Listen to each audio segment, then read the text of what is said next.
Yo, good morning, everybody, and welcome to the broadcast here today. We'll be playing some Animal Crossing here, some island design. We'll be started here shortly. I'm just gonna let this intro run. I'll see you all soon.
All right. Good morning, everybody, and welcome to the broadcast.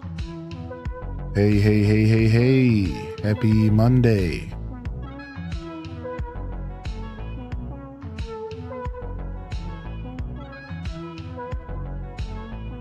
All right, I think we got everything set up here. We are ready to play some games. Good morning. Welcome in here, early birds. Let me get my YouTube chat up as well. And then we are ready to go. And I see you popping in there, YouTube chat. Good morning. Oh, when I pull up this chat late, I can't see your messages though. So let's go ahead and start with this chat. Welcome in here. I see them daily check-ins. Jen, not Jen, first in the chat. Good morning, Brielle, Besor, Armazael. What up, Duelmaster D? Good morning and welcome to the show. We got Armazael. Again, double hello, Spidey, Billy. Welcome to the show, Blue-Eyed Sam, Charlie, Allie Alien. Welcome in here, Legend of Tay. What up, Maharit?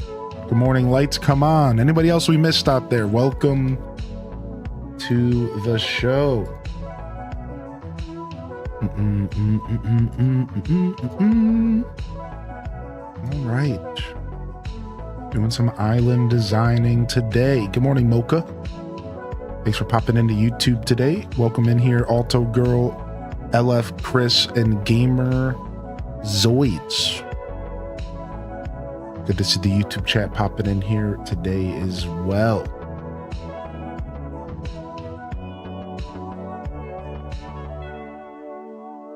Good morning. Lego Batman Review Day. Yeah, apparently there's early access, so people will be playing it a couple days before I get to it. I think as soon as tomorrow.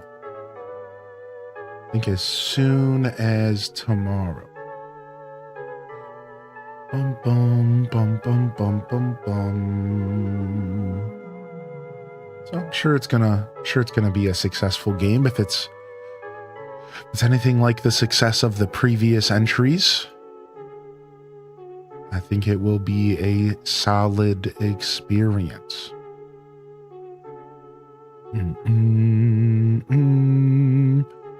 Legend of Tay-Tay, I hope you're feeling all right out there. Just catching up on chat. What up, Brandiferous? Welcome in here. Good morning, the early bird check-in squad. All right, got some rain in game today. Got a letter from Tangy. Sent me some furniture. Thank you, Tangy. Furniture is appreciated. Subnosis, good to see you. How was everyone's weekend? Welcome in here. Fresh week, fresh opportunities. What did y'all get into this weekend? How was your Saturday? How was your Sunday? Hope everyone's feeling good out there. What did you game on this weekend? We played some Lego Star Wars. We finished episodes 5, 6. No, we finished Return of the Jedi, Force Awakens, then 7 and then 8 and 9, I guess. I don't know the names of all of them. So it was cool. It was a Lego Star Wars weekend. I decided to just wrap that game up. Just wrap it up. Get it finished. I just wanted it to be done. It was fun to play. I just wanted it to be done. I was over it.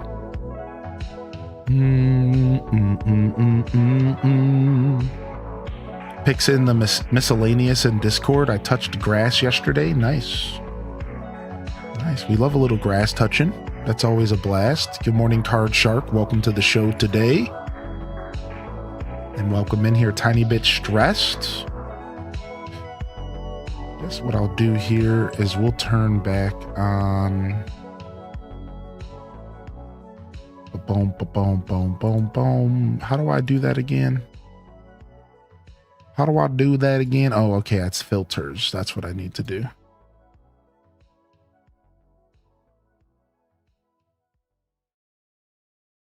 Okay, we'll turn that back on for now. What's up, Nerdy Nurse? An emotional weekend? Doing house chores and self-care today. We like that. Went to the zoo. Oh, I can't get through here. I forgot my island's locked down. Okay, we can go through here. We can go through here. Went to the zoo since we already had a weekend with no rain, but it was fun but very hot. Yeah, we're having a couple warm days here. Summer is officially starting where I'm at here. It'll cool off again, but it's showing itself. A couple 80-degree days, which aren't bad. With humidity, they can feel worse, but...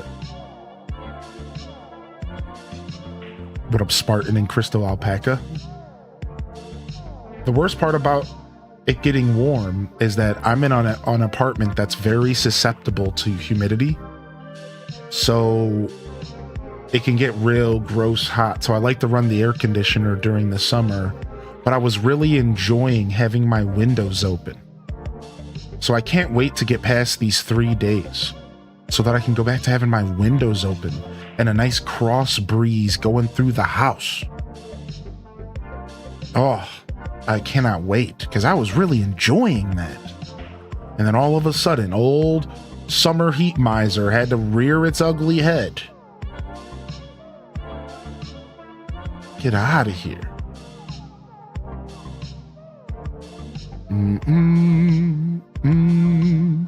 Very similar weather, but yeah, some of the 80s and 90s this week. Some chill days, but barely.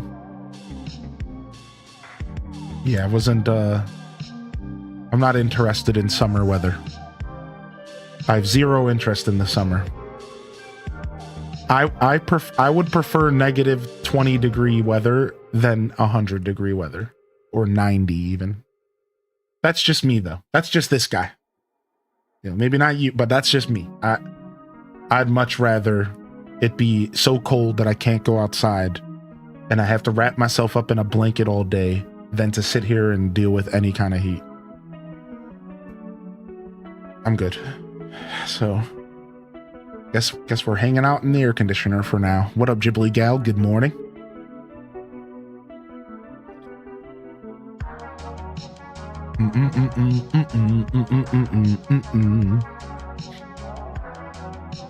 I like being able to watch the same game a few days in a row, then super spread out. Yeah, that's the goal.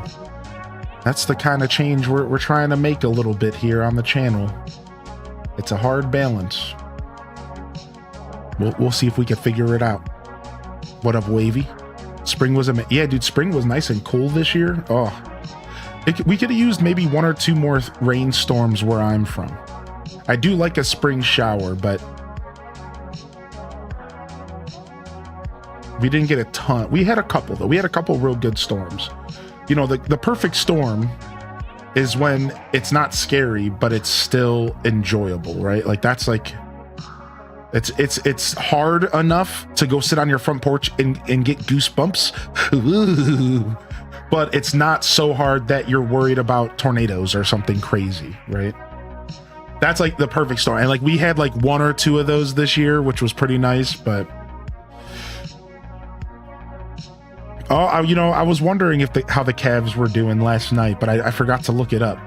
Oh, that's cool. I was wondering if they made it out of that series.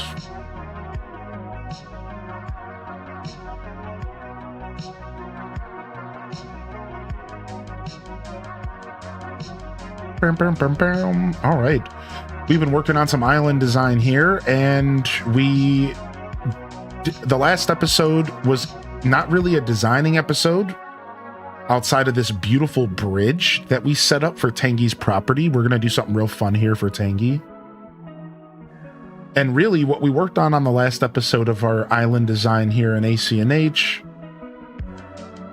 is we worked on our secret tunnel through the mountain. Secret tunnel. So we had to close off this tunnel using these bushes because we don't want you to be able to access the center of the map from any location but one ramp. So I wanted to have a secret tunnel that goes all the way to a hidden cave because I'm trying to, you know, add a little bit of adventure since we're doing kind of a Zelda theme. But in order to make this tunnel successful and lead all the way to this cave, I had to block it off with bushes. So we spent the whole last episode running around and putting bushes up everywhere along the radius of this little secret path. So that we didn't get to do a ton of designing, but we did some stuff that we were going to have to do eventually. And otherwise, we are starting the process of closing the forest off and thinning it out where it needs to be thinned out. And that's where we're going to start today. We're going to continue that process. So we got a shovel here. We're good. I think our shovel's about to break soon. Or it did break and we just purchased it. We're going to need some food. So let's go get some food here. Yo, Spankum Nasty coming in with the daily check-in. We love that. And we got our first sub of the day coming in here from Kalika for the 34-monther. Love in the chat. Good morning. What up, April? Over on the YouTube. Good morning, Marta. When's the next Lego Star Wars stream? I don't know if I'm ever gonna go back to the game. I'll just be blunt about it, like in a kind way. I don't want to lead you on. Yeah, we're probably just never playing Lego Star Wars again.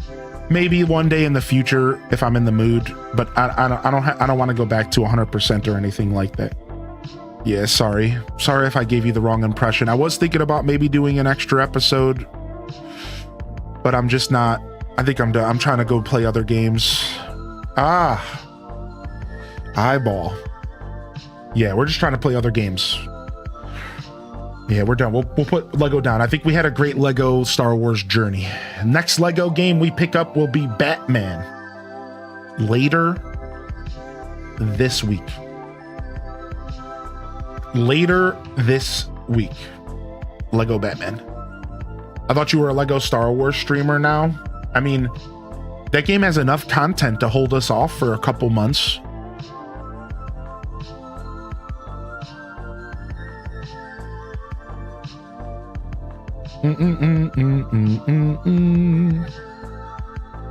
Yo, enjoy the lurk. Thank you. All right, so we're going to be referencing our map here a bunch so that we can make the perfect level of density around our forest. Lego City Undercover. Somebody mentioned that yesterday. Lego Lord of the Rings. Yeah, Lego Lord of the Rings is probably the next official Lego playthrough on my list, probably outside of Lego Batman. That's new, that's coming out later this week.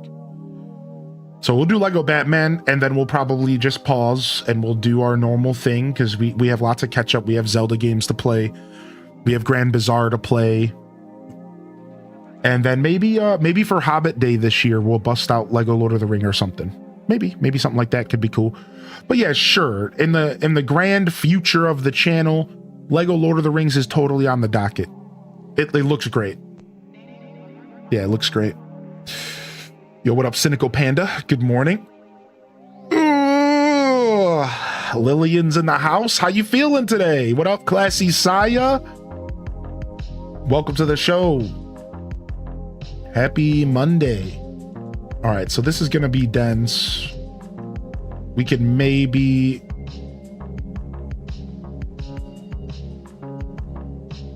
thin out back here just a little bit, just a teeny bit, so we can still get that dense effect. So what's really important to me is that we get an effect here where the forest is noticeably more dense the closer to the center you get.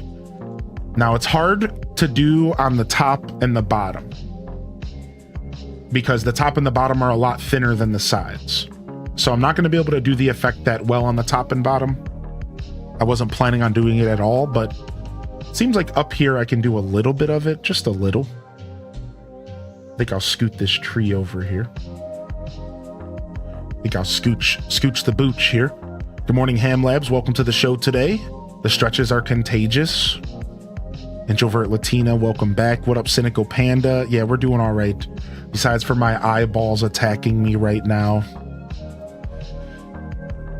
I think I have to move my air filter into my office for the winter. That's what I had to do last year.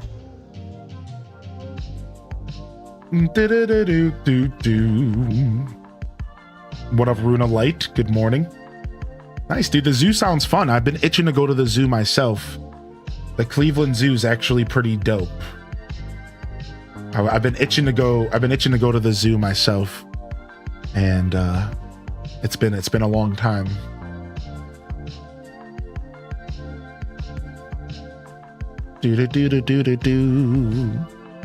Weather's not going to be pleasant. What type of not pleasant?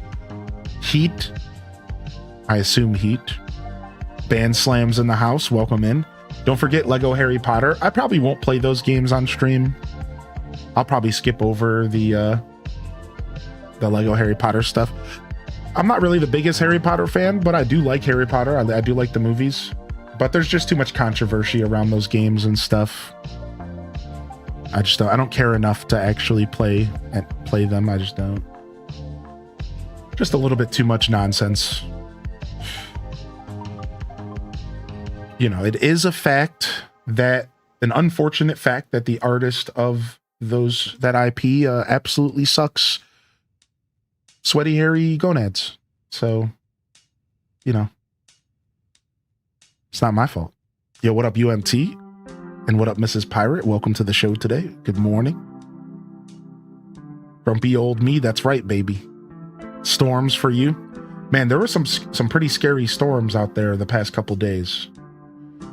And things seem to have cleared up a little bit. I hope everyone's safe. I'm 100% big fan of Harry Potter. Yeah, you know, I like Harry Potter. I always have. I read the first 4 as a kid and stuff, but I'm not like a big enough fan to feel like I have to play the games. That's what I'm trying to say. So if I was a big enough fan, I would play the games, because I kind of personally separate art and artist and whatever. So if I was a big enough fan, I'd be like, good vibes. I want to play this stuff. You know, I like video games, but I'm not a big enough fan to like care enough to play. I just like, whatever. We'll skip out on that stuff. Sometimes it's nice when life gives you a reason to skip certain games, because there's too many games and you don't have enough time to play them all. So sometimes in life you got to look for an excuse to skip a game here and there. And what a beautiful excuse, right? You know what I mean? Like, what a beautiful reason to just not play the games. Because like life, there's so many games And it's like sometimes you don't know which ones to skip and which ones to play. And in this scenario, the answer is easy. It's like, oh, well, I'll just skip this one. Sure. Like, I'll just go do something else. Yeah. You know what I mean? Like, it's just sometimes in life, take the easy road. In this case, the easy road's the good thing. Yo, Llama Mama with 47 months. Can we get some love out there, dude? Don't be shy, baby. Yo, where are you playing Star Wars Outlaws, Grumpy? Where does it suck, on the Switch, or are you playing on PC? Yo, what up, baby? Good to see you today. Allie Allen says, life has gotten so busy, you just have to choose the one that makes you happy. Yeah, exactly. I go for maximum happiness. That's right. Good morning, Big Doggo TV. You're playing on the Switch too and it sucks? That kind of blows. So are you dealing with bugs and stuff? I'm so sorry to hear that. I was thinking about buying it on the Switch as well. Dang. Is it just buggy? Oh, that's so disappointing.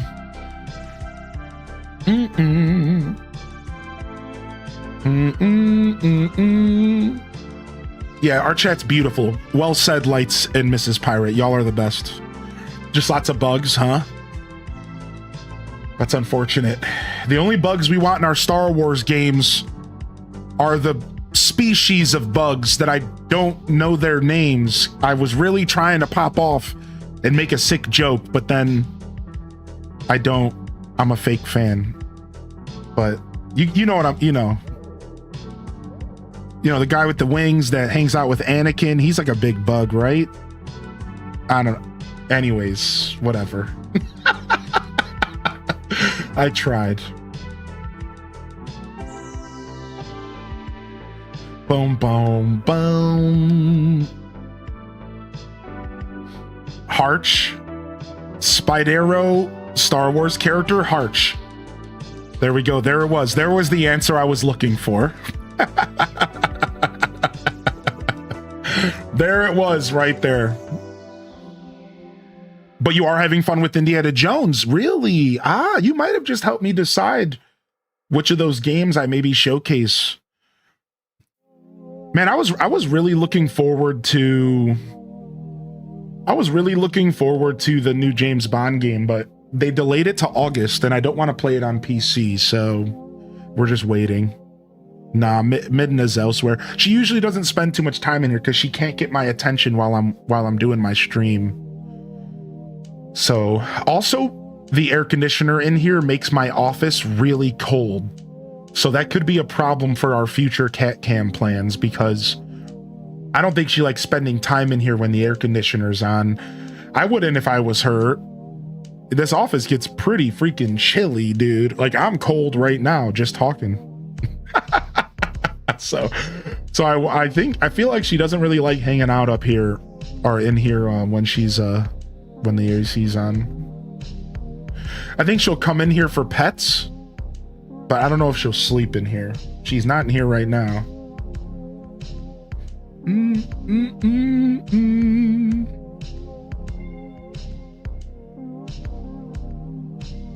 All right, let's scooch this over. What up, Stray Heart? What up, Dat Baby? Good morning, Neanderthal. Build a worm trap? Yeah. My Indiana Jones came through this morning. Just a good game. I can't wait to start my playthrough after work. Dude, nice. Hope you enjoy. We love some gaming around here. Hope you enjoy. What up, Abyss Sans, and what up, Quelth? Good morning as well. Yeah, no Midna in here today.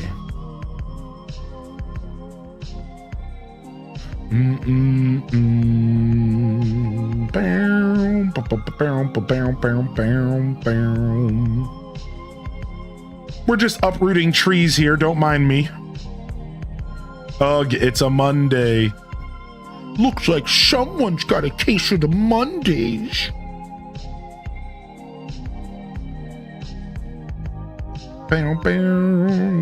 Almost done with work for today.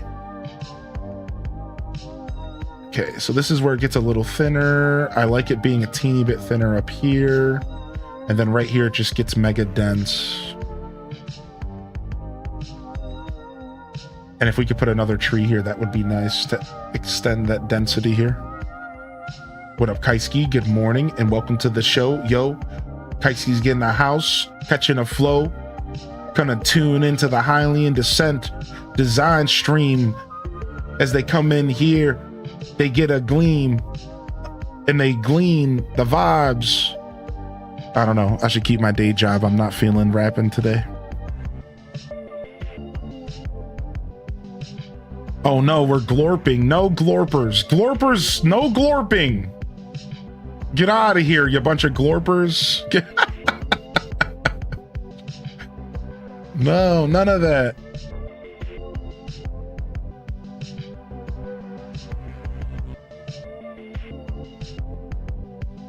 None of that. Durbear's in the house as well. Welcome to the show, y'all. Animal Crossing has taught me a lot of bugs I never heard of before. Yeah, same. There's nothing more exciting as an Animal Crossing fan than like seeing a bug and being like, I know that bug. I know that bug. I know that bug's name. I know that bug's social security number. I know that bug's home address. I know that bug. And that's a feeling you get as an Animal Crosser that a lot of people don't. Same thing with fish. Yeah. Same thing with fish. Like a lot of people don't get that experience from gaming, man. We're out here. That's a good feeling as an Animal Crosser. Yo, what up, Super Smash Bros? Good to see you, dude. We smashing bros today? I'll smash some bros. Let me tell you.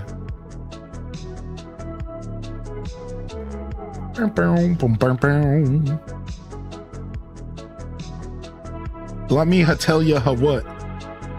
AC is the reason I love the Birdwing.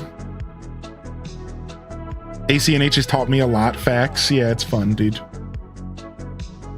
Gotta love. They said video games wouldn't amount to anything for playing video games. They said, yeah, but they didn't say that they didn't say anything about how the fact that we would be damn good bird watchers. All right. damn good bug scientist.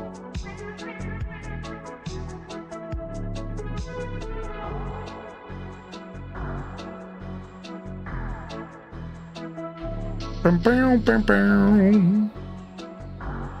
right, nice. That feels good. I feel like if we push this down one, which I don't want to, we could actually get another tree right here, but I'll leave this little mini clearing and we'll put some bushes here. We don't want to go too crazy. Can we put a tree right here? I would like to if I can. Let's try.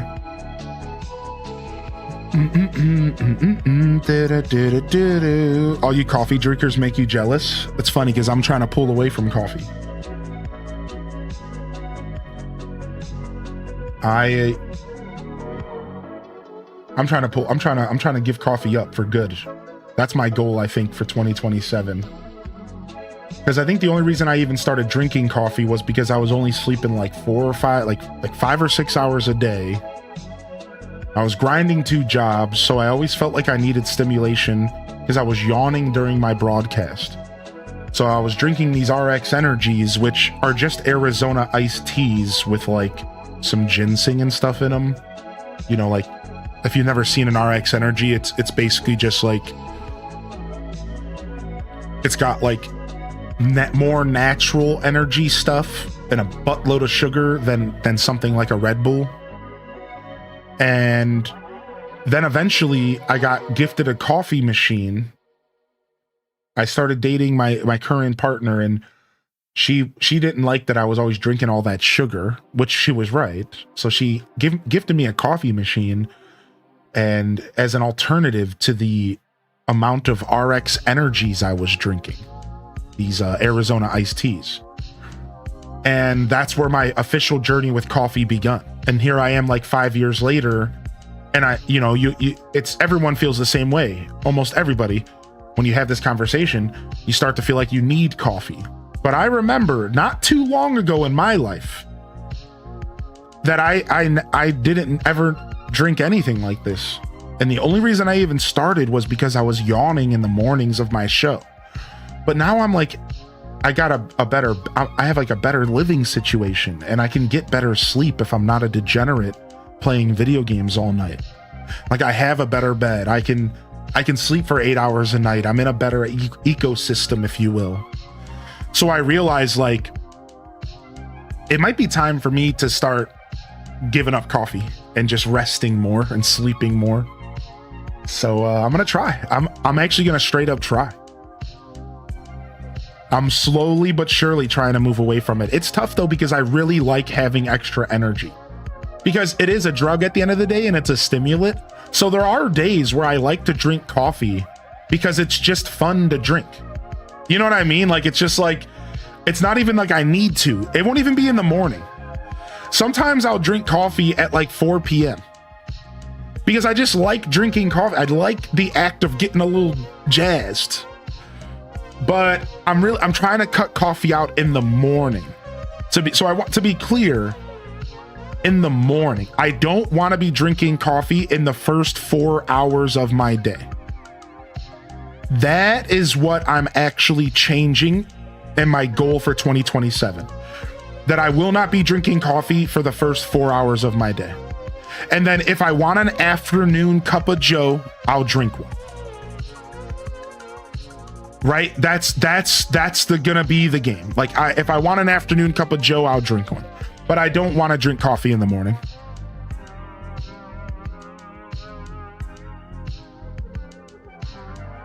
So yeah, it's funny that you say that.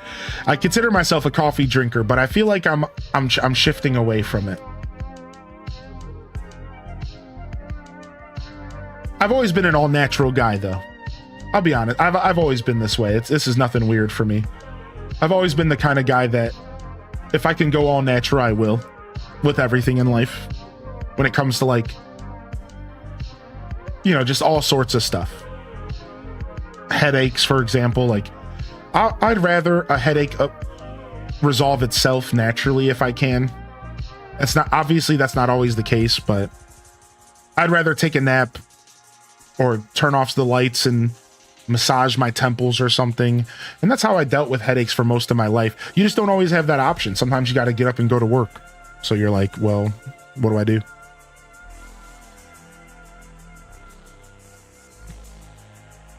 Who couldn't use more energy? Yeah, right. Yo, Pineapple Flow.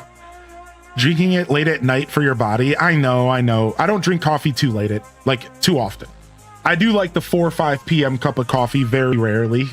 I do know that that's not the best decision. Yeah, I'm not going to stop drinking coffee necessarily because it's unhealthy. I think most studies agree with what Spartan Leonidas said.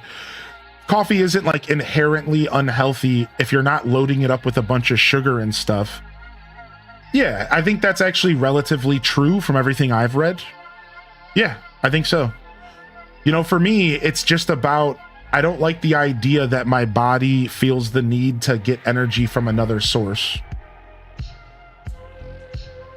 That's like the thing. That's really all I'm trying to adjust, is that, like, for some reason, that conceptually, that bothers me. It bothers me that when I wake up, I feel like a literal bump on a log, groggy and all beat up until I have that first sip. And that's weird to me. That does not feel good to me. I would rather have my first 4 hours of my day be just natural energy. And my body can tell me if I'm well rested. I can listen to my body, can tell me what's wrong, it can tell me what's right. And then maybe around noon, we get up, we go get ourselves our first cup, you know? I feel like that would be better, and that's what I'm trying to shift. Yeah, because I just feel like that's not a fun feeling to me, you know, waking up and being like, ugh.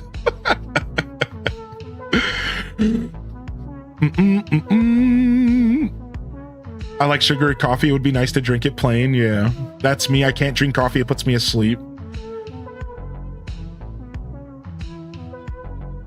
I love the Starbucks refreshers. They don't give me heartburn. Coffee does. Coffee kind of gives me a little bit of heartburn too. Yeah. It's something you start to live with. After a while, you're just used to it. But yeah, just a little bit. Yeah. Definitely not drinking an energy drink at 10:43 p.m. right now. Sim Dogga the legend, dude. Yo, live your life, homie. If I listen to my body, I'll sleep till noon every day, and that wouldn't work. Well, you know, there's listening to your body, and then there's bending to your body's will. You know what I mean? Like, just give it a listen, but sometimes ignore it. Yeah, sometimes you got to ignore it. That's right. That's funny. Yeah, if I listen to my body every day, I would never leave bed, and I would just slowly freaking erode it back into the earth. That's really the truth. If I listen to my body, I just wouldn't leave the house. I would lay in one position until the earth reclaimed me. So yeah, I don't know if that's the best choice.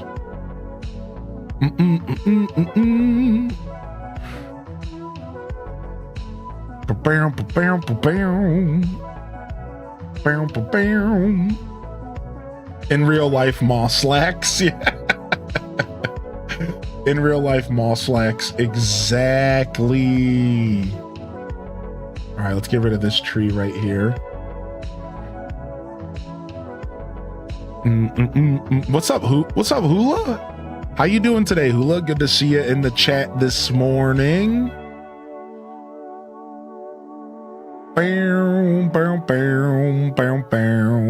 Wait, what is this? Vitamin B12 spray? Vitamin B12 spray. Interesting. Where is the natural sources of vitamin B12? Isn't it the sun? Should I just be going outside and taking my hat off more often? I'll tell you, there's nothing better than the feeling of the nice and warm and toasty sunshine on your bald cranium. All of you hair walkers, I don't know what to call y'all, hair enjoyers, you don't understand. Vitamin D's the sun, yeah. Yo, you don't understand. Yeah, you don't have the luxury of taking your hat off and just feeling the sun beat down on the tips of your brain.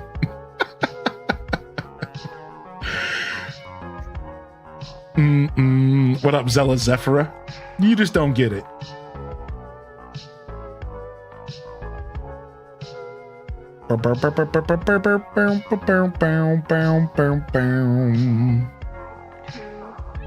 Sir, it's Australia. I get sunburnt through hair here.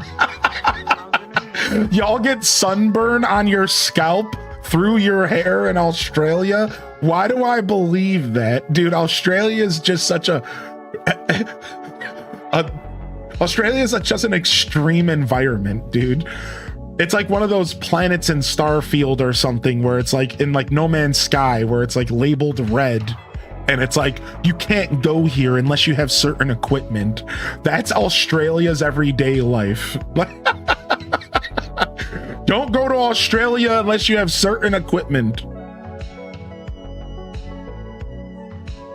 What up, Loudden? Good to see you, dude. Florida's the same way.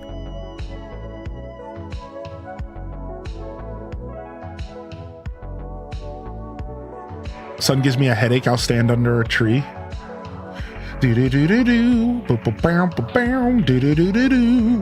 right, we're thinning this forest out. We don't want it to start getting too dense until right about here. Then the density is going to start to show right around here. So we want to try to make this as dense as possible here. I don't think we can push this tree down any further. This all feels pretty good. I think we need to add another tree right here if we can. So I'm going to scooch this one over one. All right, I'm out of carrots. What up, Freddie? Freddie Guerrero? Me in the UK. What is the sun? What is this sun you speak of? The sun, it blots my eyes.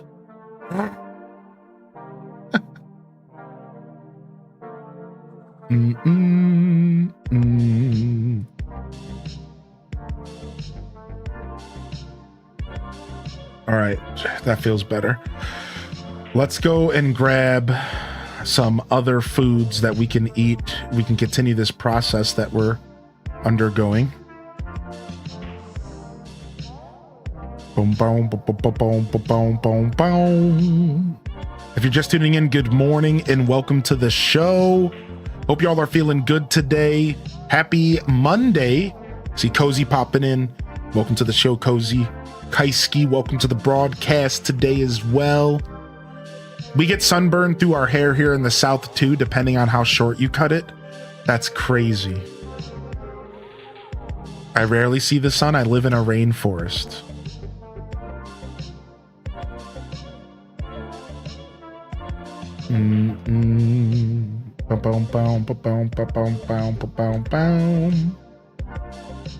All right. Our sources of food have been depleted.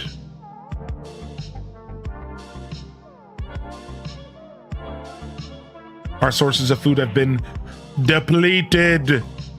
Yo, good morning, Fat Candy. And Llama Mama, thank you for the 47 one more time. Llama, I hope you're doing well, by the way. Thank you so much for the support, Llama. Thank you so much. I hope you're feeling good. I'd love to hear from you. If you want to jump in the chat and get a hello from myself for this beautiful community, don't be shy. We'll even say hello to you from the YouTube chat. We don't mind one bit. All right, let me see if I can find something to cook here. We need more food. Guess I'm just going to continue to eat the mushrooms, and we'll just let mushrooms naturally spawn in the future. We'll just let mushrooms naturally respawn on the island in the future. What up, call me Muse? Good morning, happy new week, fresh opportunities, baby. What up, Dolore? Good to see you as well. I'm too freckly to be out in the sun.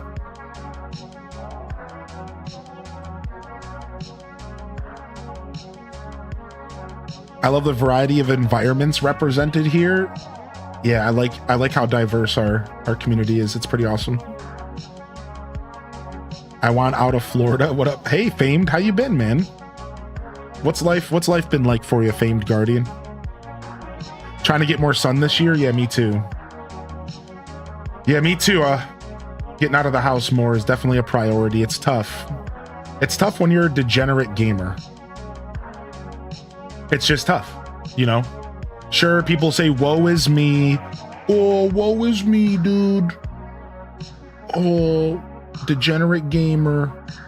Just get out of the house. Like, dude, it's tough. All right, listen, everything that I like to do in life and have liked to do since I was 3 years old, probably since I was coming out of birth, has been involving screens and most likely video games. All right, so it's tough. It's tough to want to do anything but play video games. Yo, what up, Mitch? Good morning. Tiff Trilla's in the house. Do you guys expect AC will stay more solo-oriented game, or will they try to make a multiplayer more of the focus? I think...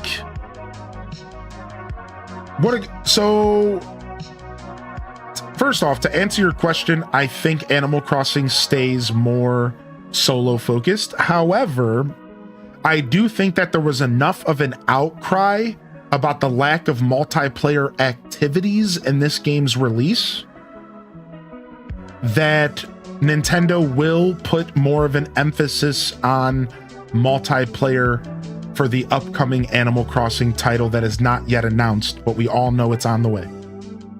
That's my take on it.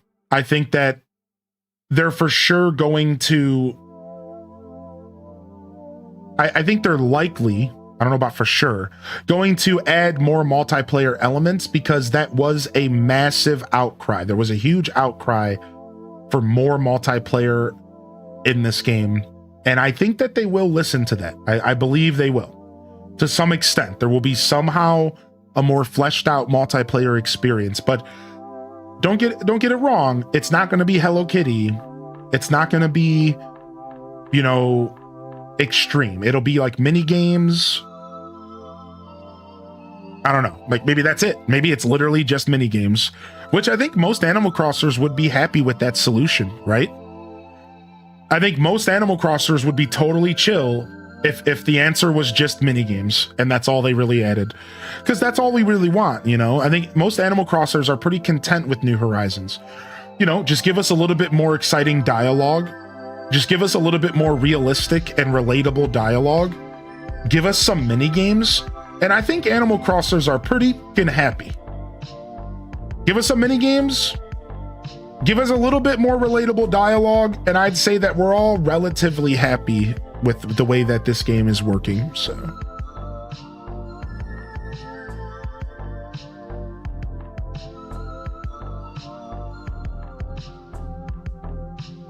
give me any minigame other than high card, low card. Hey, no high card, low card hate.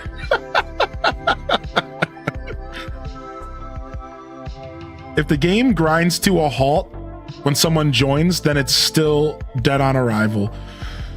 Well, as far as the multiplayer features go, right? Yeah, exactly. Like, so as far as how they could improve the current multiplayer, that's a really good comment. How could they improve the current multiplayer experience of New Horizons? Number one, don't make it an 8-hour journey to have someone visit or to have you visit someone else. Boom. Yeah, please stop. It doesn't need to be a 3-hour tour just to go to someone's island. Like, that was never necessary. For whatever reason why that's the case, it needs to stop. It needs to stop. It can't, no. Yeah, like that is for sure a way they could improve the current experience. I agree with that. Bring back Desert Island Escape. Oh, now we're talking my language. Now we're talking my language.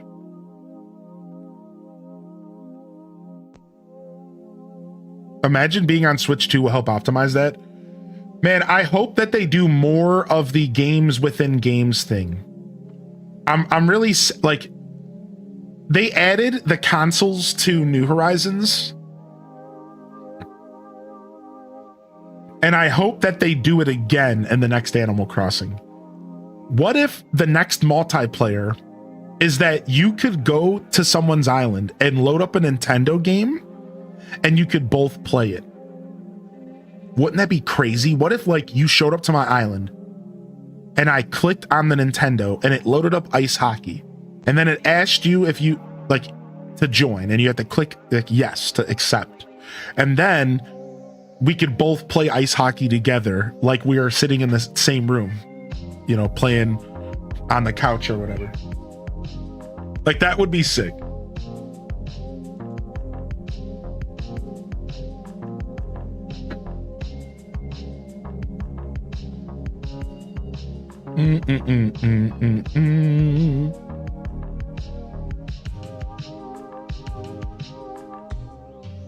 Kind of want this to move over here.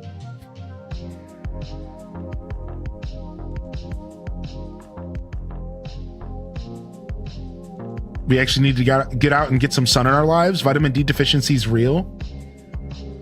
Have you seen how sunny and bright Pocopia is? I think I'm fine. I got plenty of vitamin D. Don't worry about me, all right? I don't play doom and gloom games, so I'm good.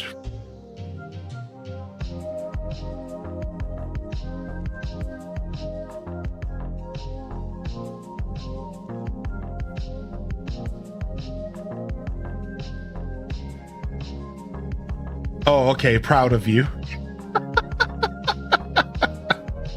As you should be.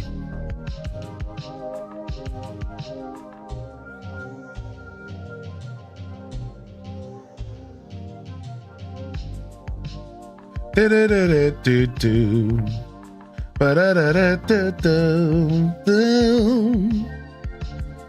right, move this right over here. Happy Monday, y'all. Day before I'm going camping. Weather's going to be 35 to 55 degrees the whole trip. What am I doing? I think camping out in the cold can be something that's kind of fun.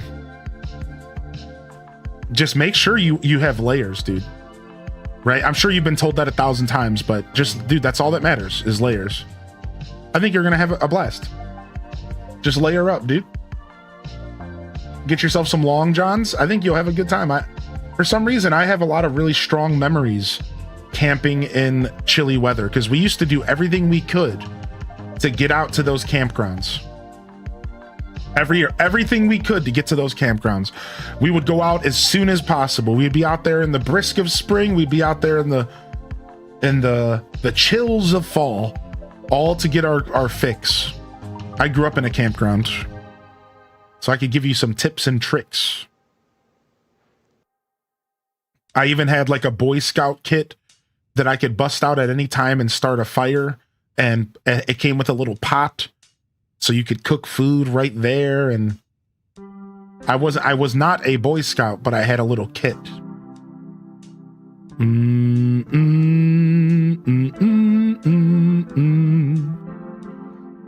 Yo, what up, banana milk? Good to see you today, dude. Welcome to the show.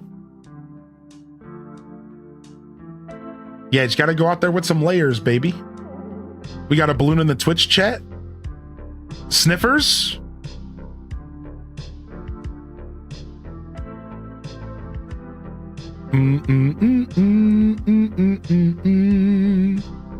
What is this? Scallop. All right, I'm making some scallops. We need some more food so we can move trees.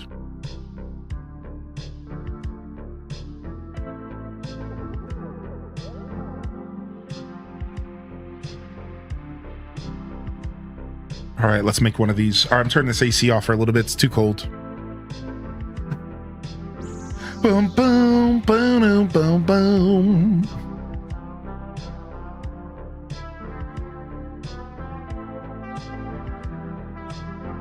Loving scallops.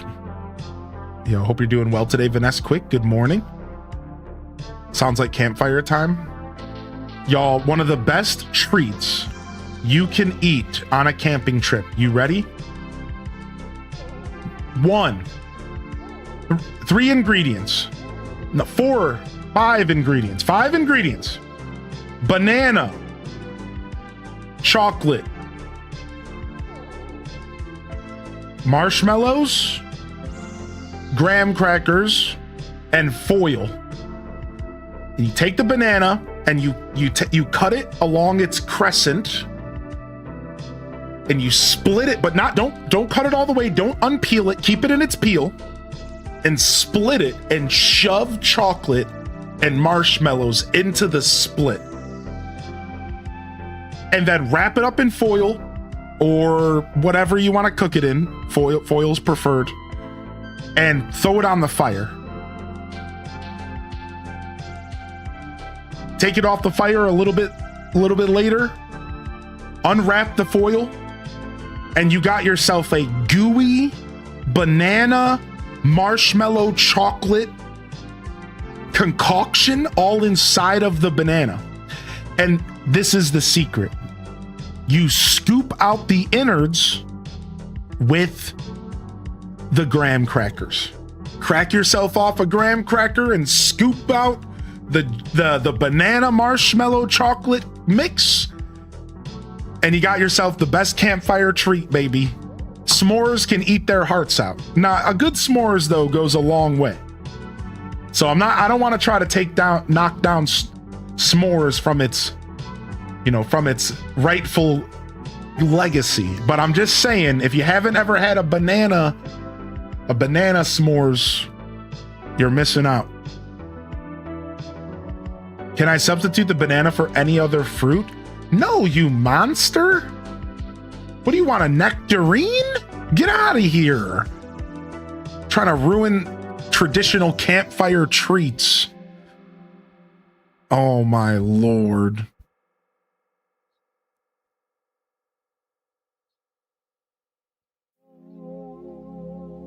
HDes notes, don't invite Cozy to the community camping trip. HDes notes, don't invite Cozy to the community camping trip. HDes notes, no banana. I don't care for bananas. HDes notes, Don't invite Tamperp or Mrs. Pirate or Armazale to the community camping trip. Note to self. Do the pine trees look better with the Switch 2 update? I think they do, yeah.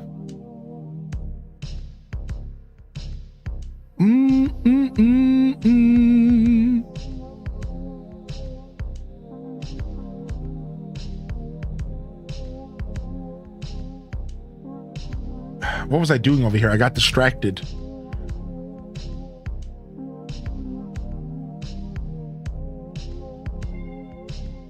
Bam, bam, bam, bam, bam. Bam, bam, bam, bam.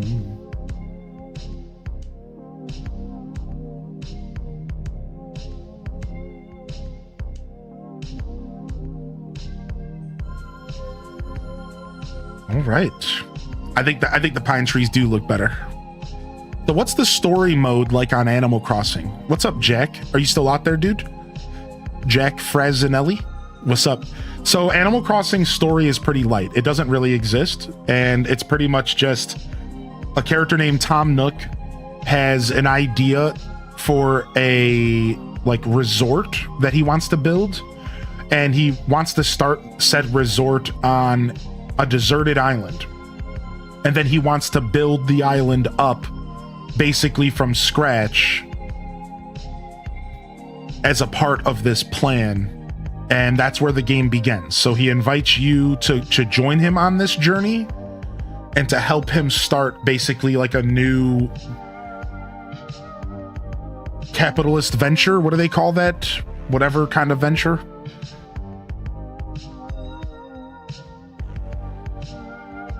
Venture capitalist. Yeah, he basically, and that's like basically the story of the game. It's not too fleshed out. It's not too thick.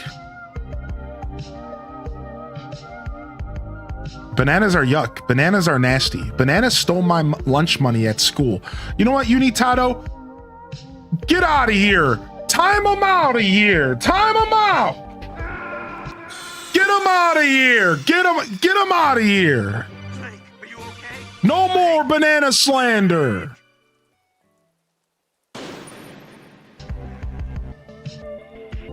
Who else?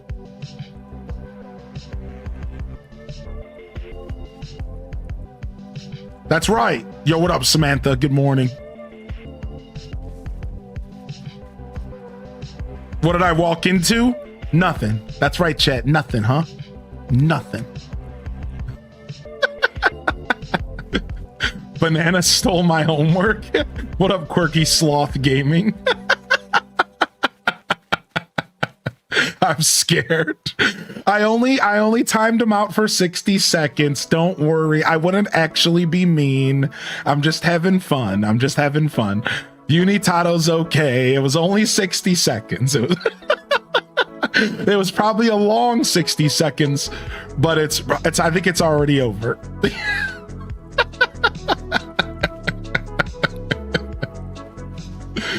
It's probably already over. I'll be suing. There it is.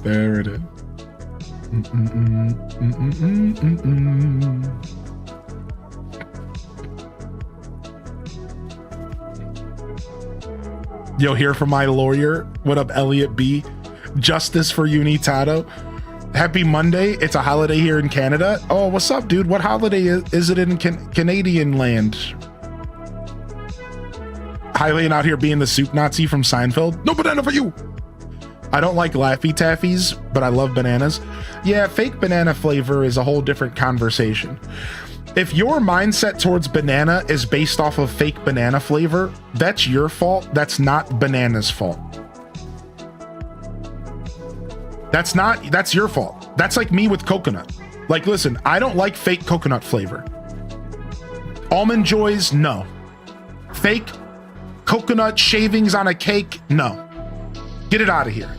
But an actual coconut, like coconut water, actual flavor of coconut, wonderful. But I don't even go near me with anything fake coconut. I hate it. So like, yeah, I think a lot of people's banana problem is y'all just ate too many runts as a kid.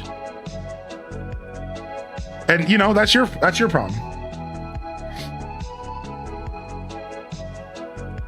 What about coconut jelly? I've never had coconut jelly.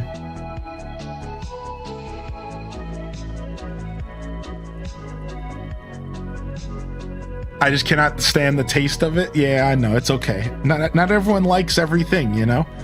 There's some people out there who put ketchup on their eggs. Like, obviously, we all can't have the right opinion about food. Somebody has to be wrong. Yo, what up, Gabcat? Good morning.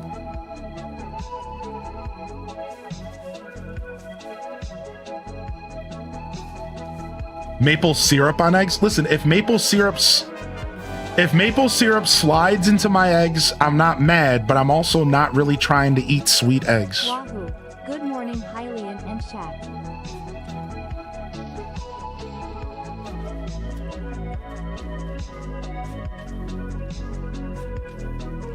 Salsa on eggs is the only way. Oh, I do love some salsa.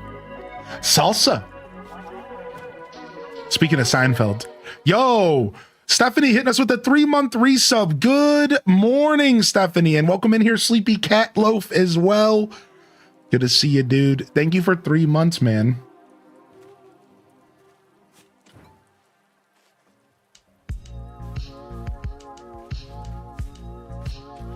Boom, boom, boom, boom, boom, boom, boom, boom.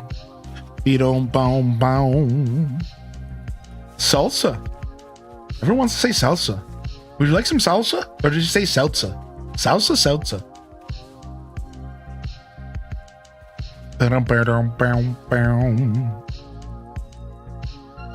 It's actually not a fake banana flavor. It's based on a banana that I don't think exists anymore. Ah, you think so? Is that the secret of the fake banana flavor? It's based on those bananas that are pretty much like have been bred out of existence for the most part. Ooh, we got some rain in game. Nice.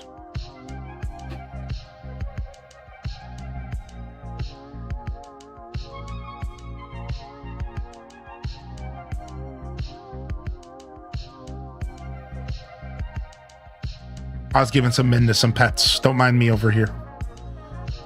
So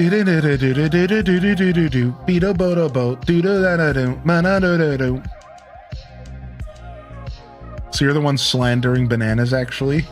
True. Actually, in the end, I'm the one doing the slandering. How about that?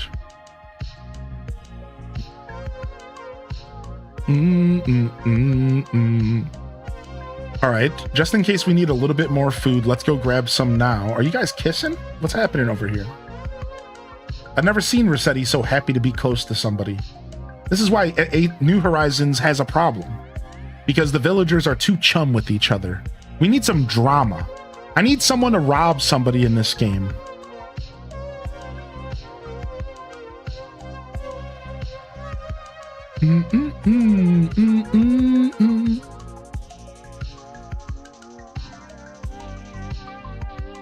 We need someone to get robbed out there.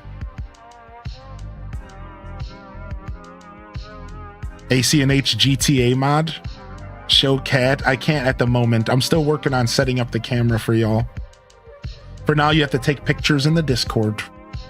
Pet chat, pinned messages, plenty of pics for you. That's what Nook is for? True. Nook is just robbing everybody legally. Nook is just robbing everybody legally, so it's still there. GameCon's going to be interesting. Nintendo, Capcom, and many other companies are attending GameCom this year. Interesting. When's Gamescom? That's the German-based gaming event, right? When's Gamescom?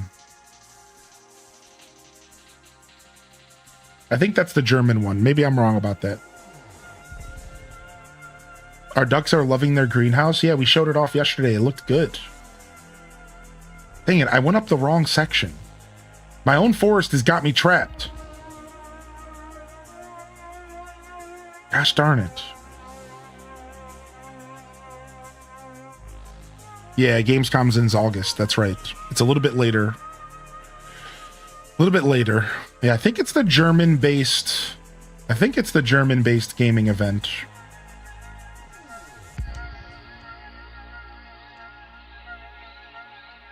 That means it works? Yes. That does mean that it works. The forest is working. Yes, correct. It is working.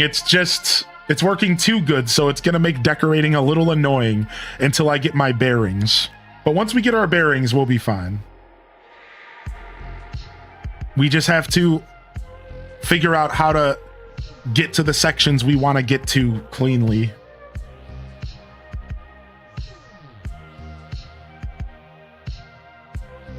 Boom, boom, boom, boom, boom. I just want the rumored Zelda games.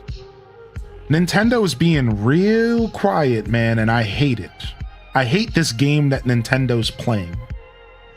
This game of, we're not going to say anything ever, and we're not going to do a Nintendo Direct for the whole year of 2026 so far. Just a reminder, we have not had a Nintendo Direct the whole 2026. I just want to throw that, just a reminder.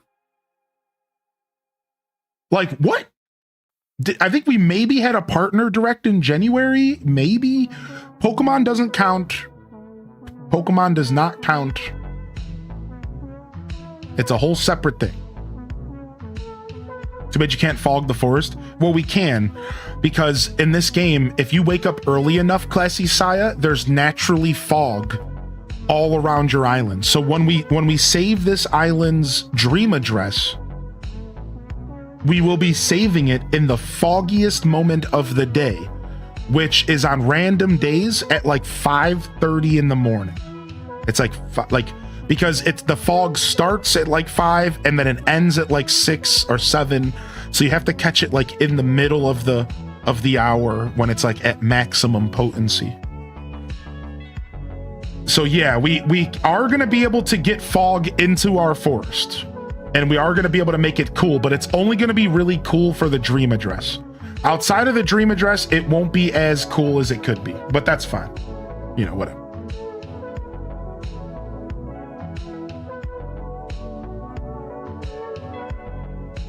There's a rumor that the first week of June there'll be a direct. Yeah, there's also a rumor that it's going to be in July. So I don't know what, I think we're going to see a direct by June or July. Yeah, I think so. I think it'll be by June or July.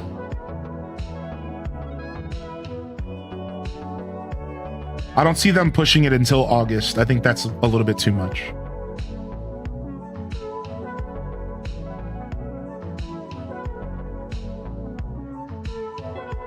What are your thoughts on Star Fox? I'm excited. Yeah, you know, I think the only negative thing that you could at all really say, outside of, I guess, not liking what the game looks like, is that they're doing just another remake instead of giving us a brand new title. And that's a totally fair criticism. That's a totally fair criticism. Like, if you would have preferred a new title, that's totally fair. I think outside of their lack of a new title versus doing a remake, I think Star Fox looks awesome. I personally like the look of it. I think it's fine. And it looks like it's going to be quite a treat. $50, which is always nice when Nintendo throws us a bone a little bit and stops asking us for a ton of money all the time. Just every once in a while, Nintendo throws us a bone. And it's nice. You have to count your blessings with Nintendo when it comes to sales and stuff. So yeah, there's a state of play that's being rumored for the last week of May, or for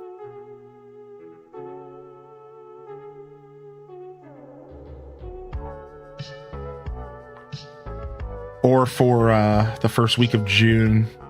Yeah, gaming announcement season is on the horizon, y'all. Game announcement season is on the horizon. It's coming.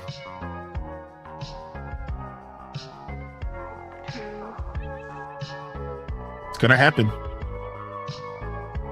Boom, boom, boom. What does a Nintendo Direct mean? A Direct means it's an announcement of Nintendo games. So think about it like it's a video that they release that is about 15 minutes of game announcements. They call these Nintendo Directs.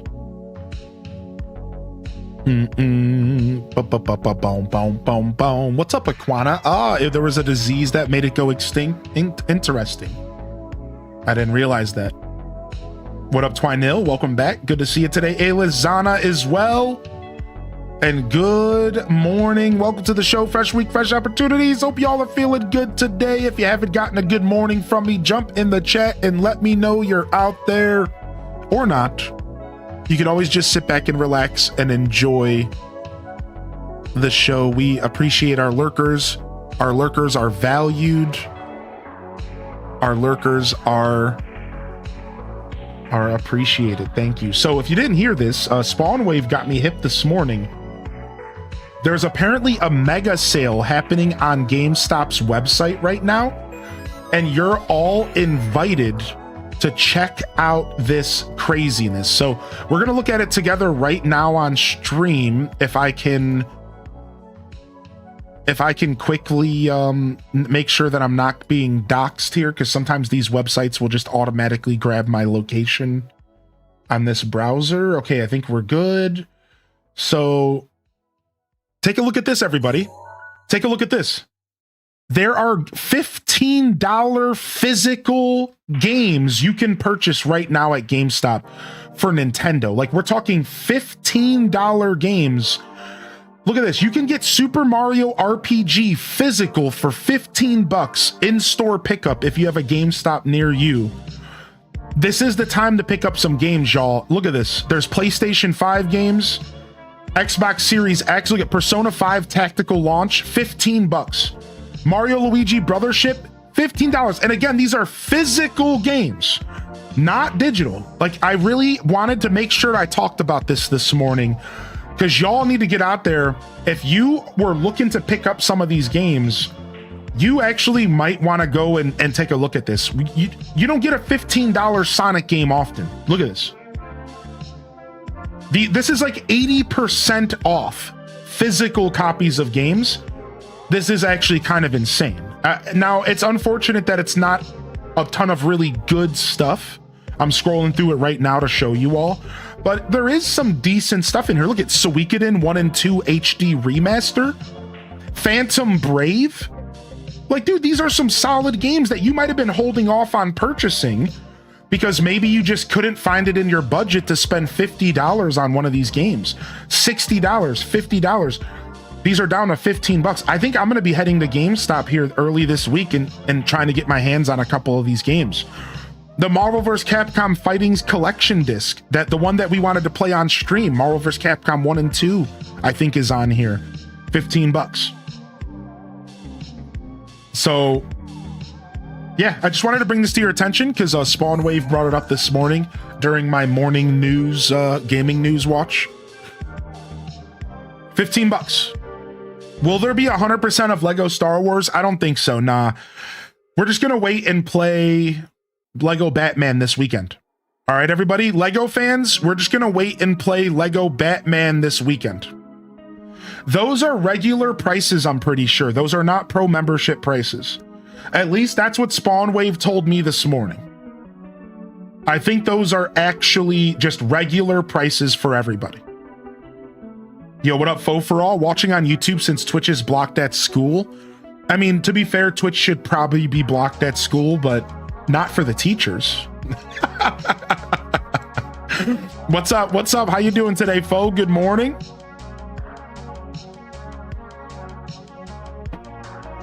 If they could sell it for $15, why are they selling it for 70? That's the question, right? So I can tell you how that works, though there actually is an answer, King of Arcadia. So here's how this works. So, let me take this off so I can hear myself think. So the way it works is that most retailers of physical games actually purchase the games ahead of time in bulk. So, when you ask the question, how are they selling something for 15 bucks that they could sell for 70? It's because GameStop already purchased that game from Nintendo and likely got a deal because they purchased it in bulk. So they probably bought, let's say, 100,000 copies of Mario Luigi Brothership for all of their stores. And because they bought 100,000 copies at once, they might have gotten those games for 40 bucks instead of 70. Maybe even 30, who knows? I don't know the deal, right?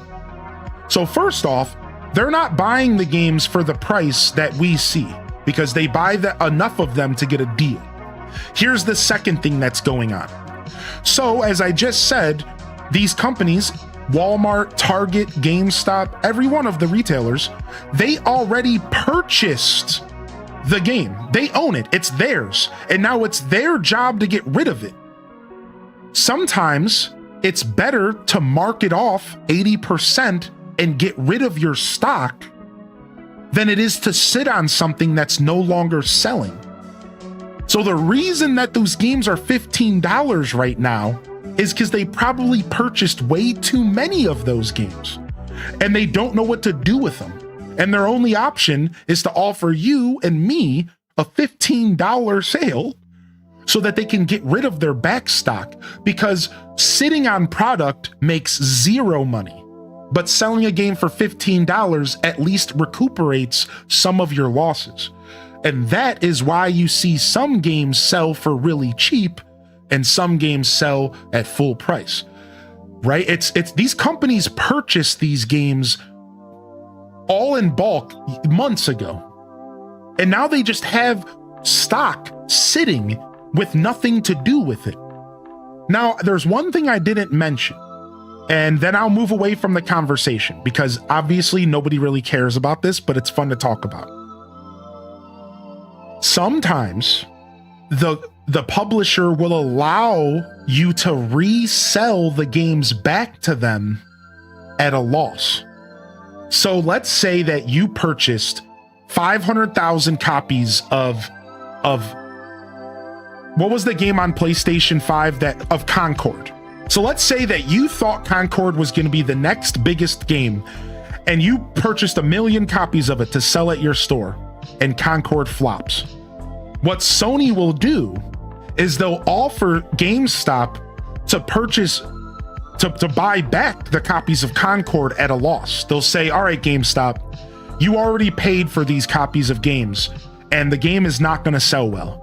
Why don't you sell us those 1 million copies back for $10 cheaper than you purchased them so that you could at least make some of your money back, but we're not going to give you all your money because that's not how business works. Boom.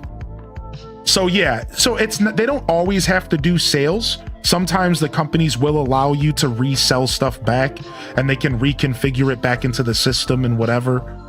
But that's how retail works. So if you're ever curious why a game costs 15 bucks and you say to yourself, why are they upcharging us 70? Well, it's because, you know, once Walmart owns a game, it's theirs. They can do whatever they want with it. They can give it to their mama. They can give it to their gaming doggos. They can throw it away in the garbage can. Whatever they want to do. You know, I've actually seen that happen. Has anybody here ever worked in a retail store that threw away product because that's what management said to do with it? I've actually seen a garbage can, a dumpster full of copies of video games before, because their management said that it was better to throw the video games away than to try to sell it for 10 bucks. And they literally, they have to smash it, break the disc and throw them away.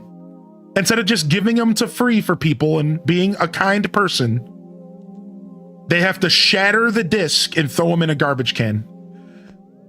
That just shows you, that's how, the point I'm trying to make is they already own the product.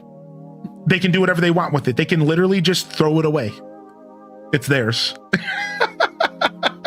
Isn't that the stupidest thing ever? Like, why would you throw something away instead of just giving it away?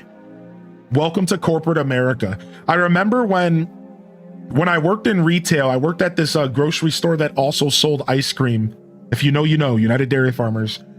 And every they expected us to throw away the food when it was time for it to be like, let's say that you had a bunch of roller grill items and you're supposed to throw them away at the end of like 2 hours. Well, if you gave that food away, you would get in trouble. If I gave that food away, I would get in trouble. They would actually call me, they'd see me on camera, they'd be like, don't give food away. And I'd be like, but I'm throwing it away. Why would I not give it away if I'm throwing it away? They don't do that. They said throw it away or don't touch it. Of course, I stuck my middle finger up and I gave away all of the food. I always gave it away. Oh, yo, you know what? Why don't you take a hot dog with your coffee today? Because we're going to be throwing those hot dogs away. My customers loved me. Corporate hated me. Corporate hated me. My customers loved me. This is why I'm no longer in management. It's not the place for a guy with a heart like mine. It's just not, dude. I got a big heart and I fight for the people. So corporate does not like a guy like me working for them. They want a guy who doesn't think for themselves. You know what I mean? They want a drone, and I was the farthest thing from a drone.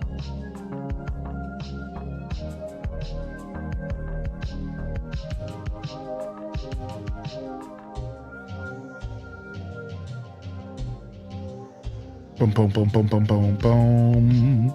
Boom, boom, boom, boom, boom, boom. I worked somewhere and they were throwing away boxes of dishes. You had to open them and break the handles off the mugs so people wouldn't dumpster dive. America's F. Yeah. That I straight up put my foot down on all that kind of nonsense. I'm such a troublesome employee. I'm such a troublesome employee, dude. Is it because they don't want people to get stuff for free? A lot of it comes down to, yeah, that's probably a part of it. I think a lot of it just comes down to how they keep track of stuff. This is what I learned in retail, is that the companies want to keep track of everything, even losses. So the way they see it is that if you're giving food away, then what's to stop you from just like eating the food? And the safest way to handle losses is to just throw it in the garbage can so that so you're not tempting people to like go to the next level, which would be straight up stealing. Right? Because like, let me give you an example, Twitch Thomas. What's the difference between me eating a hot dog and me giving away a hot dog and me throwing away a hot dog? The difference is intention. And you can't control the intention of people. So corporate's afraid that if they create an experience where you're giving away food, then the next step is you blurring the lines between stealing the food. Right? Like there's a line that gets blurred. So if too much of that stuff happens, then that's like inevitably going to cause a blurred line between theft. And that's the problem. The problem is that you can't blur the line of theft when you're running 500 stores across the greater part of America. Because if you blur the line around theft when you're running a capitalist 500 store business, then it really causes a lot of trouble within your business. So you can't blur those lines. When you're running an establishment that's massive, you cannot blur lines. You have to make everything very like by the books and official, and you have to follow the same rules across the board, or unfortunately people will take advantage. So I that's what I learned. That's what they tell you when you go to training for management. When you go to training for management and stuff, they tell you that the big reasoning is because they can't have inconsistency in their rules, or it blurs the lines for the employees, and then people start to get weird and steal, and apparently that's like a big reason why. Yeah, it does make sense actually. It sucks, but it does make sense. Yeah, it's like a liability thing as well. That's the other thing. It's also a liability, right? Like if I give somebody a hot dog and they eat it and get sick, I'm still just as liable as if that person purchased the hot dog and ate it and got sick. There's no difference to the law. So if you walk into my store and I sell you a pizza and you get sick, bad. But if you come into my pizza shop and I give you a pizza and you go home and you get sick, you can still sue me. it doesn't matter, because in the eyes of the law, it's like you still gave food out of your establishment. You are now liable for that person. So it's also a liability problem. Yeah. Most of these games have been out for a while, and I can see not selling well. Also, I recognize that some that were offered for free as PlayStation Plus games. Ah, that makes sense, right?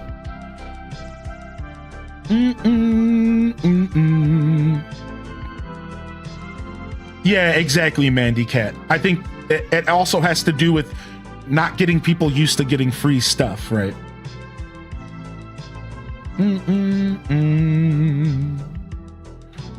Lego Batman's getting great reviews. That's what I'm hearing.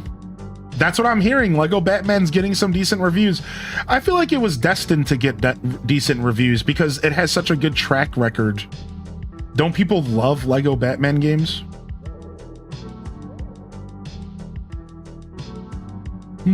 I still think it sucks, though. I still think that it sucks that I can't give a free hot dog away.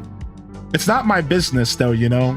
So it's like, it's not my place to offer it, but let me just say that, I'll say it one more time. Corporate hated me. That's all I'll say is, all right, corporate hated me. Like, I'll give you another good example of this. So like, you know, when stuff goes out of date, but like it's still totally edible and totally like great food, but it's just the date on the label says it's bad. Well, when you work in corporate America, if the date on the label says it's bad, you're supposed to take it off the shelf and throw it away. No. I would fill up trash bags of this stuff and I would give it away to the community that I worked around. Because it's like, why would I? What do you mean? There's nothing wrong with this food. So it says it's out of date? It's cookies.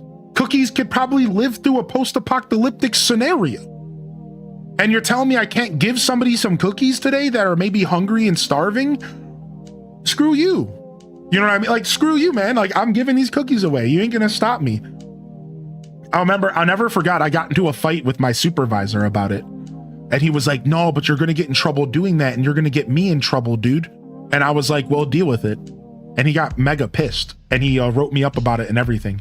He's like, well, I'm just going to write you up because if this does end up biting us in the butt, I got to have a paper trail that shows that I tried to reprimand you, even though you didn't listen. And I'm like, go ahead and write me up, dude. That's fine. Like, if that helps you feel comfortable, go ahead. You know, it's not a big deal. I'll take a write-up, but I'm going to keep doing this, and I hope you understand that. And he was like, that's fine. He's like, whatever, but I just need you to know I'm not going to lose my job because of you. And I was like, fair. So it was really interesting. This guy actually, like, broke down and was like, exactly, Weirdo Kings. Exactly. Like, it was a real funny conversation because in the end, he knew I was right. And he was like, whatever, just do what you got to do. I'll never forget that conversation. He was like, yeah, fine, whatever, just do what you got to do. He's like, but I'm still going to have a paper trail. He only ever wrote me up once, and he knew I was doing it the whole time. Pretty funny stuff, actually.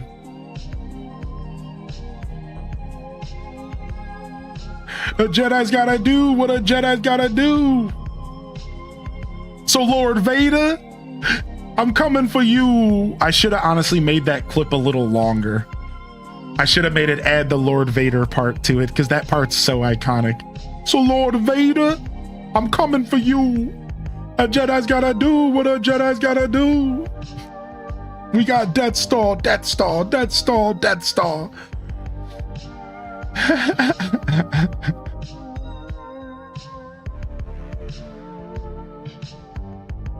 All right, we got to clean this one up here. So Lord Vader, I'm coming for you. That song is so ridiculous. Boom, boom, boom, boom. A Jedi's gotta do what a baby's gotta do. Run to Dagobah. Run to Dagobah. Luke, use the Force and run. Yo, Oodle Doodle with the 39 months. Thanks, man. Thanks, Oodles. Thanks, Oodles. Can we get some love out there for Oodle Doodle support coming in here? If you got a free hand, don't be shy. Please consider getting some energy in the chat for that resub. No worries at all. Faux for all over on YouTube says at Starbucks, we would take the old pastries and breakfast sandwiches and whatnot and wrap them up nicely and take them to our local donation center. I've done a couple donation runs in my day from jobs. One was a pizza shop I worked at. We were throwing away a bunch of day old stuff. One was the bakery portion of a grocery store, and one was the job I just mentioned about the United Dairy Farmers. Yeah, I've only ever done that a couple times, but it was fun. You seek Yoda, you do. Boom, boom, boom, boom, boom, boom, boom, boom, boom. Tiff Trilla the legend.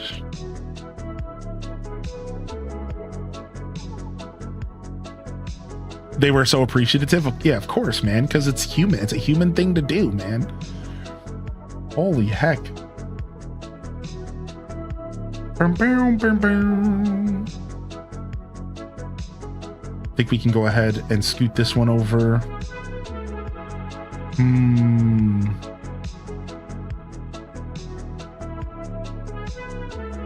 All right, this feels pretty good. This feels pretty thick here.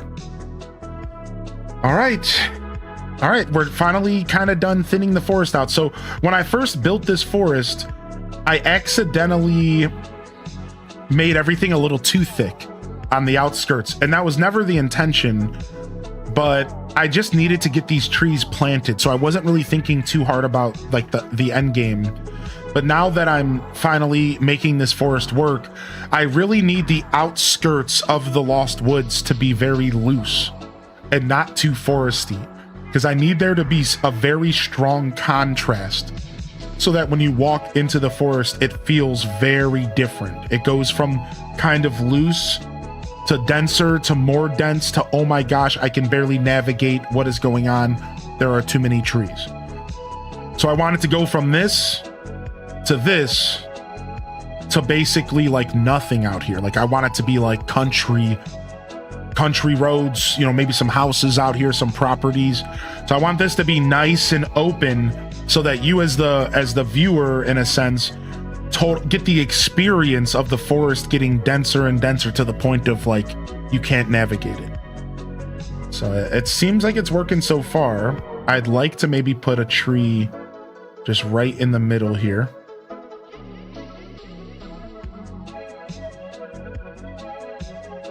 And then take this one instead. Take this one instead here. Pessimosaurus is in the house. Good morning. Welcome to the show today. I need more food, I think, unfortunately.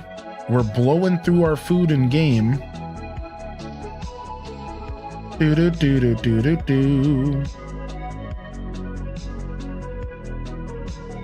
Love waking up to some ACNH. What up, Masquerade Waltz? Good to see you today. I wonder if the ancient rap only lives in old heads or if it still gets referenced anywhere.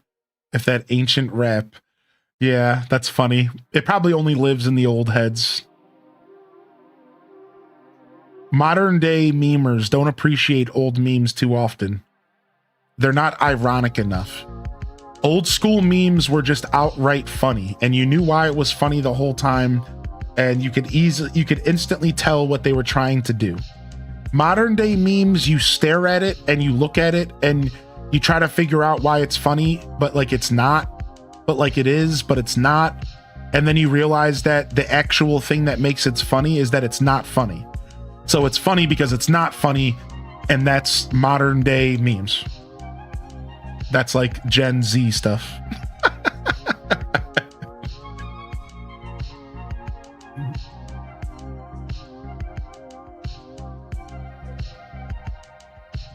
Boo boo boo boo boo boo.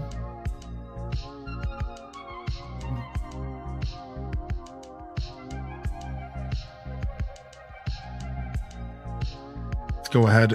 We'll make some sea bass. We'll nom on some sea bass here. If you are just tuning in, good morning. Sergeant Kellogg, Oodles, thank you again for the support. And I'd love to hear from you. How was your weekend? What did y'all get into here as we ease our way into the 10 o'clock hour in the Eastern time zone?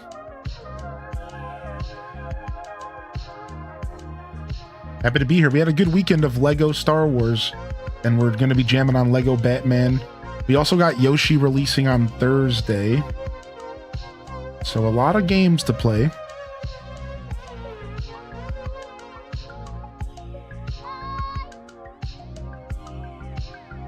Oh, I don't want to showcase it. I want to eat it.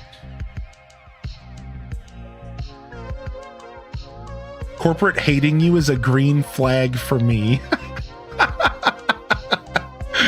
That's funny. I guess that's probably true, huh? That makes sense to me. I'd much rather hang out with somebody that corporate hated than somebody that corporate likes. For sure. For sure. Yeah, like definitely.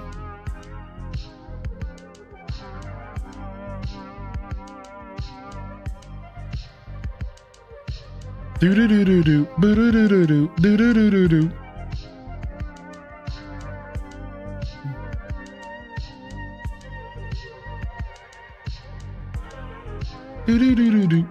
I'd be a corporate nightmare since I swear like a sailor. Actually, working a corporate job got me to stop swearing so much. Funny. That is one thing that I stopped doing when I was managing. I like being professional. You guys see it in my stream as well. I just like being professional. I think that it's fun to me. Cleaning up my verbiage and my vocabulary and being professional. It's something I like oddly enjoy. I do enjoy, like, it's like I'm in theater and I'm playing a role. I don't know, it's weird. It's just like enjoyable. It's just like, oh yeah, sure. I can be the guy that doesn't curse for a little while. Like, I don't know. That's fun to me.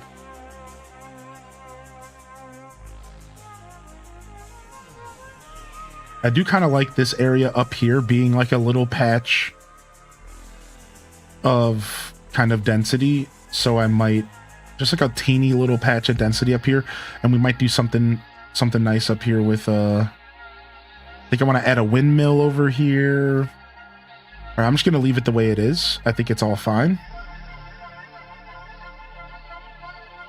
I think I just want to pick this tree up right here. Ginger King's in the house. Welcome to the show.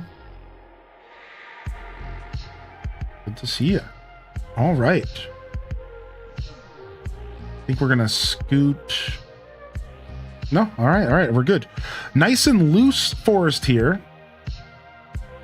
Let me go up north and make sure that things look good up there. And I think we're finally done with this part of this build. Getting all these trees nice and loosened up so that I can go through the process of putting down bushes now. Rather, back to the process of putting down bushes, because this is a forever journey. Theseus and Minotaur on run 60 last night. Dude, nice. Have you not gotten your first win yet? Which is okay, by the way. I don't want you feeling bad about that, but have you not got your first win yet? Is that the furthest you've gotten in Hades 1? That's a sexy run right there. Not yet. Dude, getting to Theseus and Minotaur is a good run, dude. That's good. That's a beautiful run right there. You're on it, dude. You're on your right track, man. Nah, so you haven't even seen Hades yet. Is that can I safely assume that? You haven't even seen the fight with Hades at all yet? Like outside of maybe watching a streamer or something? Because you're in for a treat. Not outside of the stream. Yeah, you're in for a treat, man. Oh man, dude. Oh dude, man, dude. Oh man, dude. You are in for a treat, my dude. Keep it up. You got this. Oh, what a game. Hades is so beautiful. What a game, man.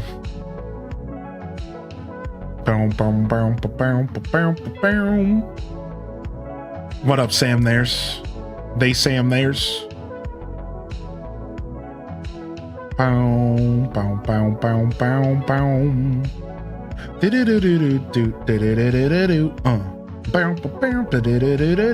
Ba-da-da-doo-doo, boop, ba-da-da-doo-doo-doo. We're jamming today.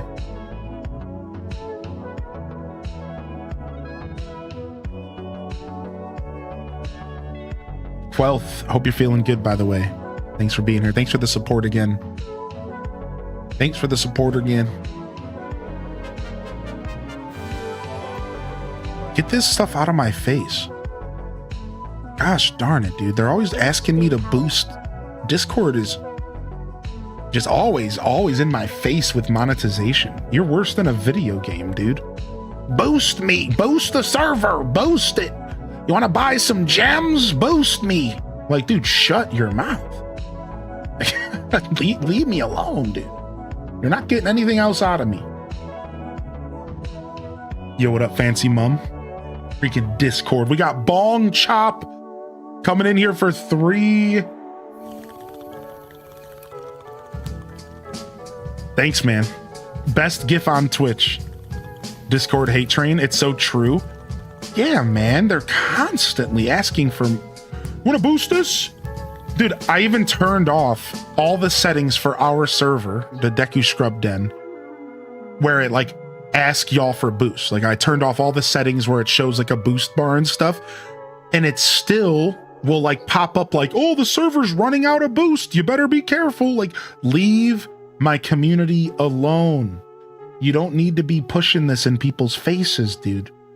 I mean, obviously they love money, but oh my gosh. What up, Crazy Wolfheart? Discord's getting less amazing the longer they are a corp app. I know. It's unfortunate how obvious Discord's enshinification has been. It's not always so obvious. You know what I mean? Like, I would argue like Netflix's, for example, wasn't obvious. Right? Like Netflix just happened all of a sudden. One day you wake up and Netflix was just like not really the thing anymore. It's fine. It's not the worst, but it's also just like, you know, it happened slowly. So you came to terms with it. Discord, it was just like so obvious, like from the very start of everything just starting to go downhill. It was just like, oh, okay, Discord's dead. I like Discord though, so, you know, I'm not giving up on it, but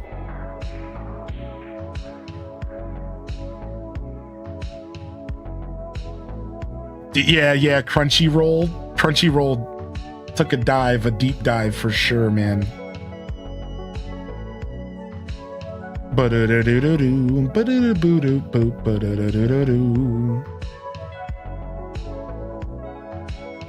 I guess I really do need this to be dense as well.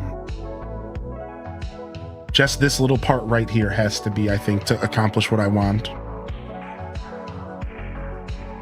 Should I not? No, I don't know if Crunchyroll's worth it. I don't know if Crunchyroll's worth it. I'll be honest. I'm not sure. Mostly what happened to Crunchyroll was they got purchased by another company, and then they had a moment where they did some jerkwad stuff to like a bunch of people's games or shows or something.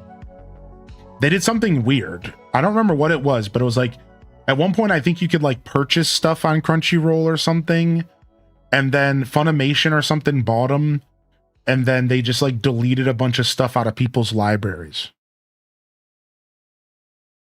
It was like brutal.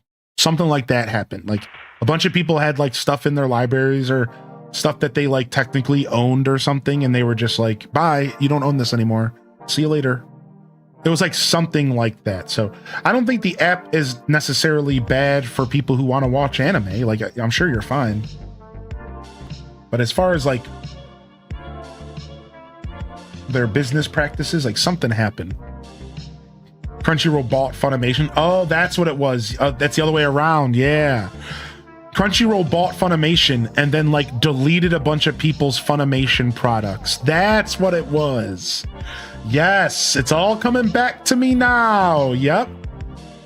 That's exactly what it was. Yep. And then people owned stuff through the Funimation website or something, and they just deleted it all.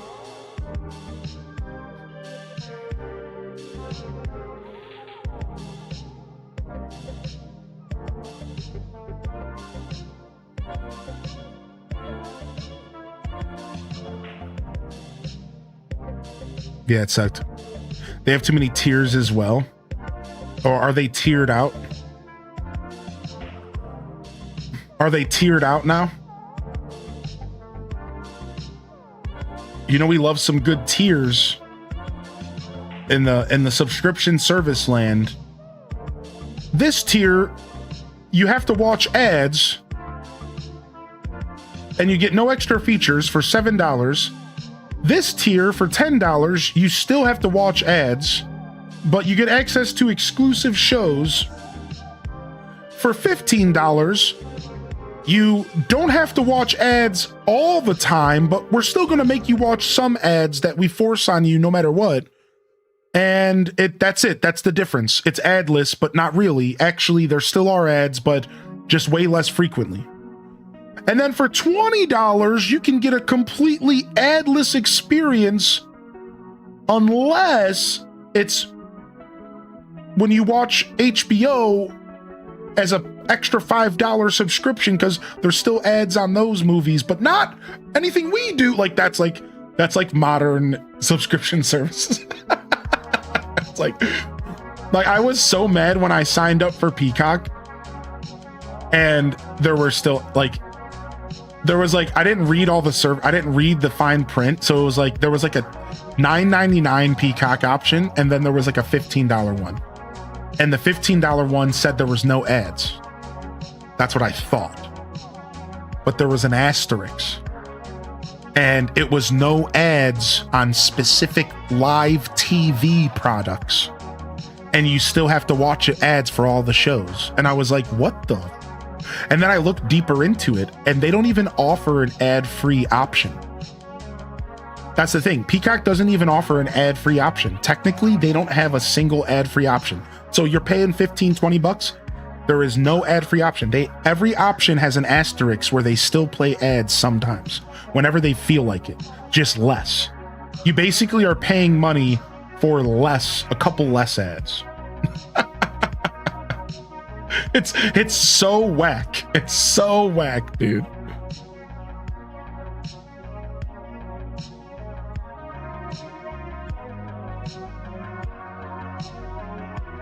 Spotify's going up.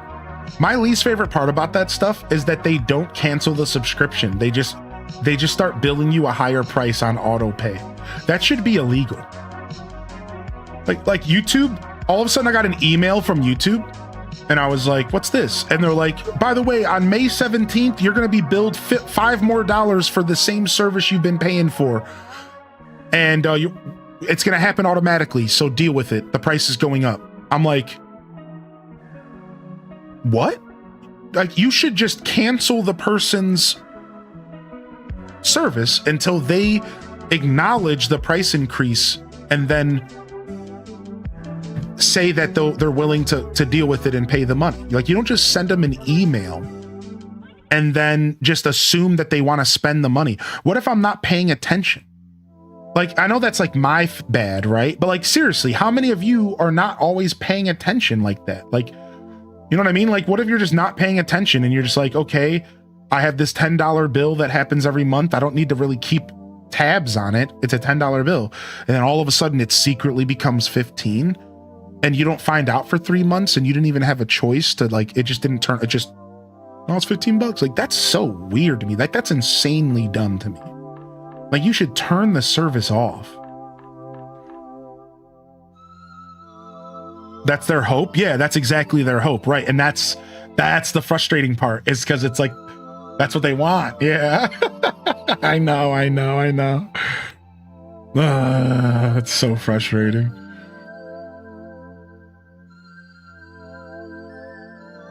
I got a pop-up as soon as I opened the YouTube app on my iPad. I could have hit that so easily without ever reading it. Yeah, dude. It's like, come on, man.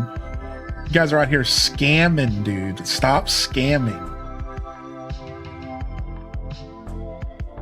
I got the email and I went to cancel it and they offered 50% off. Yep, that's what they do. They're like, well, actually, you can have 50% off for the next 6 months if you stick with us and then forget about us again. Oh, you remembered us? Oh, That's not good. Here, you want 50% off? Don't remember we exist. Don't remember. H day later. They know what they're doing, man.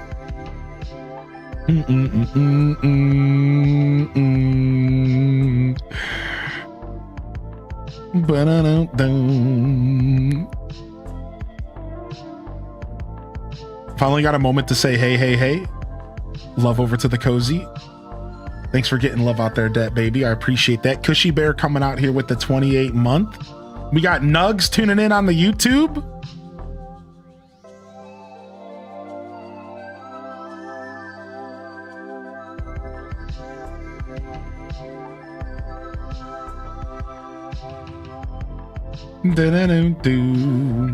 All right. I had to densify this specific location a little bit further. Now we're feeling pretty good here. All right, let's go grab some bushes and we can move on to step 2. Here's a coupon, don't go. That's funny, dude. Here's a coupon, don't go. Yo, Nugs, hope you're having a good day today. And good morning to you. Want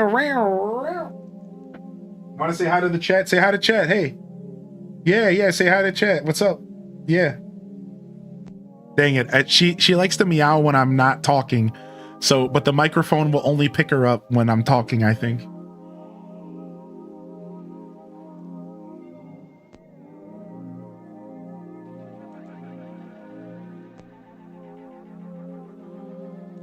Like, she likes to reply to me, you know?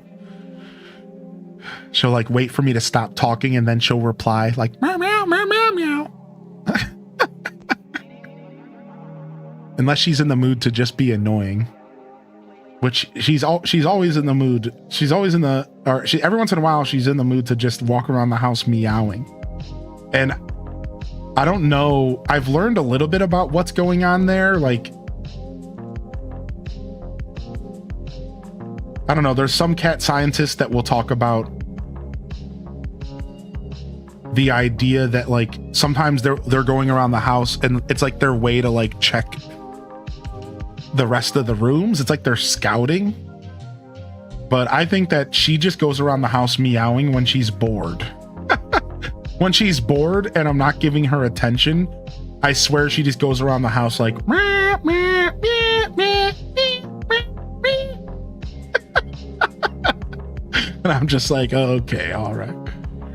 Yeah, just a cat being a cat. Yeah, I call that cat patrolling. Yeah, they're seriously, they patrol. They really do patrol. Like, apparently they'll go around the house and they'll meow and with the intention of like patrolling. That's like a real thing apparently.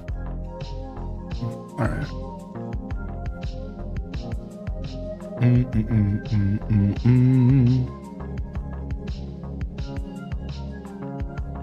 Okay, we'll leave that there. That's fine.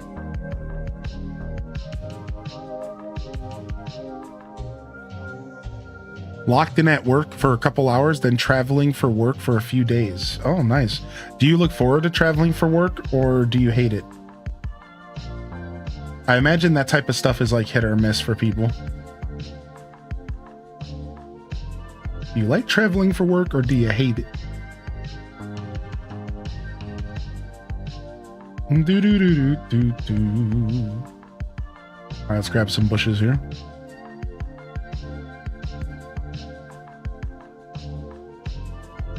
One, two, three, 4, 5, 6, 7, 8, 9, 10. The acoustics in this room are great. Virgo chick, pretty much. That's what it feels like. That's pretty funny. Yep, she's walking around the house, checking the acoustics out.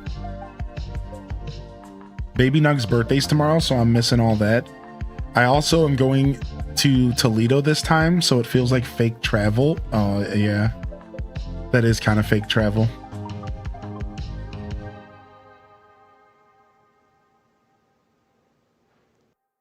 Kiwi's a little sentinel too. She's 22 pounds. I don't think she would throw down too hard on anyone if they intruded. Yeah, I don't think that's the cat's way too often. You might get a hiss or something out of them, but...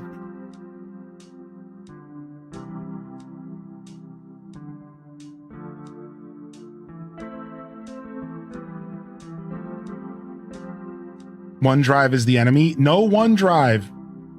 No. My cat Ozzy has a specific meow when he does it too. I call it yowling. Yeah, same. The yowl, yeah. It's almost similar to the yowl from when they're in heat, but like there's nothing like a cat in heat, so not quite, but like almost. There's some similarities to when they're in heat, kind of. Yeah, it's like a yowl.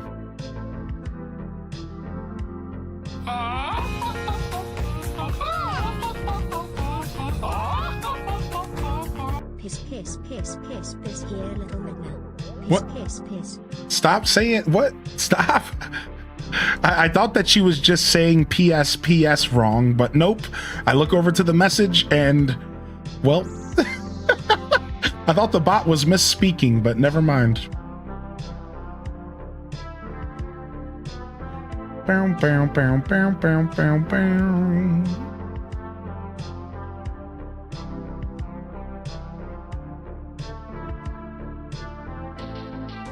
Fully intentional. Red, pink. Pink goes here. Justice for the bot being falsely accused.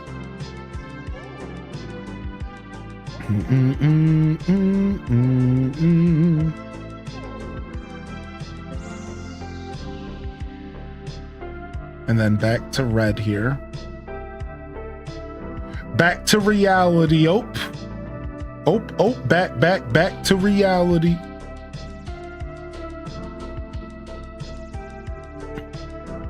Yo, Valicia hitting that check-in.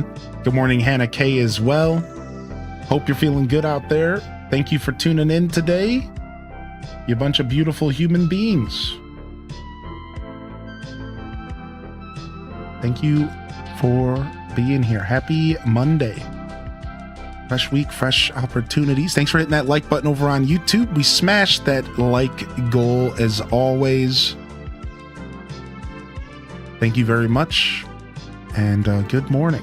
Hope y'all are feeling all right out there.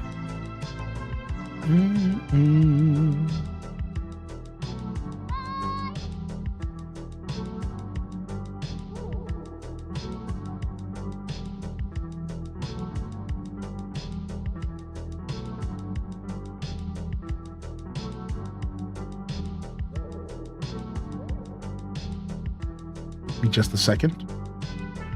Boom, boom, boom, boom, boom. I have played Dinkum. I have a playthrough on YouTube. Yeah, exclamation point YouTube. We have played some Dink Donk and Dinkum. We have. Yo, overused with a 29-monther. Thank you again for the biddies, Cozy. And Cushy Bear, how you been, man? I hope you're doing well, Cushy and overused. I'd love to hear from you if I haven't already. Welcome to the show today. Good morning, y'all. Gonna watch it later. Yeah. My original playthrough. I don't think I added any of the extra episodes. The Weekum of Dinkum isn't uploaded yet.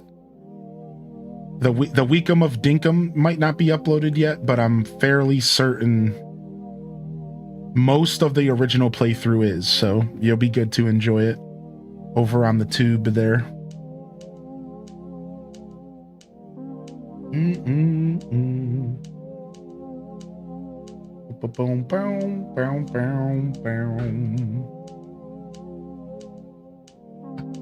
All right, let's mix up these jams. Mix up these jams here today.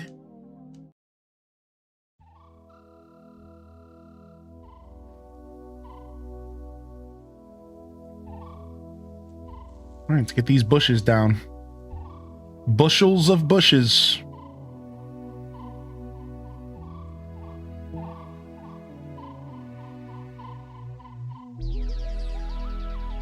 The occasional just single bush in the middle of a clearing can be really cool, accompanied by some patterns and stuff. It can be super cool. Do do do do do do do do. What's been on the gaming agenda the past week or two? If I haven't heard from you here this weekend, jump in the chat. Let me know how your weekend was. I know some of y'all were hanging out during the weekend show. We were playing Lego Star Wars, but I know that's not everyone's bag. Plus, I know just not everyone interacts with Twitch on the weekend. Some of y'all get out of the house. Some of y'all go do stuff. Imagine doing stuff. Imagine that. I should have brought a tree with me. I figured I'd need one.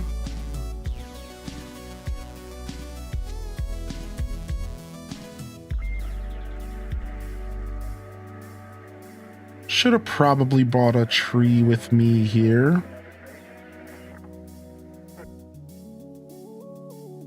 Might do holly bushes right in this little backyard patch. Just a little bit. Play the demo for Tomodachi Life. It's cool. It's super cool that they offered a demo for that game. That was so smart. That was so smart for them to add a demo for that game. I imagined doing stuff and now I'm exhausted. The vibe. What a vibe.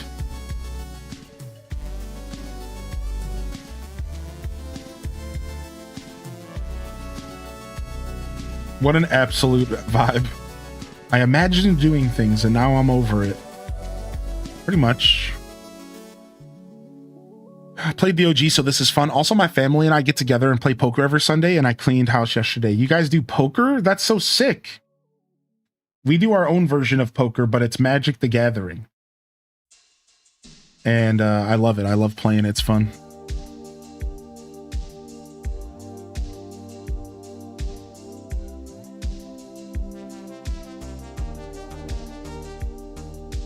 MTG is the best, yeah. Our own little version of poker, if you will. Some MTG. You'll be playing Yoshi on Thursday? I'm looking forward to Yoshi. We're going to be jamming out with some Yoshi together here this Thursday. It's going to be fun.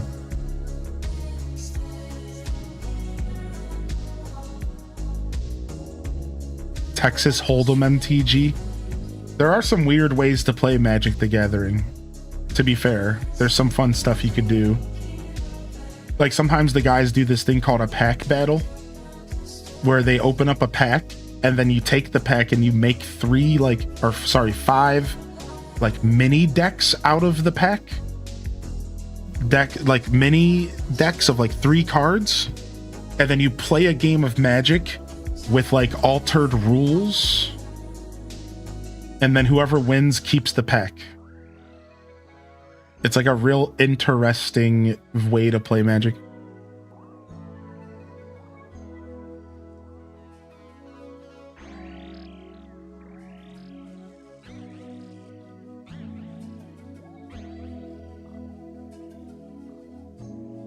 Lots of gaming with the BF. We got back into playing Deep Rock Galactic, and for single player, I've been diving into No Man's Sky. After a year away. Oh, dude, nice. We have a solar system we've been taking over as a community. If you would like the coordinates and stuff, all the information's in the Discord. Mandy Cat, I encourage you to join us, man. We have a whole solar system that we've been living and taking over, and banana milk. My bad. I misspoke. Yeah, banana milk. If you want to join us, dude. No pressure, obviously, but it's pretty cool. We have a solar system. We have a paradise planet, and it's a very heavy water planet, but it's pretty paradise-esque. It's got some drones on it that are annoying, but you can shut them off for the session. It's not bad. I've missed the past 2 No Man's Sky updates. You want to know the problem with No Man's Sky and updates is that I never feel like I can engage with them because I'm so behind in the game. That's the big problem with No Man's Sky, is that there's so much stuff going on in the game that when they're like, here's a new update with new features, now you can play Pokemon and you can have garbage resource dump Omega surplus extreme adventures. And I'm sitting there like, I've barely played the game. I have nothing. I'm still building my first base. So I can't engage with any of this content. And they're always putting so much content out that I feel like I'm always drowning, and it's like I'm always behind and I can't ever play anything new. It's real weird. I know that's mostly me and my fault. Like, I know that's like a headcanon thing, but like, holy heck, I cannot keep up with that game ever.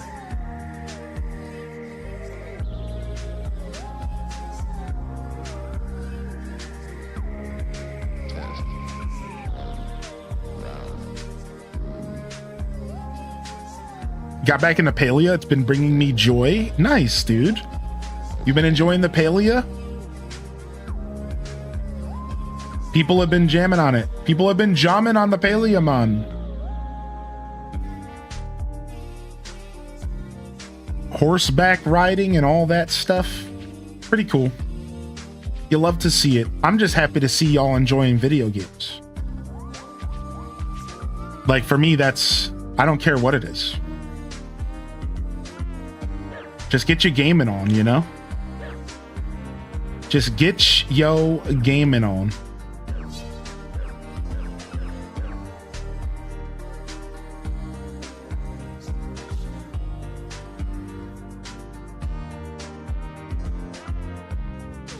Needed another game to sink my teeth into.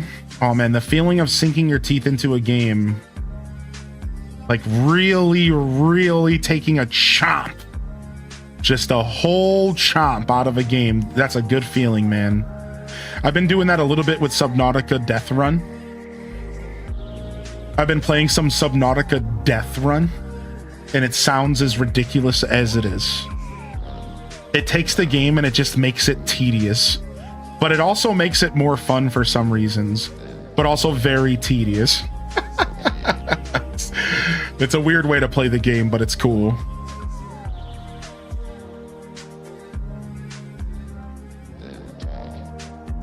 Like, for example, you get the bends in Subnautica 1. This is not a new album, but it is a newer album. Yeah, Sophis, it's one of my favorites to spin on the channel. I usually spin it exclusively on Mondays. Yeah, it's newish. That's right. I mixed up my Monday morning music, and I've been spinning this album. It's beautiful. Yeah. So you guys know, like, decompression sickness. You know what the bends are? So they added the bends to Subnautica 1 Death Run. It's a mod, and you get the bends. So if you don't know how decompression sickness works, when you dive deep enough in the ocean, nitrogen builds up in your bloodstream. And if you go up too high, too fast rather, the nitrogen will blow up in your blood and kill you. So the way that divers do it is that the deeper you go, the longer it takes to come back up. I think it's something like every 10 meters, you have to wait like 30 minutes. Think about that. Like, so every 10 meters of traveling back up to the surface, you have to like sit around under the water for like 30 minutes. And I think that's like how the bends works roughly in real life. If I'm wrong, it doesn't matter. Just wrap your head around that. It's like every 10 meters, you have to chill out for like 30 minutes or you're going to get hurt. You're going to get sick, right? Now imagine that in Subnautica. Think, like, if you've ever seen Subnautica or played it, imagine that if you ascend too fast, your character starts taking damage. So you have to like slow down everything you do in the game, and you have to like really play patiently. And it's more tedious than anything. The bends specifically is more tedious than anything, but the mod itself is really fun. Making everything in Subnautica matter more making, you know, you actually think about your decisions, because I'm playing on hardcore, so only one life. It really takes Subnautica, and it takes all the features and all the systems, and it just ups it to the next level. And it really makes all your decisions matter. Your research, your recon, everything matters so much more. And I adore it. I'm in love with it. Except the bends is kind of annoying. I'm trying to really respect the decision to add the bends in, though, because I'm trying to role play in my mind, like, what would it be like if you were diving in Subnautica in real life? You would have to create, like, areas to take breaks. You would have to create lots of different bases. You would have to really take your time. You know, and it's kind of neat. It's kind of an interesting way to, like, role play through Subnautica. That's cool.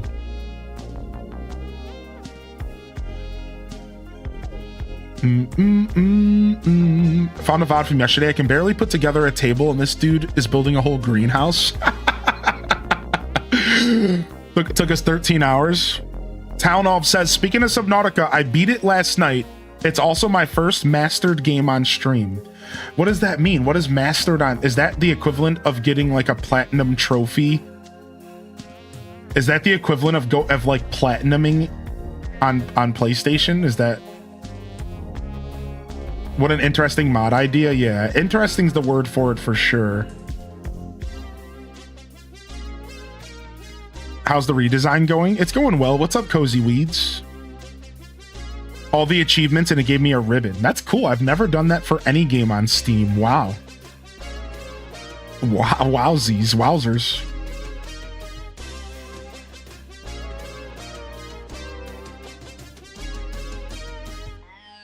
Started watching a deep wreck diving YouTube channel. It was fascinating to see the process of ascending and descending. They have so much that they have to think about. Yeah, diving into cave diving and like wreck diving and that kind of stuff might be some of the stupidest stuff human beings will ever do. But it's also like the most thrilling. It's like riding roller coasters. Like, this is a pretty dumb idea as far as being a human and self-preservation is concerned.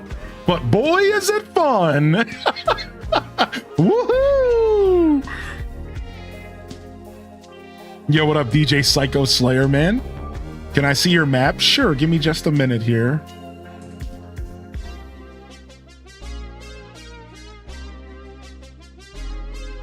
Talking about cave diving? Yeah, we were, yeah.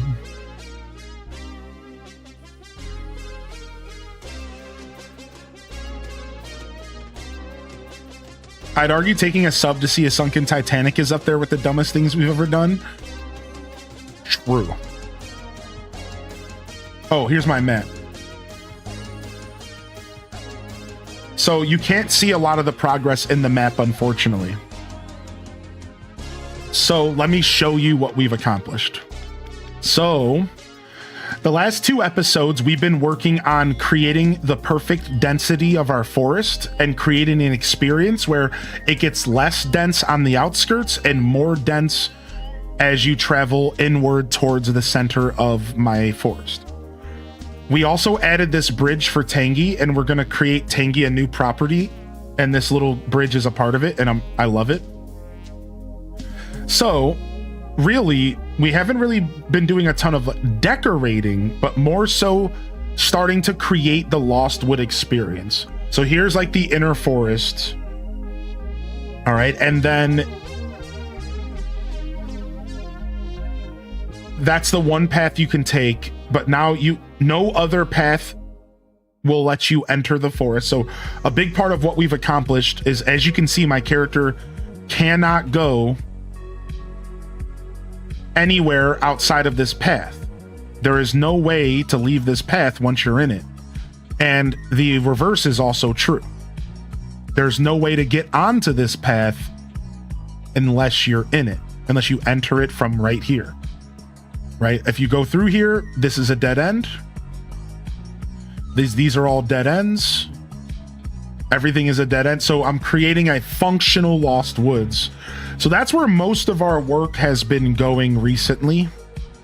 And then I also created my my tunnel that's going to be used to head to a cave eventually. And we had to bushify the tunnel pretty heavily. So up here, I finally took the time to get this tunnel set up. So I might not need all these bushes. Some of these bushes might be taken away later, but for the most part, I needed to make it to where you couldn't enter this path via any way but the way I just entered. All right, so this was like the last 2 episodes have been a lot of maintenance. It's not been a lot of decorating. And now we're finally starting to get closer to really decorating. It's not there yet. I'm currently putting down bushes so that I can continue to create the functional side of this build. When I say functional, I mean an actual Lost Woods. If you don't know how the Lost Woods works in Legend of Zelda, it's a woods where if you go in the wrong direction, it kicks you out and makes you restart. The concept of the Lost Woods is that if you go in the wrong direction, it kicks you out of the forest and it forces you to go in a different direction.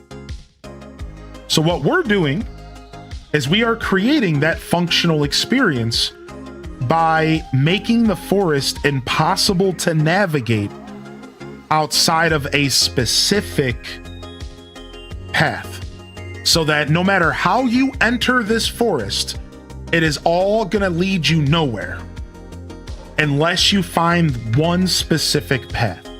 And that is how we are managing to create what I am calling a functional Lost Woods.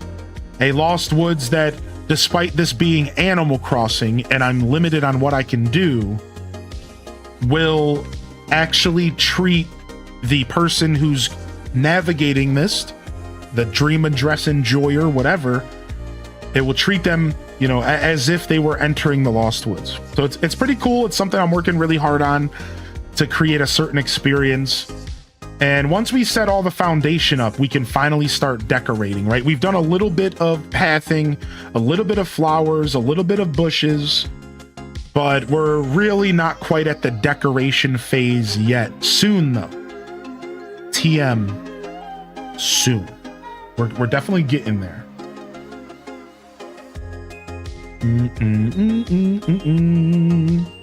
This is my island. This is my official island we're working on. That's right, Sophis. This is Gale Island, my first island from over all the years that I've been playing the game alongside y'all. This is my main island. I've done the biggest uproot that I've ever done on the island. Like, I deleted almost everything. It's pretty scary, actually. And we are starting anew. The only difference is I didn't want to start a new island. That's the only difference, is that I didn't want to start a new island. That wasn't a part of the equation for me personally.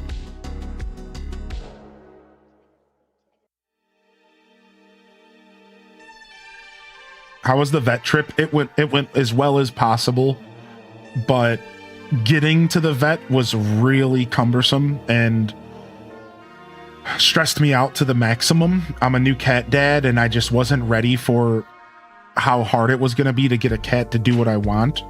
Funny, because I understand that cats never do what humans want, but boy was I not ready for how tough it was going to be. So I got a little beat up. My pride got a little punched. I felt kind of rough around the edges for a little bit, but I succeeded and she's fine. Everything's good. Yeah, it was rough. All right.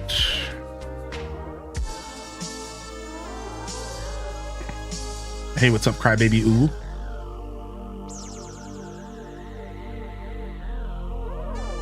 Did you just trademark an unspecified time in the near future? I did. Anyone else still have their 2020 OG Island?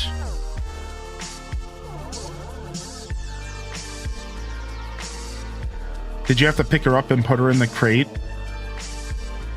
There isn't even a universe where that would have been possible with this cat. She's not comfortable enough with me yet. We're technically still in the first 3 months, you know? Maybe one day, but at this moment in time, that wasn't even an option. That is how little this cat wanted to give up her freedom. So it took a weird technique of sliding her off of the ottoman into the crate and plucking some claws like I was killing Simba.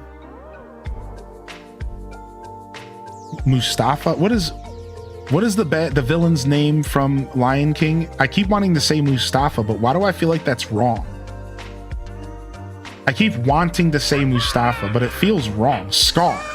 Thank you. Like, I knew Mustafa was wrong. I knew it. I'm like, dude, why? My brain wants to keep saying this, but it's wrong. I know it's wrong. Mufasa's the father. Mufasa's the dad. Thank you. Anyways, yeah, I did. It was a lot of work. I still have my OG. They still wear the HGG merch from the shop you put there back in 2020. Nice. That makes me real happy, dude.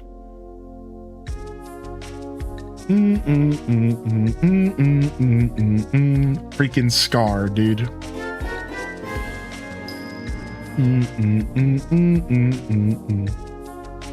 H-Day Midnight H-Day Wiggle. Taka. Is Taka part of his OG lore or something? I never heard the name Taka personally, but I like it. I think that's cool.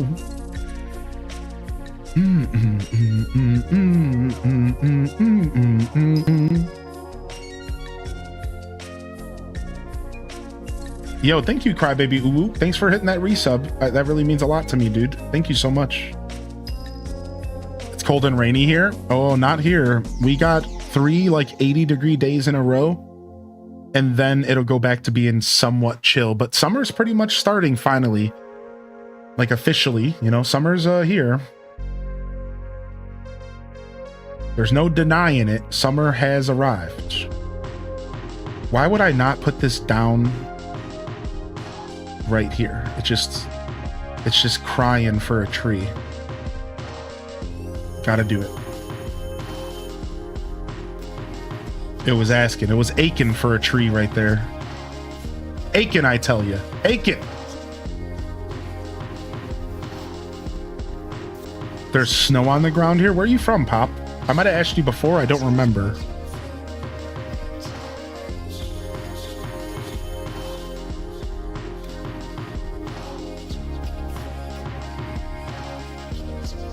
You're in Canada? Makes sense. The Canadians love their cold, don't you? Don't you? Don't you love your cold weather, Canadians?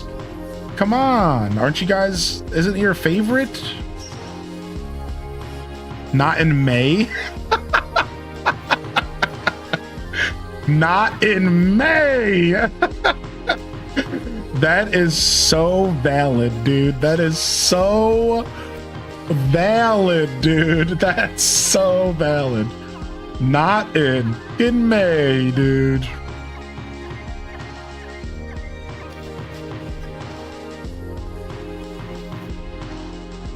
That's fair.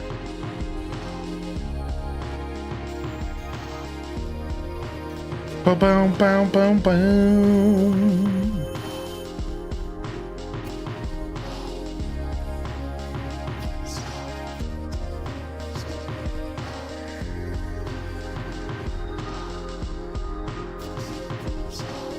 Hey, Shadows Benji.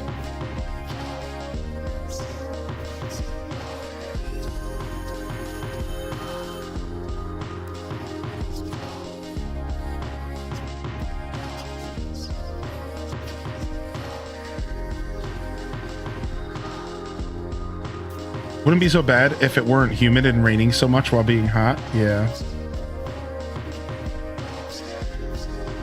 Don't Canadians love plunging into ice water for the fun of it? Isn't that the law there? Yeah, what the heck? Are you even a real Canadian? What's going on here? Why don't I have... What happened here? Why does it feel like I removed a tree or something here? I need another holly bush, apparently. I'm just gonna go grab it now before I forget.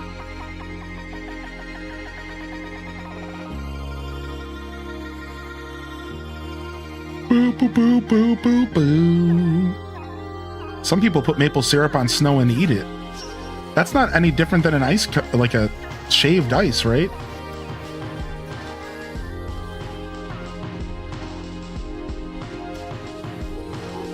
Good morning, hope you're well. Like here, let me word it differently. Some people pour high fructose corn syrup, sugary colored liquid on top of snow and eat it sometimes. I almost would rather take the maple syrup.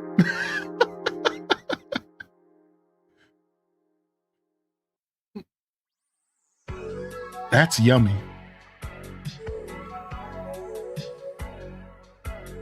It's just a lollipop, dude. So good. Yo, what up, Cool Starty, man? Thank you for the biddies, homie.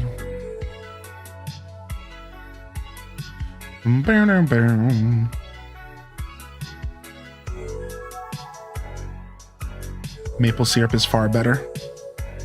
Is this coming from the perspective of a Canadian? Because then it's biased and we can't count it.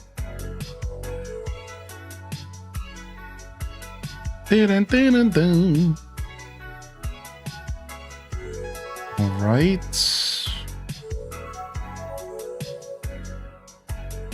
Yes, I'm Canadian. Well, then you see, there's a conflict of interest here now, isn't there?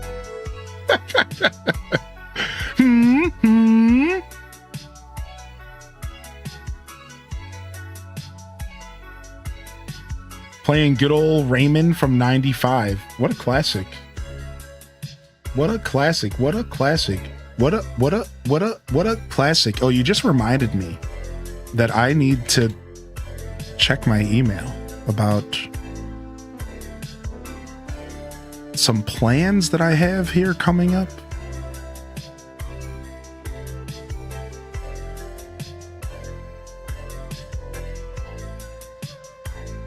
Okay, that's not until May 27th. Okay. Woo. All right, I need to write that down in my calendar because I'm not going to remember.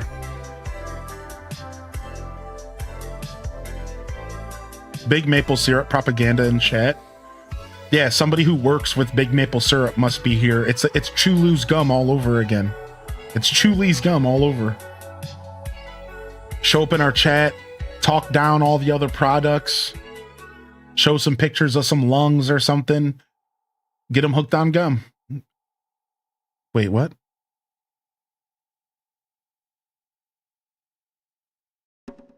Yo, what up, Nisi Star? Good to see you today. Man, I need to go watch the movie Clerks again. I feel like I watch Clerks every like 2 or 3 years. It's about time. I love the black and white Clerks. The classic.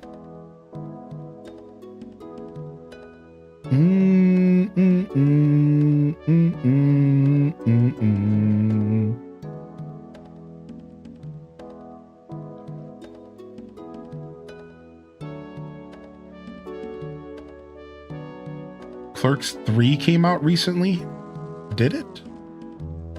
Clerks 3, huh? I believe it. I'm not sure though. I'm not, it wasn't on my radar.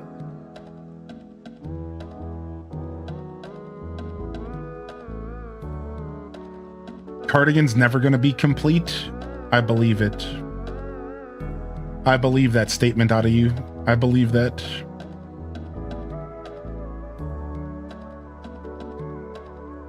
Any other habitual island restarters out there? How many, what's the total amount of islands you've had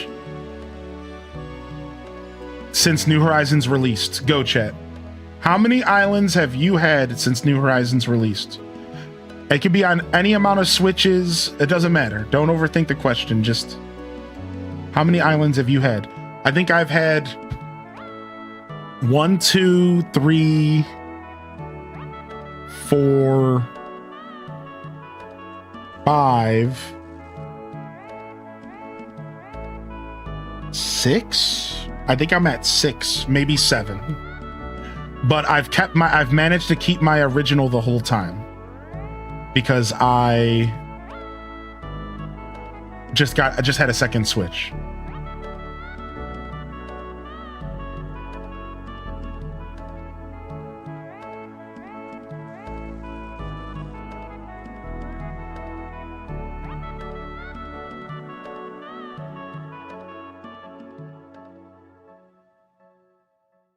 Over 5 for Fat Cat plush. Laureen says 3. Indaloon just 1. Bazinga Mama 3. Exhaustion 4. 0. What the heck? You don't play Animal Crossing? Well, 1. Well, yeah, so you're saying no restart. No restarts, right. No restarts. What up, Monster Bash? Only 1. We got a couple Highlanders in the chat. I got respect for the Highlanders out there. Only 1. Do do do do do do boo boo boo. All right.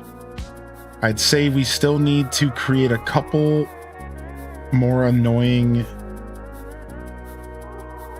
No, like this is good. Remember, I gotta remind myself, we don't need to make this part of the forest super annoying, because it doesn't matter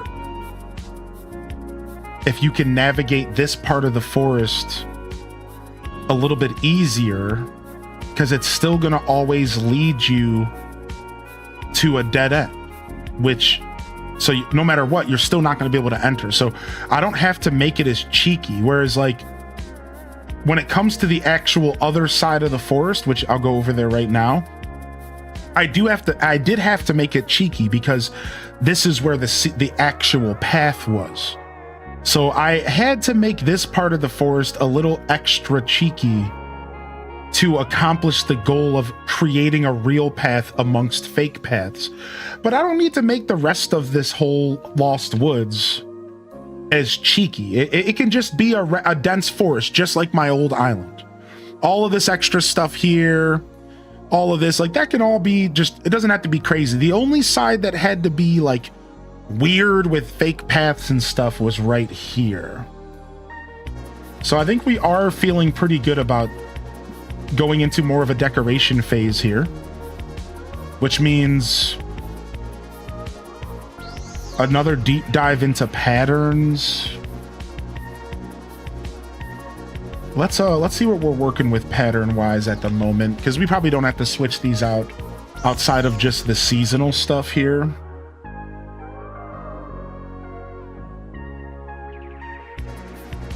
All right, let's go take a look at some patterns this morning.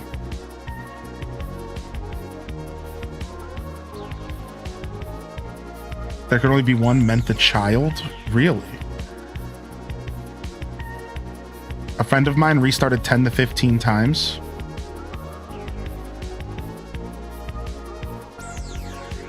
Anybody still have a starter villager on their island? That would be pretty cool, because if you saved your starter villager until they released 2.0 and you bought HHP, you could eventually had redesigned their house. So if you managed to hold out all the way until 2.0 came out, and then you redecorated their house for them, you could have had your villager from the beginning, you know? That's pretty cool.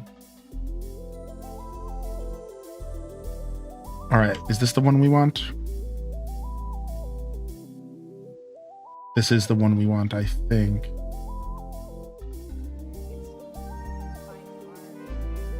No. Negatory. I got birds nesting under my air conditioner. Midna was sitting right by my feet here, all cute. Just trying to stay warm in here. I didn't even know she was there. I went to move my leg and I bumped her a little bit, just a little bump. Just trying to stay warm, stay close to Papa. I could grab a blanket for her to lay under while I'm sitting here, but I don't normally do that during stream. Here, I need to go get some coffee real quick, so I'm going to be right back anyways. I'll be right back. I'm going to get some coffee. I'll be right back. Here, I'll leave this screen up so you guys can look at some codes or something. All right, be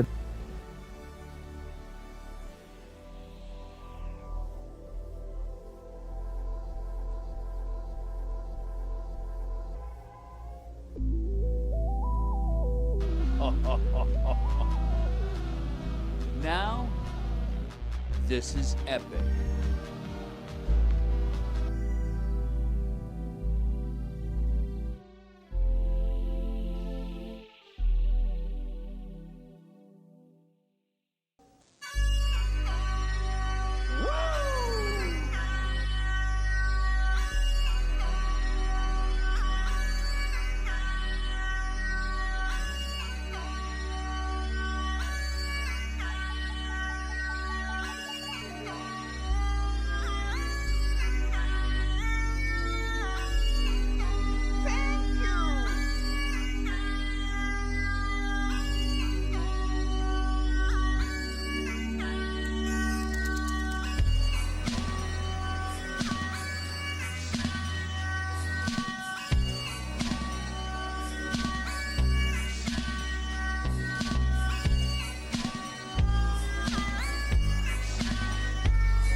Oh, yeah, she's never done that before. Not during the stream.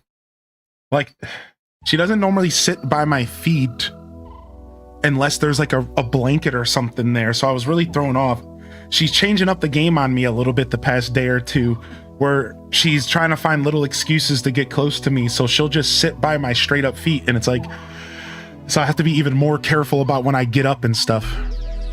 Yo, thank you, Anonymous, for the 5 gifted subs. Hey, dude. Thank you so much, man. During the break? Yo, good morning, everyone. If you're just tuning in, welcome to the show.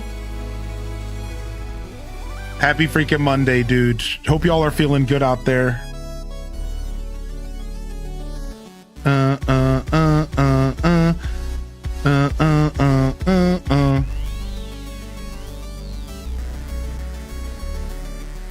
Cats love to change locations when sleeping. Yeah. Now she's just loafed up outside of the room. We'll catch you later, Sophis. All right, what am I doing here? I need to find my standard patterns here that I use. Oh, here's all the dirt paths. Look at that. Here's all the dirt paths, man. These are all the beautiful Animal Crossing dirt paths here that we like to use. Oh my gosh, these are so good. You see, I use the clear ones so that I can put them down on top of other paths. You got to use the clear ones so that you can put them down on top of other paths.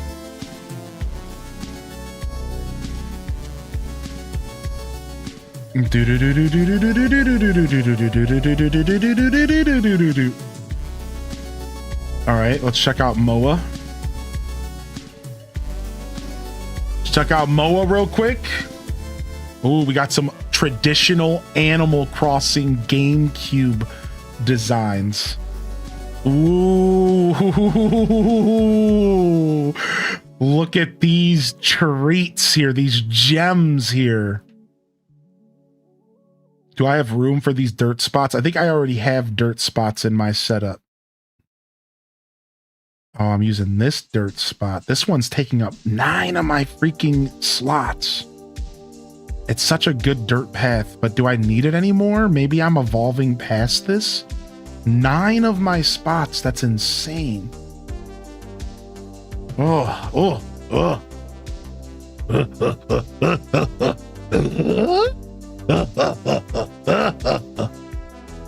Sorry. Sometimes I get a little Tim Allen. It comes out of me.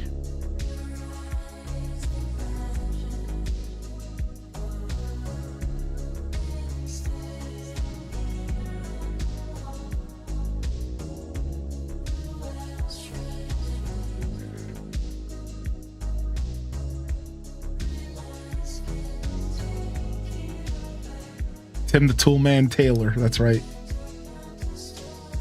What why do I have this favorited? Oh, for the dirt. Again, the dirt. Man, I'm obsessed with these dirt patterns. It's pretty funny.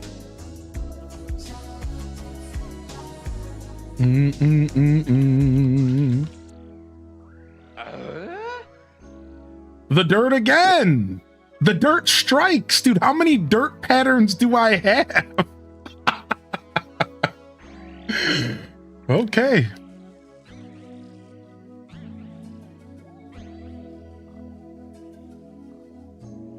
Just call me Joe Dirt. I have 9,000 items. How many do you have? Like 8,500. Dude, the iron looks so good. Look at the Sheikah slate. More dirt. All right. All right, let's see what Sun has. Would you look at that?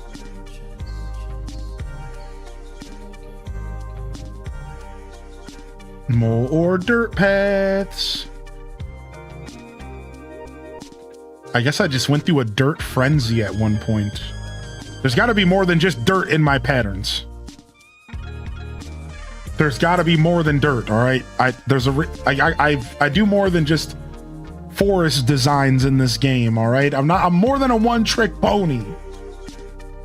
Ooh, I love this pattern right here. The dingy shack.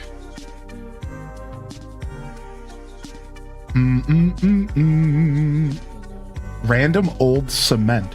Why did I save this though? Because I just thought it was cool. Usually if I save something, I've used the pattern before. So oh, here it is for this. These beautiful puddles. Look at how gorgeous these puddles are. Yeah, these puddles are really nice. That's why I saved this guy. But I mean, look at all this other really nice stuff. Train tracks. There's some really nice stuff here too.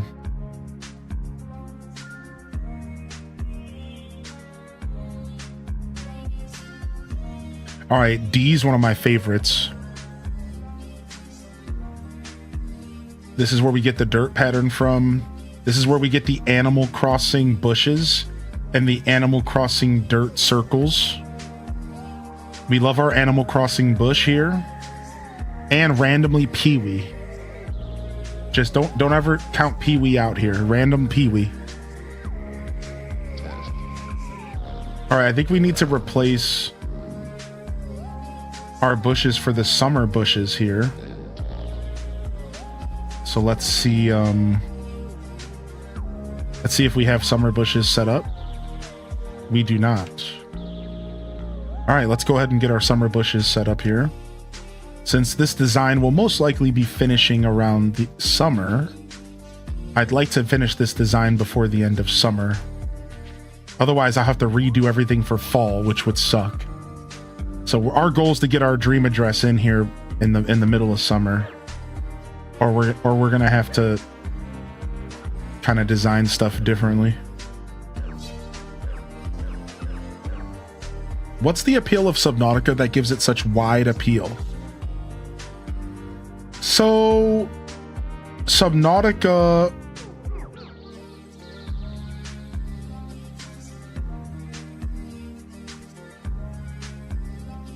is one of the best survival games to ever come out. And that's its first draw. So it appeals to people who enjoy survival games. Games where you are put up to the task to surviving in an unknown place. It requires resource gathering, resource management. It requires game knowledge. It requires patience. But then there's more than that.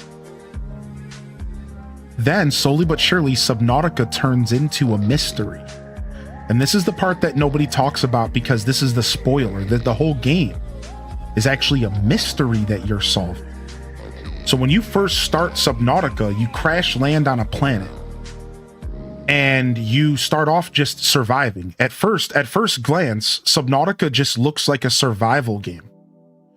But it's not a survival game. It's a mystery game. You're solving a mystery the whole time you're trying to survive, while you're also looking to get off the planet.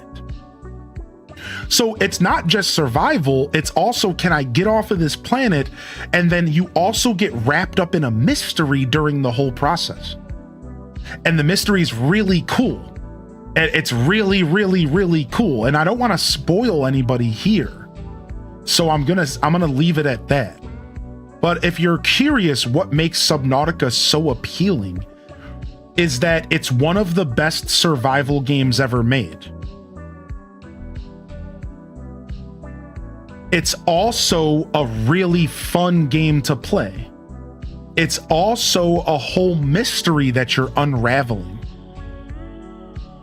So I think that you're doing the game a disservice by saying this right here. And I'm not calling you out, I'm not challenging you. Just hear me out.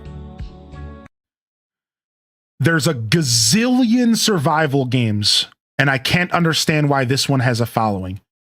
That comment right there is why you're too focused on the survival part of the game. I also want to note that just because there's a bajillion of a game in a genre doesn't mean that one can't be better than the rest of that gazillion. And if you don't partake in survival games, you might not understand what sets Subnautica apart from all the other survival games. So that's why I had to call that comment out. I'm not calling you out or anything weird, just I want to be clear. That point about there being a gazillion survival games is exactly why Subnautica is good, because it's one of the best survival games we've ever gotten on planet Earth up until this date in gaming. So don't undervalue that alone. Like, that alone makes the game worth playing for people who like survival games. It's not just another survival game, it is one of the best survival games. So you need to take into account that that alone is enough to excel it. It's not a part of that sea of survival games. It's like on the next level. And that's going to be something that's hard for you to see if you don't play the game. Right? Like, you're so far out of the loop. Well, yeah. Do you even play survival games? That's the first thing. You're so far out of the loop. What do you mean? What loop are you out of? Because it sounds like you don't even play survival games. Because if you don't play survival games, how can you expect to understand the value of a survival game? Yeah, you're just out of your lane, which is fine. Like, you can't look at a game and say to yourself, I don't understand why this is popular. If you don't enjoy the genre of game, that's like looking at Call of Duty and saying, why is Call of Duty popular? There's 5,000 shooters out there.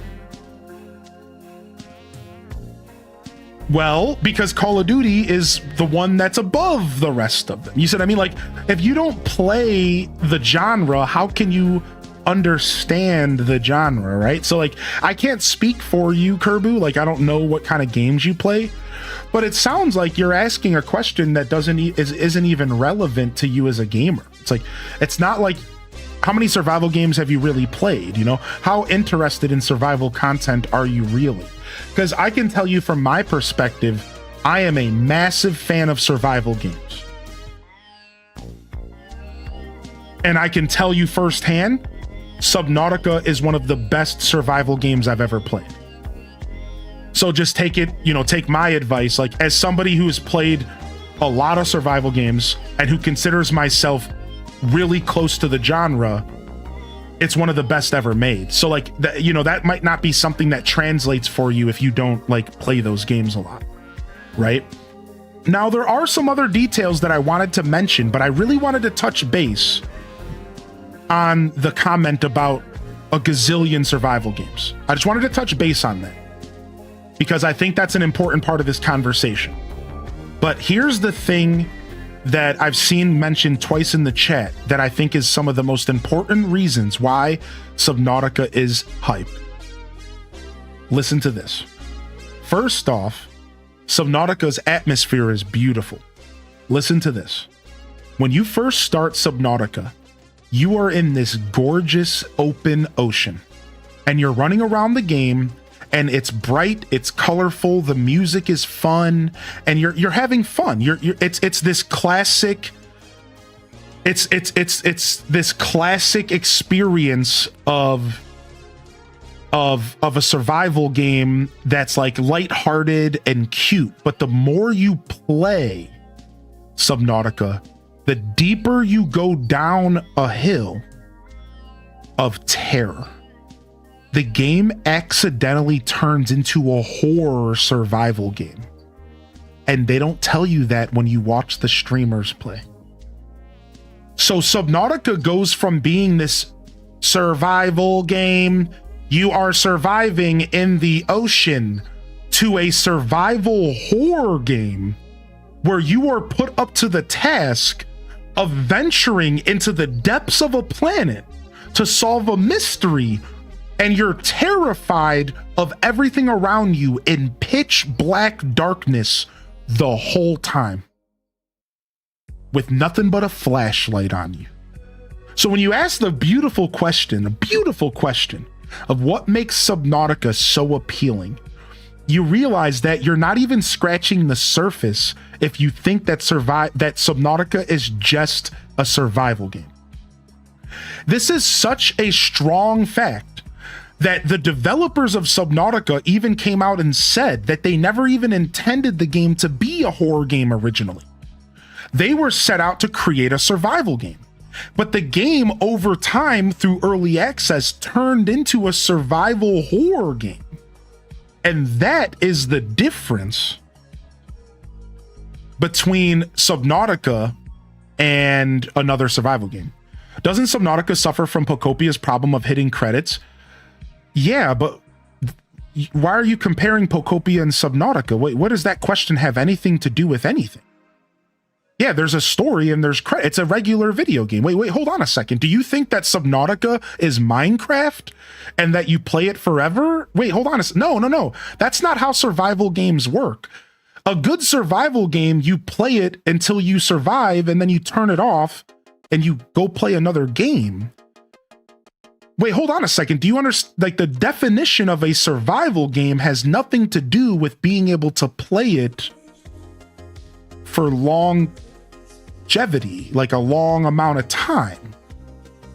Like, that's not quite what a survival game means. Like, you can play Subnautica in creative mode, and you can build and design and stuff, but that's not at all the main function of the game. Like, not even close. Like, Subnautica by definition at this point is 100% a single player survival horror game with the option of like doing a little bit of designing if that's kind of what you see other people doing. Yeah. It seems like you haven't really watched a Subnautica playthrough. It seems like you just watched a couple people playing Subnautica, and like, that's not quite how that works. I really do encourage you go over to my YouTube and you watch my playthrough of the game. Also, we have a couple clips. Like this clip right here is the best example. This is Subnautica. You wanna see what Subnautica is right here? This is Subnautica, and look at Talnov. I wouldn't call this game a survival horror game. Okay, Talnov. You tell me if this is a survival horror game or a survival anxiety game. You tell me, all right? Here we go. Oh shit, I'm dead. I'm dying. I'm dead. I gotta get out of here. Where's my base? I gotta go home. Is my base even safe? I don't know. Ah!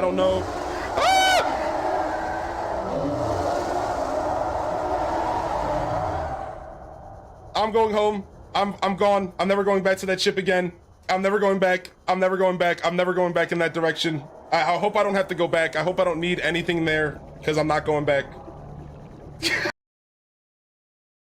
Yeah, it is a survival horror game. Just because once you get good at the game, you're no longer afraid of it, doesn't mean it's not a survival horror game. You see, that's the nuance, is that you're saying that it's a survival anxiety game because you're good at the game, because you've played the game. But the first time you play Subnautica, it is a horror game. You are terrified of everything, unless you're the kind of person who just likes scary stuff, and then you aren't really a part of this conversation. But like, at the end of the day, yeah, what are you saying? So Subnautica is more linear than I realized? No, not at all. No, Subnautica is a super open game, and you can do whatever you want in it, but the mystery is linear. Does that make sense? So trying to solve the mystery is a linear story, but that story can be pursued any way you want, in any direction, at any pace. That's what makes Subnautica such a unique experience. You can play at any pace you want. You can put 50 hours into the game and never even touch the mystery.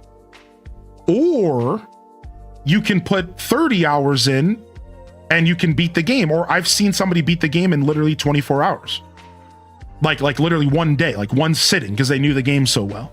So like, yeah, like it's not quite a linear experience, but the story, sure. Like, there is a story you're following via PDAs, and there's a mystery you're solving that takes you into the depths of the planet. And then once you're there, you solve the mystery, and then you can get off the planet and go home. So there is a story beat that goes from like A to like B, C, D, then like E, then like F, and like it kind of jumps around a little bit, but it does lead you and funnel you to one position. Yeah.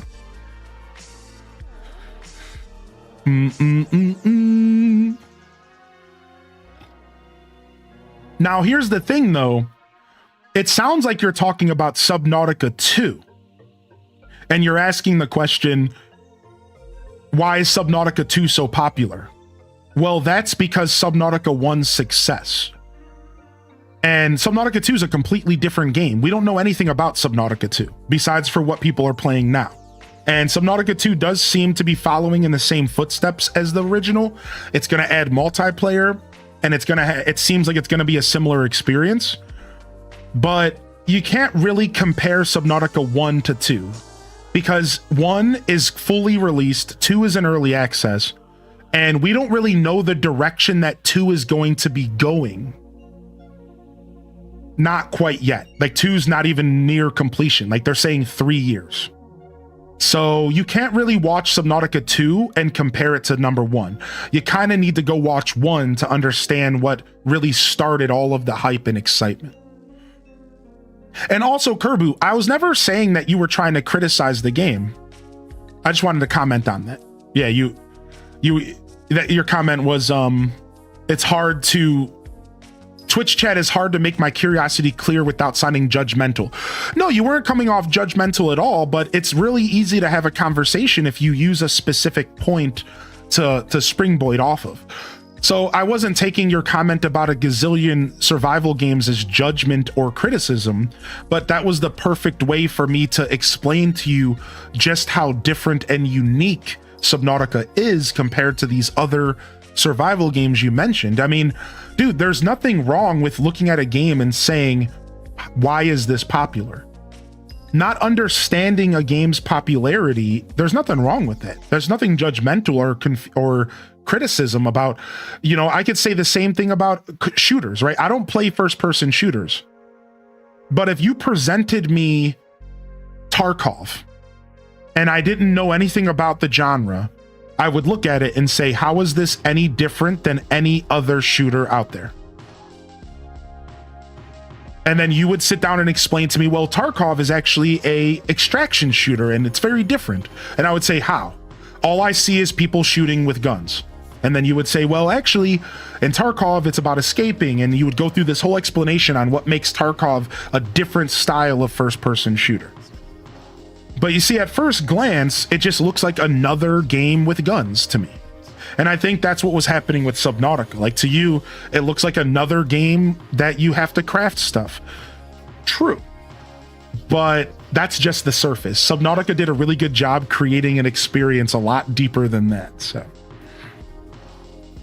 yo, what up, Kai Bells? Good morning. Welcome to the show today. Yeah, don't ever feel bad or feel like you're being judgmental or anything by asking a question about something that you don't understand. I don't want you to ever feel that way, dude.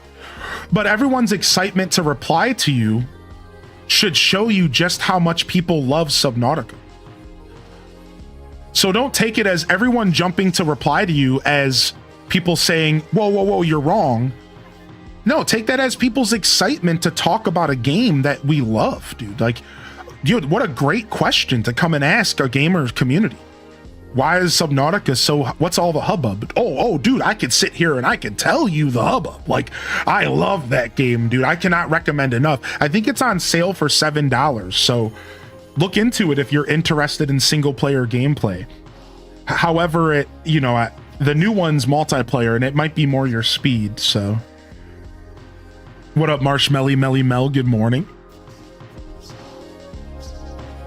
Yeah, dude, there's no way. Here, I got another one for y'all. Hold on. This is my magnum. This is my magnum opus here. You guys ready? This is my magnum opus here.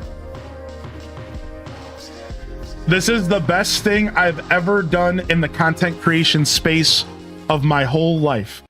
And it perfectly describes what it feels like to play Subnautica. You ready? Oh shit. Oh shit. Oh shit. I'm dead. Oh shit. Oh shit. Oh shit. Oh shit. Oh shit. Oh shit. Oh shit. Oh shit. And you're gonna sit here and tell me this isn't a survival horror game? That almost pissed me off. That's how, like, that, like, don't. Oh shit. You see my, look at my face right here. Oh shit. Oh shit. Yeah, like, no. Like, I don't think people understand, like, what Subnautica's bringing to the table, dude. Like, this ain't Minecraft, regular old cozy, running around in the plains. Even though I will say Minecraft can be very survival horror sometimes. I saw that comment, Exhaustion, and I agree with that. Minecraft can be scary if you play on permadeath. You can turn Minecraft into a terrifying experience with one option change. Put the game on the hardest difficulty and play on hardcore mode. And then I promise you, Minecraft's a completely different game. It's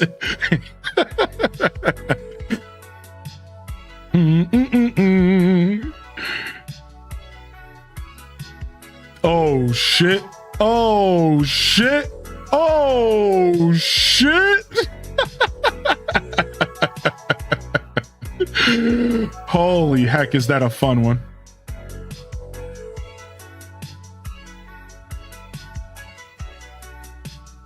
I'll play part 2 when it fully releases.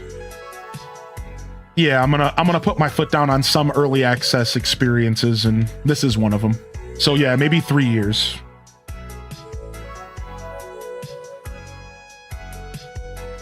Maybe 3 years I'll play it. 2-3 years. I'm not gonna put my foot down for every early access game. I literally can't do that as a streamer. Like, look at how popular Subnautica is. You know what I mean? Like, I'm gonna have to bite the bullet and play an early access game every once in a while. But if I can avoid it, I will. That's just my new like, if I can avoid it, I will. But every once in a while, I'm obviously gonna have to do that.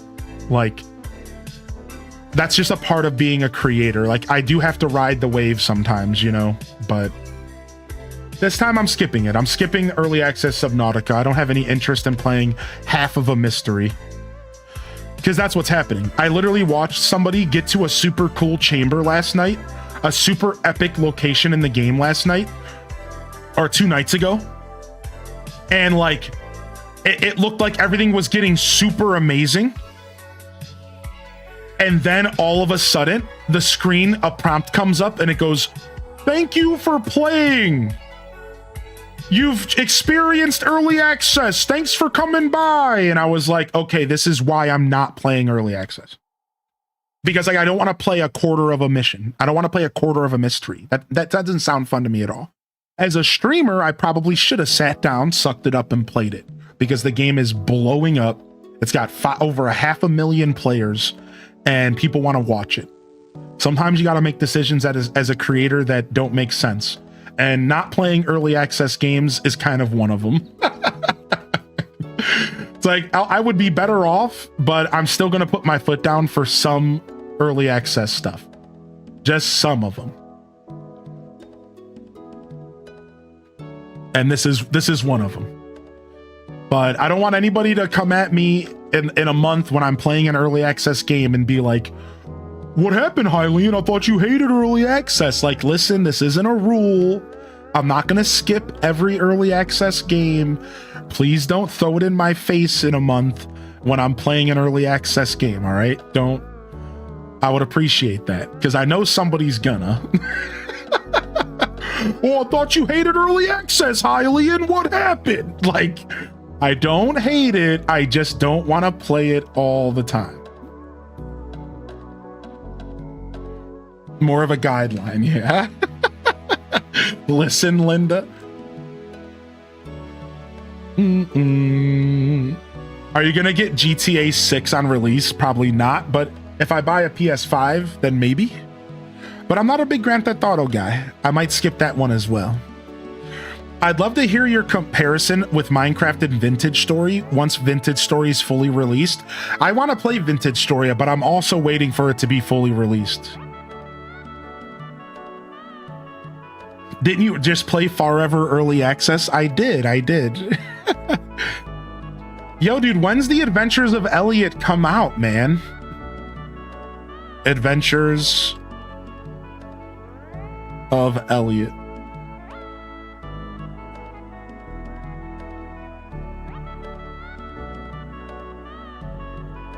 It releases June 18th. Wait, I might actually play this next month. Dude, are you guys down maybe? Wait, this game comes out next month, dude. What? This game comes out next month, dude. I really want to play this. I'm not going to commit to it yet because I think that we're going to get some shadow dropped games from Nintendo and stuff. Like, knowing my luck, I'm going to commit to playing this, and Nintendo's going to announce Animal Crossing GameCube Remaster on June 16th. Like, the day before. You know what I mean? Like, they'll screw me. Like, so I'm not going to commit to anything. It's too soon, but I would really like to play Adventures of Elliot. But they're totally going to, they're going to shadow drop something. I've learned my lesson with Nintendo nowadays. They like to be little sneaksters. Yeah, Subnautica Below Zero is like a standalone game, right? So this is a sequel, correct? Thank you for answering that question. I did see it come in. What up, McBritches? Good to see you, by the way. Good morning. And oh, Kerbu, sorry to hear that. Oh, you got pulled away by work. No worries, man. We always expect people to get pulled away during a discussion on stream. I don't normally like to call anybody specifically out during a discussion anyways, because that's probably not fun. So, you know, whatever. Again, all I said at the end was, don't ever feel bad for being curious. I'm never going to assume you're being judgmental because you're asking questions. That's not how I navigate the journey here. So don't ever worry about that, Kerbu, all right? I'm never, ever going to sit here and try to, like, come at you negative because you're asking questions like, hey, why is this game popular? I don't understand. There's all sorts of games. You know what I mean? Like, don't feel bad about asking questions, dude. Now, if you get an excited and passionate answer from me and the chat room, don't take that personally. We're just excited and passionate people here. We love video games. So, what do you think Nintendo's going to have for the holidays? Well, probably not a lot. I think we're going to get a game in November and a game in December. The game in December or the game in November. I don't know. I don't know what to say here. So, here's what I think happens with Nintendo this year. Fire Emblem comes out anywhere between August and October. We already have Splatoon Raiders in July. We have Star Fox in July. I think we get Pokopia DLC announced this year. Even though that's on, at this point, I'm starting to get worried that we're not going to hear about it until next year. So, if you're following what I'm saying, there's 3 months that are not accounted for. September, November, and December are roughly not accounted for, or maybe October, November, December are currently at this moment in time not accounted for. So you're right. What are they going to do for Christmas? This is a really good question. What are they going to do for Christmas? What are they going to do this fall? We don't know. And I think something Pokemon related makes sense. I'm hoping for DLC for Pokopia. And I'm really hoping that we get that Zelda remake. Those two would be enough to cover winter, technically. But that doesn't really feel like enough now, does it? And this is where this conversation gets really fun. What could they release this year to fill the void? I do have a big answer here, and I feel like everyone stopped talking about this answer for some reason. 3D Mario, there it is.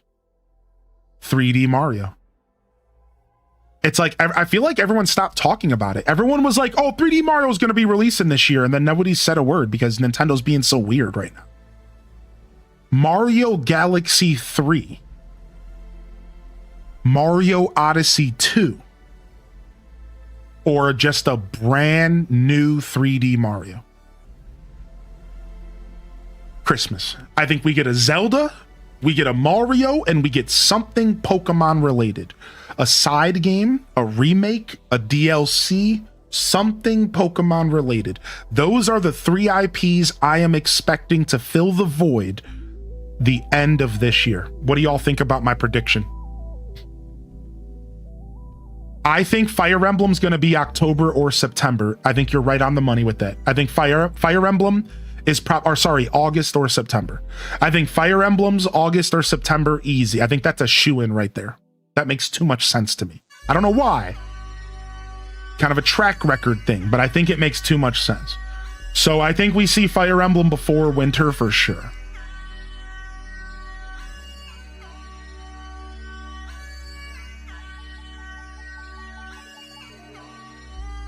I don't think we see a Zelda unless it's a remaster. Right. I think that ports, remasters, or the fabled Ocarina of Time remake is all we're going to get from Zelda.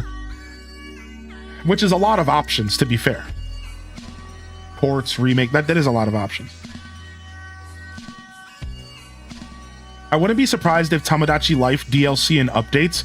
Why did I not think about that? Why are you so right about that? Wait a second. Yeah, Tamagotchi Life might be getting some updates, dude. You're right about that. The game is actually doing really well. I don't know what the sales are, but the game's doing really well.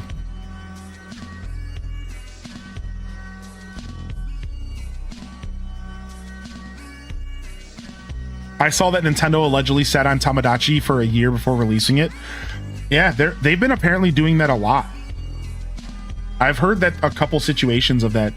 It makes you think, like, why, right? And then the answer of why is simply because they don't feel the need to release a bunch of stuff in sequence.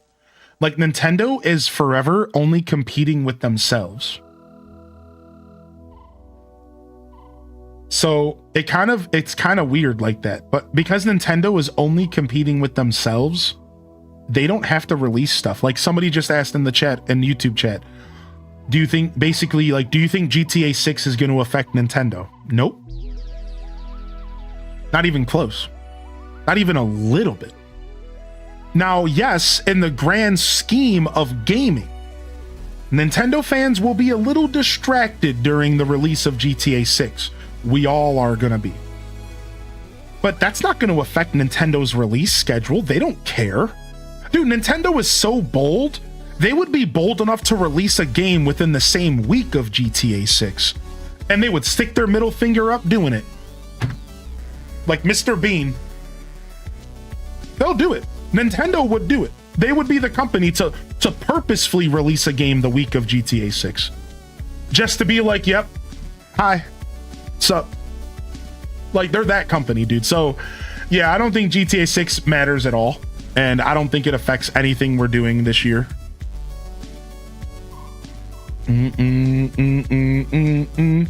Yeah, Ginger King, for sure. You're talking about the loss of Iwata versus Furukawa. Furukawa is very, very stubborn as a leader. And he is all about cash. You hit the nail on the head. Any interviews that you ever go with Furukawa, he isn't willing to follow the same traditions. He doesn't care. He's still like a traditional Nintendo executive in the sense that like he has some moral values. It seems like he's somewhat morally there, available. So he's not like a complete scumbag, but he ain't no Iwata. Yeah, no. Ain't no Iwata. No, not even close, dude. Yeah, I agree with that. Ever since we lost Iwata, we unfortunately lost the the soul of Nintendo.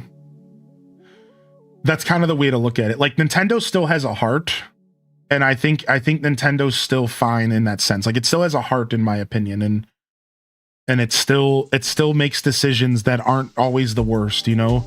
But I think the soul of Nintendo, that Iwata's soul totally left the building along with him, which is pretty tragic. Hopefully Nintendo doesn't lose their heart as well. We can only hope as Nintendo fans that they at least still keep their heart, dude, because the soul's gone, I think. I would think an AC game is more likely than a 3D Mario this year. That's a real funny take. I can't say you're wrong though. I've been predicting a new Animal Crossing 2026, 2027 for a long time, have I not? For a long time. So like, I believe that could be the case. Yeah, we could see a new AC sooner than we realize, you know. I have a feeling that new AC is going to be pushed into next year because I think Tamagotchi Life is tapping into the exactly same audience. So I think the way that Nintendo sees it is that with Tamagotchi Life's existence, you don't need Animal Crossing. I feel like they're telling you to go play Tamagotchi. I think right now, as an Animal Crosser, Nintendo is pointing at us and they're saying, go play Tamagotchi. I feel like that's what Nintendo's trying to get us to do as Animal Crossers. They want us to buy and play Tamagotchi, and they are going to make us wait for a new Animal Crossing. Because they know that the longer they make us wait, the more likely we are to give in and just play Tamagotchi while we wait for new Animal Crossing. Think about it. Think about all of the different people around you that are playing Tamagotchi. 90% of them also played Animal Crossing, yeah? Probably. All of them, probably. Nintendo knows that. So unfortunately, I feel like...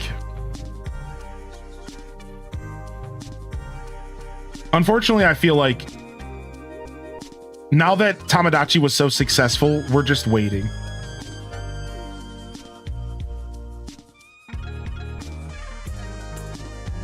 All right, we'll go with early June here.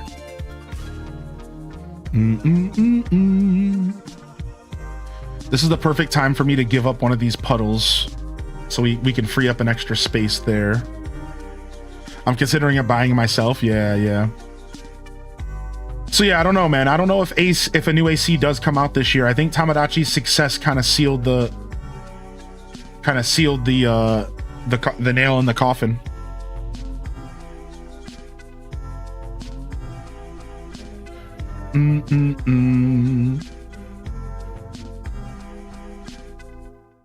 I'm just not interested in Tamagotchi in the slightest. Yeah, me either. Welcome to the club.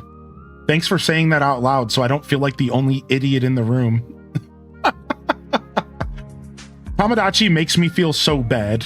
It makes me feel like so bad that I don't like the game. As a human and as a creator. I feel like Squidward. Straight up, I don't feel this way often ever. I swear to you, I have rarely ever felt this way in life. But Tamagotchi makes me feel like Squidward looking through the grate, watching SpongeBob and Patchwork make sound effects in a box and have fun. And I'm sitting there like, I just don't get it. And it's so frustrating because like as a streamer who has built their channel on Animal Crossing, not playing Tamagotchi was like the equivalent to temporary career suicide. It's based. I might as well as just not like it's like if a new Animal Crossing came out and I was like, I don't want to play that.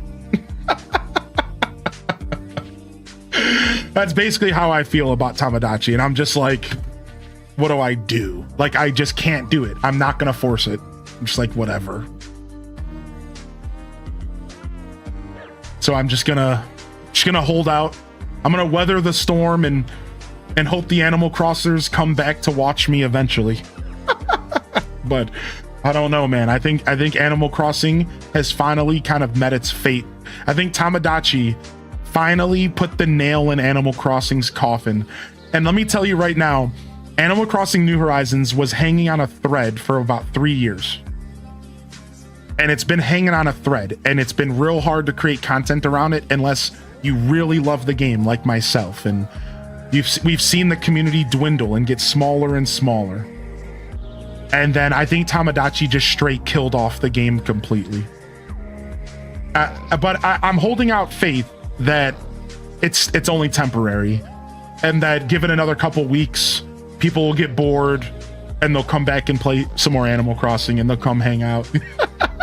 I'm holding out faith. I mean, what else am I gonna do? I have a beautiful community, so I'm mostly just yapping right now. Like, to be clear, I have a beautiful community and I can just hang out and play games and it doesn't matter. I don't have to think that hard about it. But like, as a creator who does still want to grow, and I'm still trying to build my foundation, it is kind of like a punch in the gut to myself that I don't enjoy Tamagotchi life. It's like a punch to myself, you know? Like, it's like I'm punching myself in the mouth, and I'm just like, oh, why are you doing this? Stop. What can I do? I just don't like the game, man. For me, it was Pokopia. Yeah, Pokopia also, correct. Pokopia, and then Tamagotchi right after. Yeah, I didn't mention Pokopia because Pokopia has fallen out of relevancy in the creator space right now, but y'all are 100% correct that added to the fire, right? Yeah. I'll enjoy it for you. Yeah.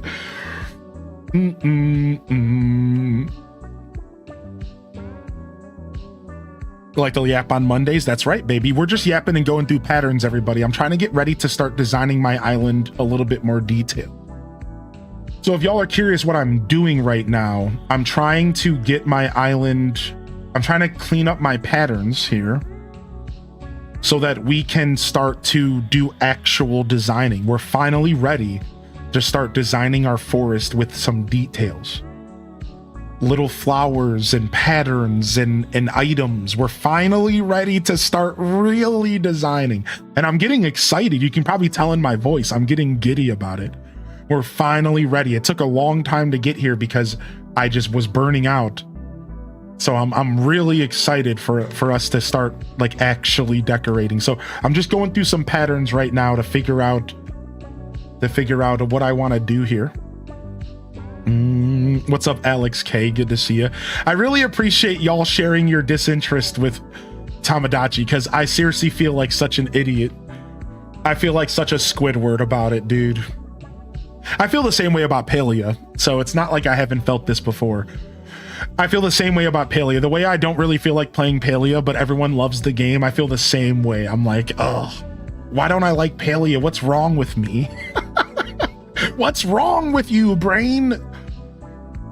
Yo, what's up, Liz? Welcome to the show.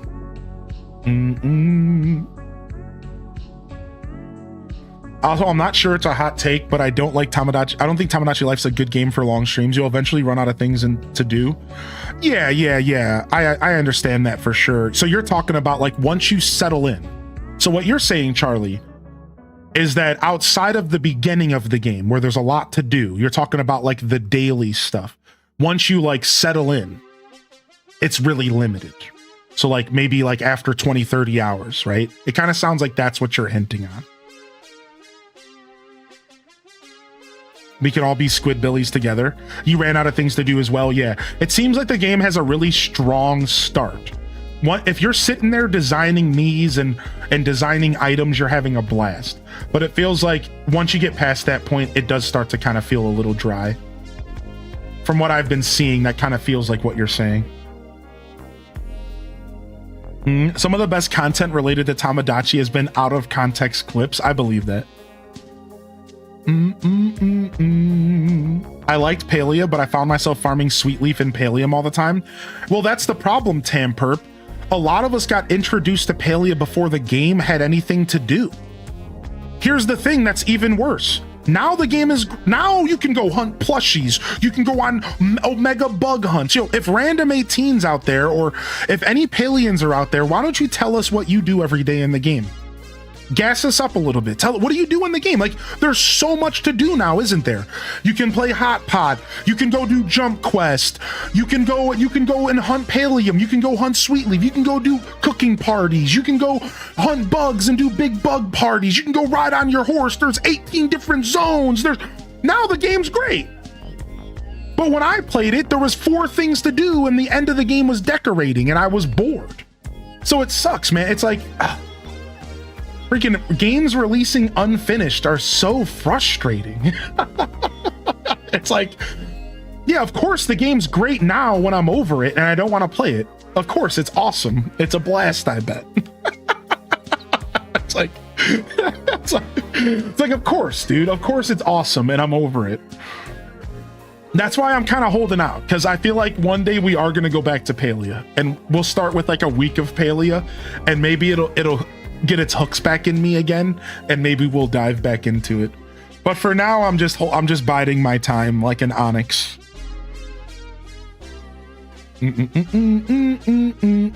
Tomodachi's like Mad Libs with all your favorite characters if you have the skills to make them. That's the real daunting thing for me, is that I don't like doing that kind of designing.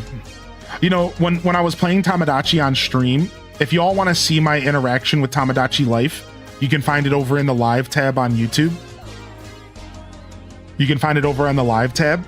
So if you're looking for Tomodachi content, I played for about 4 hours and somebody came into my chat and they said, if you didn't have to design Miis, and they said, if you didn't have to design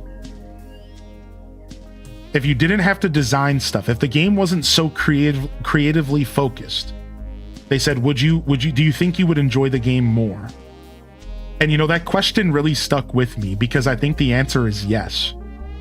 If Tomodachi was actually just slightly closer to Animal Crossing and was asking me to do less creative stuff all the time, I probably would have enjoyed the game a little bit more, but not a ton more, but like a little bit more. But making me design Miis just instantly killed my drive to play the game. And I think a lot of people can relate to that, dude. Like, I don't want to sit there and design Miis. So then your other option is to just click random. But then isn't the whole point of the game to be playing with the characters you like? So like, what's the point of playing if you don't care about the characters? You see the problem? You see like the fundamental problem? It's like, you can't enjoy Tomodachi unless you enjoy the characters. And like, the people. And like, so like, what's the, like, I can't find enjoyment if the characters all look like idiots because I don't know how to design. So there was a fundamental flaw with me enjoying that game. It was just asking too much of me.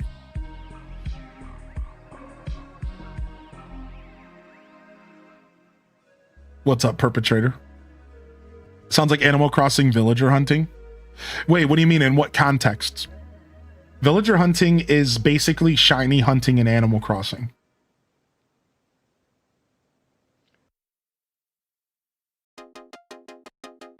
Right? Like, basically.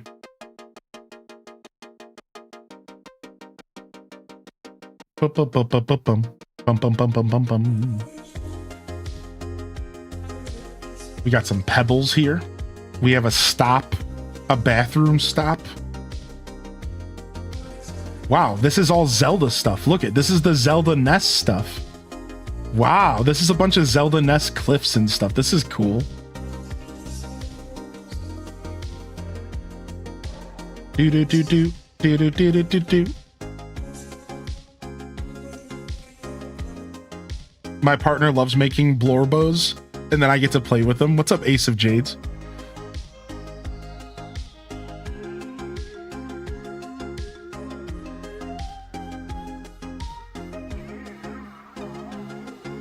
You need to have creativity to make it appealing to play. Yeah, I commend the creators around Tomodachi because it's a very creative focused game. That's what makes the game so frustrating to not like, because again, it's literally a game designed for my show. Here's a guy who has created his whole broadcast around playing games that require him to be creative and that requires him to use his own noggin to make fun and appealing to his audience. Hi, that's me. I'm highly in dissent. Welcome to my show. Oh, but you don't like the game that released that is exactly what you just described? Hi, I'm highly in dissent. Welcome to my show. like that's the most frustrating part about the conversation. It's like the game is literally like what I've been doing on my channel for 7 years, and I'm just like, oh well. I made you a meme. Okay, hold on. Let me go find it. Is it in the meme channel?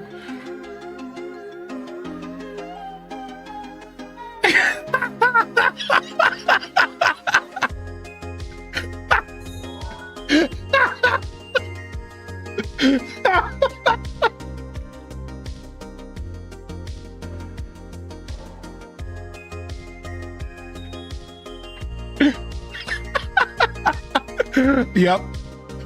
This is how I feel, man. I'm gonna post this on social media completely out of context right now. Right now. Hold on, give me just a second. I'm gonna download it to my phone and I'm gonna post it on social media right now, out of context, no caption, nothing. I'm just gonna post this and I'm just gonna drop it. I'm gonna leave it right there, and then I'm just gonna move on. And I'll leave credit. I will put credit in the post after to Exhaustion. Are you on Twitter, Exhaustion? Can I @ you? Or do you want me to just keep it anonymous? Whatever you want me to do. All right, here we are.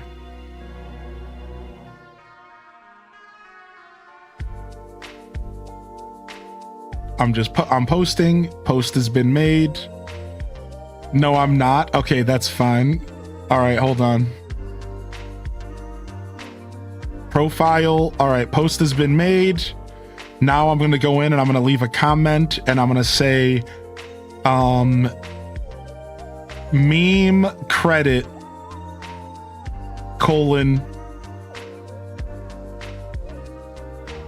Exhaustion.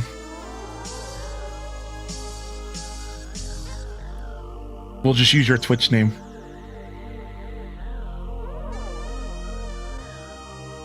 All right, sick. There you guys go. Iconic. What up, Peanut Butter Beagle? How you doing, buddy? There you go. There you go. Iconic.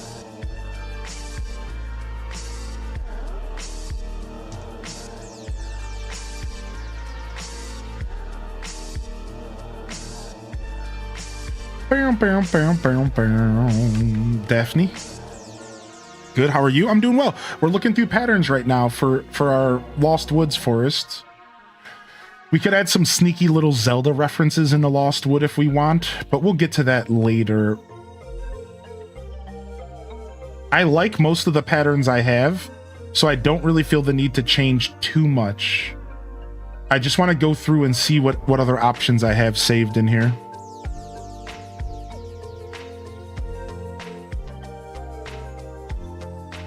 Oh, I love this mushroom right here. This is cute as heck. It's very bright and summery, and that's why I like it. Very bright, very summery little batch of mushrooms here. Let's put it over the pine cones. Can you give me the code of that person? Which one? This one right here? With the mushrooms, or the one before? Let me know which one you want. Doodle doodle doodle doodle doodle doodle doodle. The one with the mushrooms? Ooh, I kind of like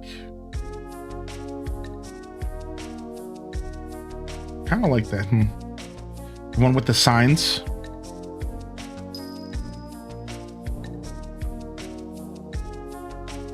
Yeah, museum, Able Sisters, Nook's Cranny. Yeah, this is good stuff. Here, I'll just slide to the other side of the screen for you. All right, there you go. Yo, thank you, Spicy Sin Bun, for the 16 or for the 29. I'm so sorry I missed that one. How are you today, Spicy Sin Bun?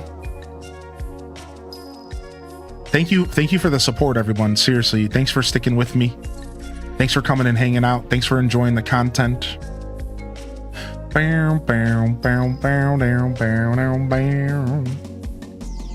You the man. Yeah, these are cute. Yo, Nadine with the 13. Good morning. Late morning squad. Good morning. Early afternoon squad. If you're just rolling in, you're welcome to jump into the chat and let us know you're out there. I'd appreciate you doing so. I'd love to say hello to you. Maybe hear about what you've been gaming on. Jump in, let us know. How are you? How was your weekend?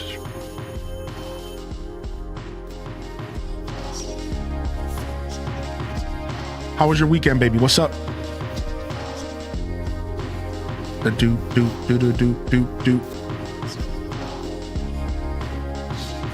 Oh, I missed Groot's message over on YouTube. Groot Daily says, I find I actually enjoy Tamagotchi Life more than Animal Crossing. I felt like Animal Crossing was so restrictive and it bored me super quick. Animal Crossing is a restrictive game. It's weirdly enough. Yeah, Animal Crossing is a really restrictive game in a sense. Like, in a weird way, Animal Crossing feels like the grandma of video games. Is that fair? Animal Crossing kind of feels like the grandma of video games, kind of. It's like that slow-paced, kind of restrictive game that it really takes a specific type of person to enjoy. And I don't really think it appeals to kids, but I think there is a certain type of child that does love Animal Crossing. But I don't think it naturally appeals to children. I think it naturally appeals to adults who like those types of experiences. Animal Crossing really is a weird game like that. Yeah, it is a bit restrictive, and it's kind of always been that way, but like on purpose. That's how it was designed. It's meant to be a life sim. It's meant to emulate real life. That's like the whole point of it, kind of, right? So while Animal Crossing New Horizons does give you a lot of freedom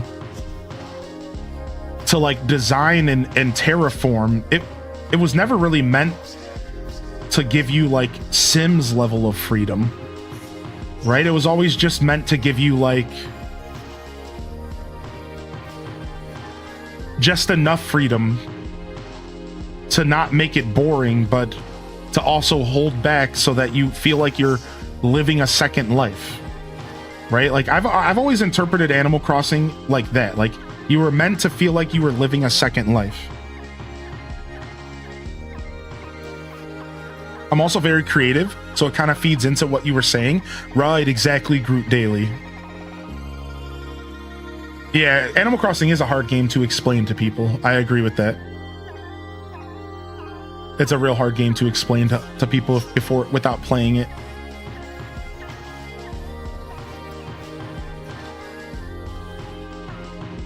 I know, Roxy, we literally just... Look at that chat room. Look, Roxy was not here when I said it a minute ago, and look.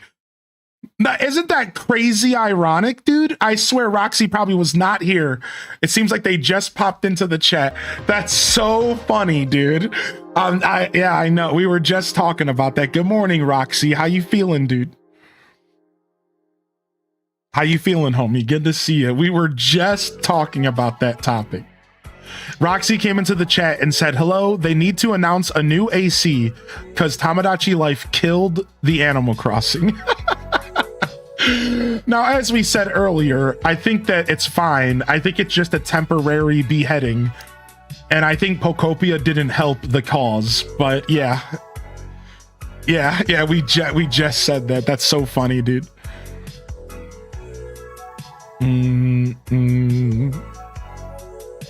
That's okay though. Things don't have to be popular to be enjoyed. Things are enjoyed more when they're popular, but things don't have to be popular when enjoyed. Don't ever forget that, chat room. Your enjoyment of something has nothing to do with its popularity. The only reason you should be concerned with a game's popularity is if you like to engage with communities around your favorite things. Then in that scenario, a game losing popularity does suck. Because in that sense, you're kind of losing your community, you're kind of losing your home. And then it's up to you to just find the communities out there that still exist, because they do. I'm here. One of the brightest Animal Crossing communities out there. And there's plenty of other ones out there as well. So interestingly enough, a game's lack of success or popularity should never ever affect your enjoyment. This is just a reminder. I'm not saying that this is something you're doing. I'm just saying, just a reminder, a game's popularity has, who cares? Right? Who cares, man? Just enjoy the games you want to enjoy. And the worst case scenario is, like I said, maybe you lose a little bit of that community. That is heartbreaking. It is heartbreaking to see the community of Animal Crossing get quiet. But don't worry, we're still here, and we'll be as loud as ever as soon as we get some new content. Yeah, don't worry too much. AC ain't going anywhere.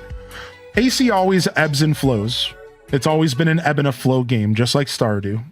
So don't forget that. And, you know, people are looking for distractions, man. We've been playing New Horizons for 6 years. I think that there's nothing wrong with taking a break to play a new game. Don't feel bad. Animal Crossing will be here when it comes back for you. And if you're like me and you're not enjoying Tamagotchi, so it's a little bit of a bittersweet situation where you're kind of sitting around like, I don't get it. I'd rather be playing AC. Why are my favorite streamers not playing AC? I kind of hate this. Well, just know you're not alone. And the storm will pass. the storm will pass. Don't worry too much. It'll be fun.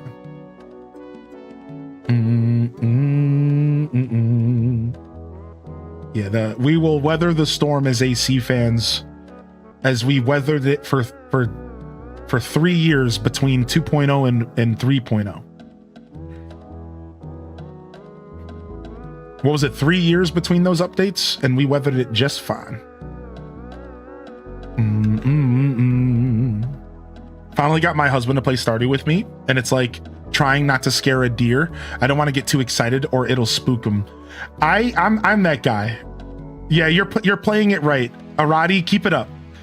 Yeah, I'm that guy. Like if you want me to watch something or play something, don't be excited about it, because then I'm gonna hate it. I am that guy right there. Yep. Like I'll give you two scenarios.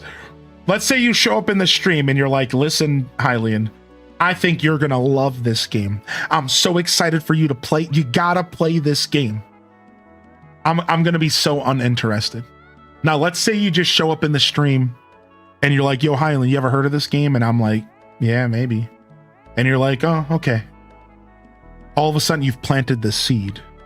Then you show up in the stream the next day and you're like, man, yo, how are you, Hylian? I'm like, I'm good. How are you? And you're like, oh, just playing this game. And that's it. And I'm like, oh, what is that? What? So you're playing this game, huh? You talked about it yesterday. What is it? And you're like, you know, it's whatever. Then I'm hooked. Then I'm hooked. Then I'm like, oh, I gotta know what this is. But if you come in here excited, I'm gonna hate it. Yep. Don't get too excited around me. All right. No, I'm just kidding. But I can relate to the husband in this conversation, though. That's all I'm trying to say, is that I think I do have a natural knee-jerk reaction to those types of scenarios. I do. I think I do.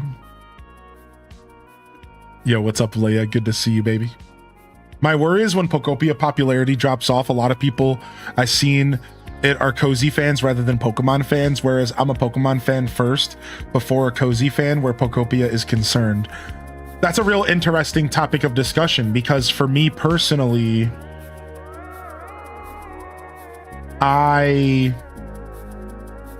that's a really interesting conversation piece, because I'm both. I'm a Cozy fan and a Pokemon fan. And what makes this conversation so interesting is I think because it appeals to both, it's actually going to be worse off than if it only appealed to one or the other. Because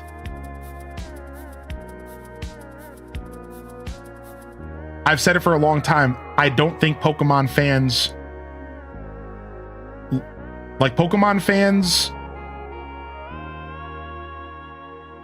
are looking for certain types of experiences in gaming. And I think people who don't like Pokemon rarely are interested in anything Pokemon. And I think Pokopia was an exception, not the rule. So you have all of these cozy fans, and a lot of them aren't Pokemon fans, but they really like the idea of the game. So they're playing it and they're enjoying it. And then they're never gonna, like, that's it. It's just like a one-off experience for them. Right? So, and I feel like this describes a lot of the cozy fans you're talking about.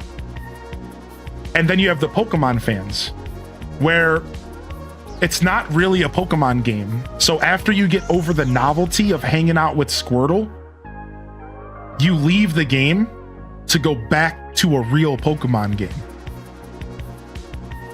Do you see what I'm kind of saying? So like, the Pokemon fans aren't gonna be fed well enough by Pokopia, and the cozy fans, there's a big percentage of them that don't like Pokemon all like that. So they're not gonna be fed well enough by Pokopia either, which creates a dissonance and a split, and it leaves Pokopia kind of hanging to dry. And I think the only exception are the people like myself, and there's a lot of you here, I think, that feel this way, that are both. Where you really, really love Pokemon and you really, really love cozy games. And that's really the state, that's where Pokopia succeeds.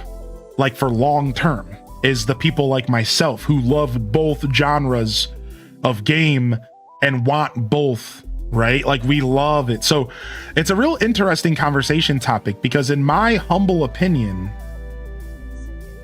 I feel like Pokopia is kind of gonna suffer because it's spreading itself too thin. It's in two different camps, and those camps don't really talk to each other. So conceptually, I thought Pokopia was a really, really good idea. But in hindsight, I wonder if a cozy Pokemon game can't exist for a super hype, a long hype amount of time, because Pokemon fans aren't used to playing one game for a really long period of time. Especially a game that doesn't have any battling, that has no shiny hunting. You see what I mean? Like, think about it. Like, Pokemon fans cannot be held by Pokopia for that long. Like, it doesn't have any of the elements that make a Pokemon game what a Pokemon game usually does for people. So I feel like Pokemon fans are inevitably going to fall off no matter what. And then what's going to be left is the people who can enjoy both. Yeah, like Pokemon fans aren't going to stick with it, it feels. Most cozy games, you can change up the villagers and characters and it's still fun and cozy. I don't think the Pokemon themselves would turn off a cozy gamer unless they really hate Pokemon. I do agree with you, but like, the only thing that maybe you might be overlooking, maybe, is so here's a better way to word that, because it's not fair to what you're saying. Instead, here's what I think. I, however, have a lot of experience with interacting with hundreds of people who game, and I've noticed something, Ghibli Gal. For some reason, you either love or hate Pokemon. It's weird. It's hard to explain. But what I'm trying to express with like less absolutes, let me express this with less absolutes. There isn't a gray area for Pokemon people. You either love Pokemon and will play anything Pokemon, or you're just so desensitized to Pokemon that you just don't really want anything to do with it. So while sure, there are probably plenty of people who, cozy gamers, who are just going to play a game because it's good. They don't really care about the characters and stuff. I think Pokemon is actually the exception. I think Pokemon is weirdly divisive. And I've noticed, just in my personal experience, you either want nothing to do with Pokemon or you want everything to do with it. And there isn't a huge middle ground, at least from my perspective, when it comes to viewers. I'm not even really talking about gamers here as much as I am about the people who come to my stream. See, I've noticed this over the years because I've played a lot of Pokemon games on my channel. And I noticed that like there are some people that are so over it. It's like Minecraft. Like, how many people out there have you met that if you mention Minecraft at all you get is a groan from them? That's how I feel a lot of people feel about Pokemon nowadays. Pokemon is just so in your face 24/7 that people who don't like Pokemon are just like, get over it already. Who cares about Pikachu? You've been talking about Pikachu for 20 years. Who cares? Like, I think there's a huge amount of people who just can't be bothered with Pokemon in the slightest. And there's no gray area for them. And they will actively avoid Pokemon media and Pokemon content because they're so over it. Because it's so overly popular that they're just like, I don't want anything to do with this. I think those people are actually in a huge number. And that's kind of what I'm trying to say. Like, that there's a lot of people in the Pokemon space that are just like, no, don't even come near me with that. The same way that the Minecraft movie, right, wasn't going to ever appeal to anybody, no matter what. No matter, dude, you could try to talk. If somebody has a certain opinion about Minecraft, there was never going to be a universe where that movie was ever going to appeal to them. You could have offered them $100 to come and watch it, and I bet you people still would have turned it down. And I feel like that's how Pokemon are with that's how people are with Pokemon. I feel like Pokemon has this stigma to where you could barely pay people to play the games, let alone to mix it into their cozy games.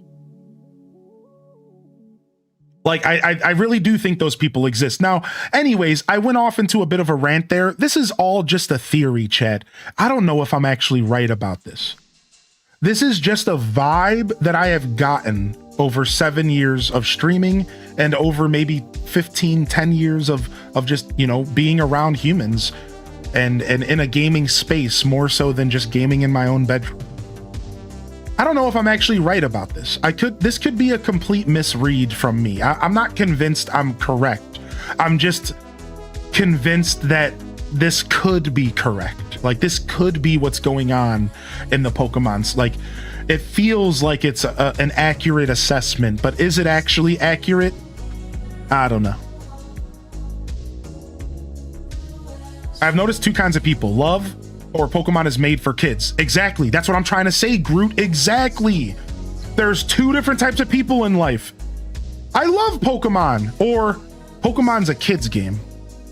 Like, that's what yes, like, it feels like there is a definitive line between those types of people. It's like, sure, Pokemon's great and Pokemon are for kids, but like, take that concept and expand it a little bit, right?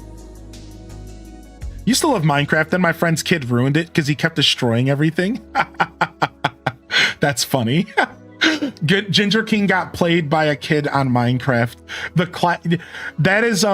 That's your rite of passage as a gamer. That's your rite of passage as a Minecrafter, having a kid troll you on Minecraft. Yep, welcome to Minecraft. You made it. That, and I feel like Pokemon fans are a bit rough to new fans, and it turns away new fans easily.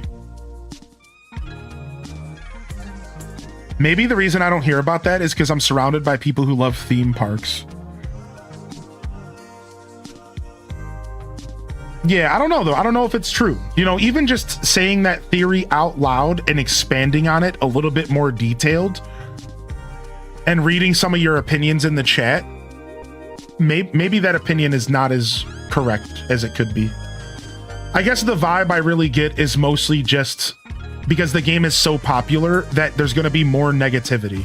You know what I have to remind myself is that when a franchise is as popular as Pokemon, there is indefinitely, you know, there's going to be undoubtedly more negativity.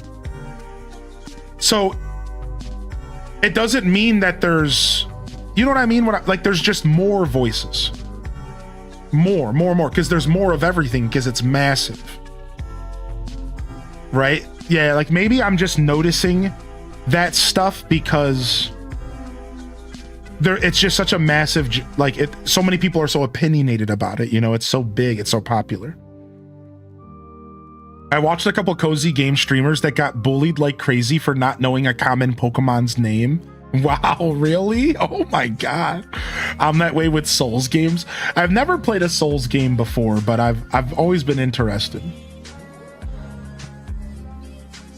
Yo, enjoy your lurk today. Thank you, Sith. Good to see you, Cinderella. I'm trying a new supermarket sim that has a megaphone that works with my microphone. It's so hilarious to me. Dude, that sounds like so much fun, dude. So you get to scream you get to talk into the microphone and give orders. You played 1 hour of Elden Ring? Yeah, that's it.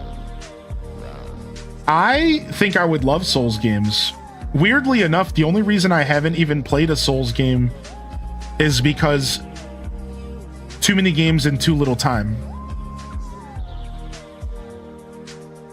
Like, especially my personal gaming taste. Like, I want to be clear, like, personal gamer Joshua would probably fall in love with Dark Souls because I love gritty, difficult games. But streamer me is pretty hesitant to play the games because, as I've talked about before, I don't really handle the stresses of real difficult video games well on stream. I'm getting better over time as I grow as a person and I become more stoic and I become better in tune with my emotions and I become a more full human overall. This is all things I've been working on. And I start to be able to look at adversity directly in the eyes and keep a strong face. But it scares me because all of my track record on Twitch right now is that anytime I've ever played something omega difficult, I've faltered and I've like gotten annoyed and I've had an experience with someone I didn't like. That person never comes back to the stream because I'm frustrated. You know, it's not like I called them out of their name or anything. Like, I'll never forget Prince of Persia. I was playing Prince of Persia, the 2D game, and somebody in the chat kept telling me what to do. And at one point I was like, listen, dude, I can't get advice for mechanical stuff. My fingers need to do it. Stop telling me how to play the game. Like I just need, my fingers just need to function right. Like, you can't help me right now. And the person was like super rubbed the wrong way. They were like, oh, I'm so sorry. And they freaked out. And then I freaked out and started explaining myself, which once I start explaining myself, it's over. I lost the battle right then. And then, you know, before I know it, I'm losing a viewer, a supporter, all because I'm playing a game that I got to a point of frustration with. So it's like, it's unfortunate, but playing difficult games on stream really sucks. And I'm trying to grow as a person to make it better. And I think I'm doing a really good job. I imagine that at some point in the future, we will be able to challenge ourselves with some real difficult games and content again. Because again, I am growing as a person, but I'm a little afraid because like Prince of Persia was the last time I played a frustrating game and it ended terribly. So did the time before that. So did the time before that. So did the time before that. And it's like every time it's like clockwork. It's a me problem. You know what I mean? It's me. It's not you guys. I'm the one that has a problem. So I just don't put myself in that position, you know? You know, it's like, it's even competitive Pokemon is too much. Right? Like even competitive Pokemon can be too much. Because like competitive Pokemon, I'm on a timer, I'm stressed out, I'm trying to make the right decision. And it puts me in a position of like frustration. So then somebody comes into the chat and they're like, oh, why didn't you do this move? And there's just too many opportunities for me to engage with somebody in a negative way. And here's the thing, even unintentionally, because when I'm frustrated, I might come off a little rude. Even if I'm not trying to be, even if I'm not trying to be mean to you, even if I'm not actually mad at you, no matter what I do, because of like being a northerner or something in Ohio, if I get even a little bit irritated, I come off pissed as hell. Anybody notice that with my show? And like, I've never been mad. Seriously have never been mad on my broadcast. Nobody's ever seen me mad, because when I get mad, it's really bad. Like I get loud. I get I start cursing real bad. Like, so I don't ever get mad. But people look at me like I am mad. So all of us, I'm a little frustrated and I'm like, oh man, please don't backseat. And all of a sudden it's the end of the universe. And they're like, oh my God, he told me not to backseat. He hates me. And then they're like, so it's like, it's a little bit of an awkward situation, man, because even when I'm nice about it, even when I'm smiling and I'm like, hey, please don't backseat, I never see that person ever again. They never ever show up in chat again. And I'm like, so what do I do? Like, do I just never talk to people? How do I handle that? Right? Like, it's because they feel embarrassed or something. So it's such a weird conundrum as a creator. It's like, whatever. So I've opted to just not really play hard games on stream, because I think I just piss people off when I do it. And yeah, Planet Kitties, I know you were just being silly. You're okay. Yeah, you're okay. Yeah. You made me realize, like, the truth is like, sorry, I'm fixing my camera. The truth is like, I would love Dark Souls. I just don't think it's the best game to stream. Yeah.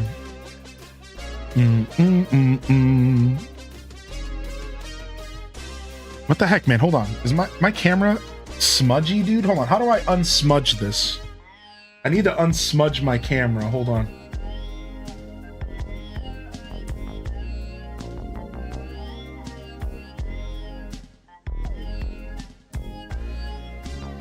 I think I smudged it. Okay, there we go. We're good now. We're smudge free. Okay. I've done that too, but I apologize and kept watching. Yeah. Look like the cat name of sniffing the camera. Stop poking me. Yeah, you're good, Planet. Thanks for checking with me, by the way. Thanks for being so kind. Here, take VIP for 30 days for being such a sweetheart. Yeah, that was really nice of you. You didn't have to do that. That was really, really kind of you. Thank you. Cinderella says, can I vent a tiny bit about a game? It's been a game I loved and played for months. It's a game where you're given basically an empty warehouse and you're supposed to build your own production lines. They recently finally came out of early access and I'm happy for them, but there's one issue.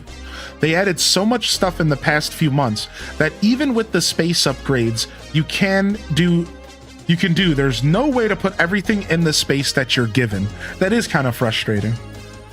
Sea Stove, welcome to the show. He says, streaming super difficult games is annoying. You're just frustrated and the viewers start getting frustrated or amused at your frustration, both which sucks. Yeah. I've never been a big fan of creating content around people laughing at me. And that's actually another reason why streaming hard content and difficult content is tough. Because I don't like creating a space where people are having fun at my misery. So it's like, it's about a balance, right? Doing a little bit of that stuff is fun, but you can't do too much of it. Eventually you just, that's a decision some creators make. And let me tell you, they can cash in big time. Like Orator. Anybody know who Orator is? Homie probably gets called bald in his chat every 30 seconds. Like you guys know those old sayings on TV where it's like every second somebody drops a turd. Well, like orator, I can tell you, like, here's the saying: every second that goes by in life, orator gets called bald. Like that's like a real thing. Like, and he just built his whole career off of it. And he just lets it happen. And I don't know if I want to create that space. But the funny part is like that's where the most popular creators can sit sometimes. Like Queso's a good example. You know, I asked somebody one day, how did Queso get so popular? And you want to know what their answer was?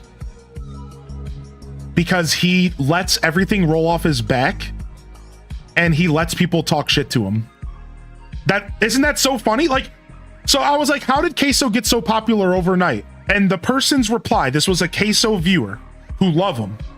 They said, well, the best thing about Queso is that he doesn't take anything personal and he just lets everyone talk shit to him all day and he just laughs it off.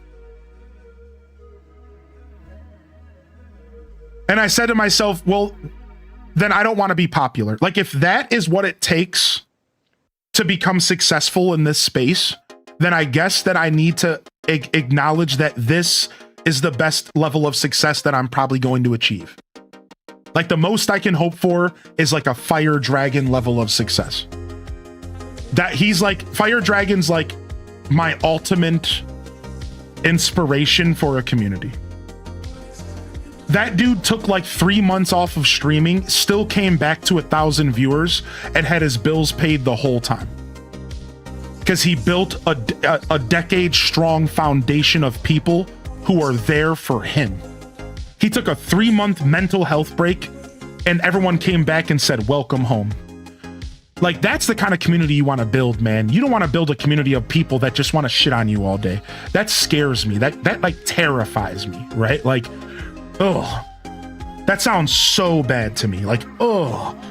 So I've realized like in the long run, my success is going to be limited by the amount of ish I'm willing to take.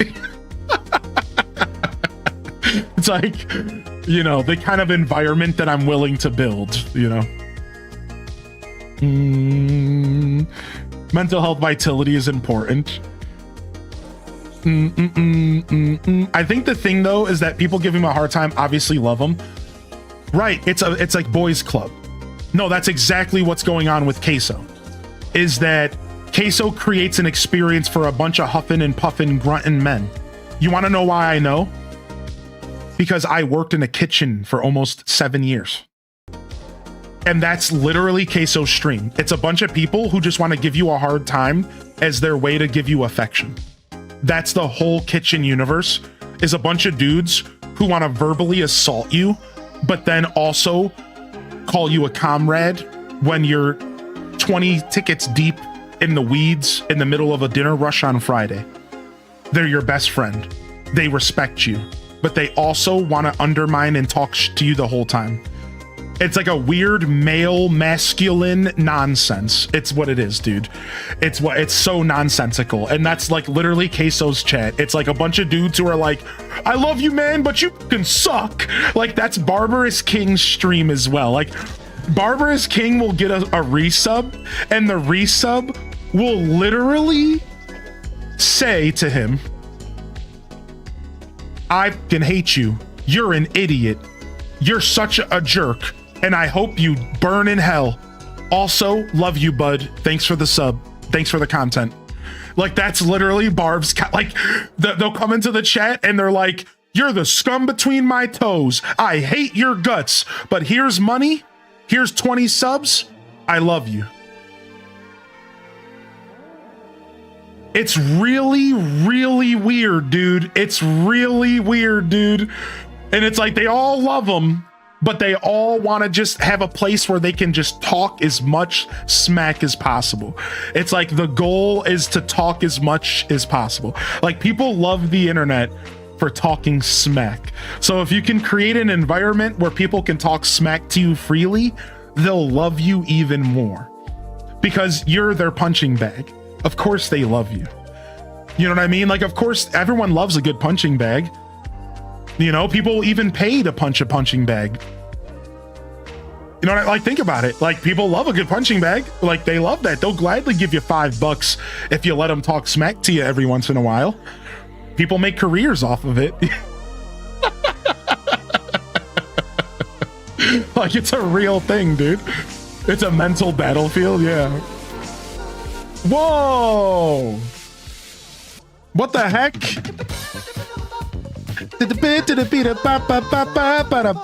Cinderella with 33 gifted subs.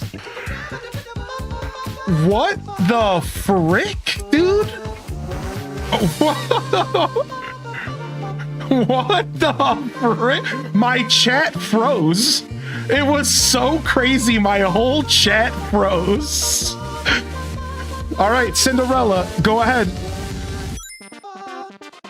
You get one free insult. All right, go ahead, Cinderella.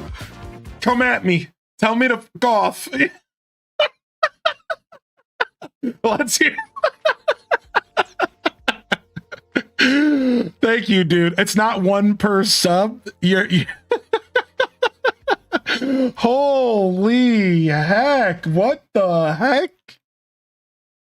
What in tarnation? 33 gifted subscriptions? Thank you so much. Thank you so much for the support. That's so funny. What timing? What interesting timing. Thank you, seriously. If you got a gifted sub, make sure you drop your appreciation. Rod Top, Just Kel, Denori, Twin Sons, Richard, Emily, Dom, Awkward Munchkin, Alana Dawn, Choppius. Yo, what's up? What's up, Ione? Starling, Sea Stove, King Killer, Octo Chris. Enjoy your gifted subs, y'all. Thank you so much, man. It's my level up in 3 days. Right around the corner, huh? Thank you so much for your generosity. I really appreciate it.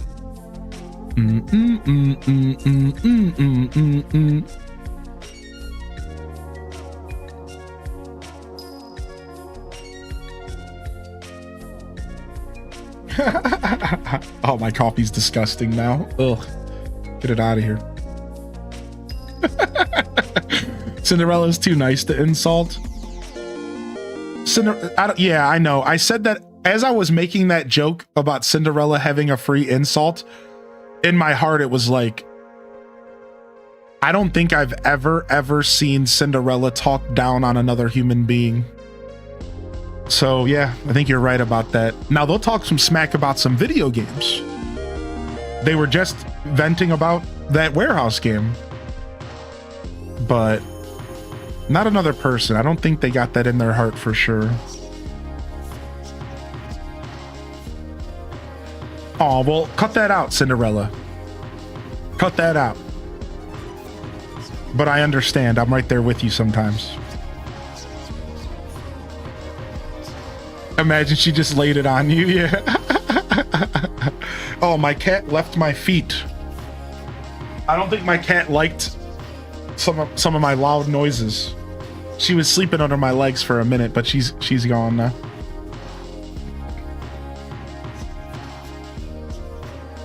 Butterbean.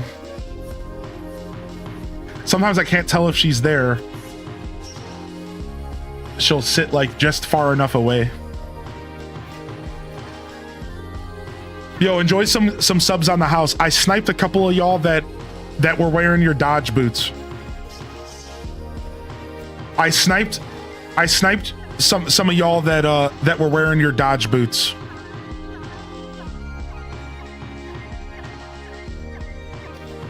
You have disturbed the princess. How dare? What up, Rainy Day Puddles? Thank you so much, Cindy. Oh, I'll be back later. Yo, thanks for hanging out today, Dazza. Thanks for popping in with your post-work vibes.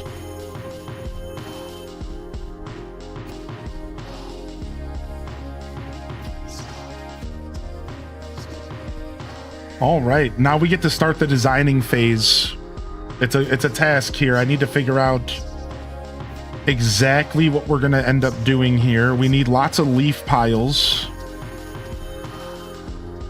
We need patterns, we need paths. Let's start with pathing. Let's start with pathing here. That's probably where we start this process.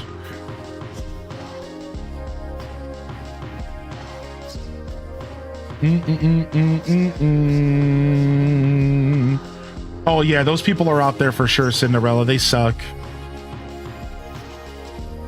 Yeah, definitely sorry you ever had to deal with that. Don't worry, they show up here too.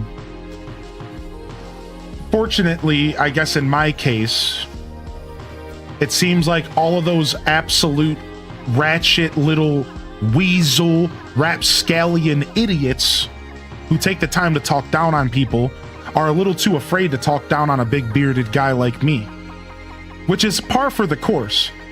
You know, you're not too afraid to talk down on a woman or whatever they're, you know, identify their gender as. You know, somebody that maybe seems a little bit more vulnerable, maybe somebody who seems like they, you know, maybe they're a little bit more, you know, affected by those types of negative words. But they don't really come into my stream. Why not, huh? Because they're all a bunch of rats. They're a bunch of weasel little rats, dude. Because they know if they show up here, I'm gonna eat them alive. I'm gonna eat them alive. I'll make them cry. They know they don't come mess with a big bearded boy, do they? So it just goes to show you that any of those little rats that are out there talking smack to my fellow creators, they're nothing more than a pack of cord-eating, dirt rolling around, wrangling rats, dude. And if they don't even have the heart to come in here and talk smack to me, I promise you they ain't worth your time. Because they won't ever come talk to me. I don't ever get talked smack. I'm a big guy. I'm obviously a big guy. I don't ever get smack talked to me. And so it goes to show you, man, people out there are, it's real telling, man. It's real telling. You know, it's pretty funny stuff, man. Yeah, Midna's listening. She just crawled back under my blanket, so she is listening.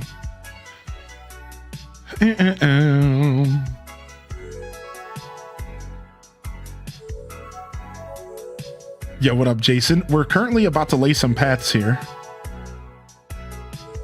That's bull. You're a teddy bear like me. They won't come in here. They won't come in here and mess with me, man. I always found that to be so funny. That was how it was in real life too, because I knew how to put a mean face on. So funny enough, I also had the same luxury in real life. That the only the true idiots would ever think that they could come mess with me in real life. I was bullied for almost my whole first 5 grade years. I had a single person. His name was Adam. And every single day he took it upon himself to remind me of, you know, how worthless I was and of my weight and of my problems. And I'm a little kid. And it really messed me up. It's still to this day, I'm dealing with the trauma from this one person.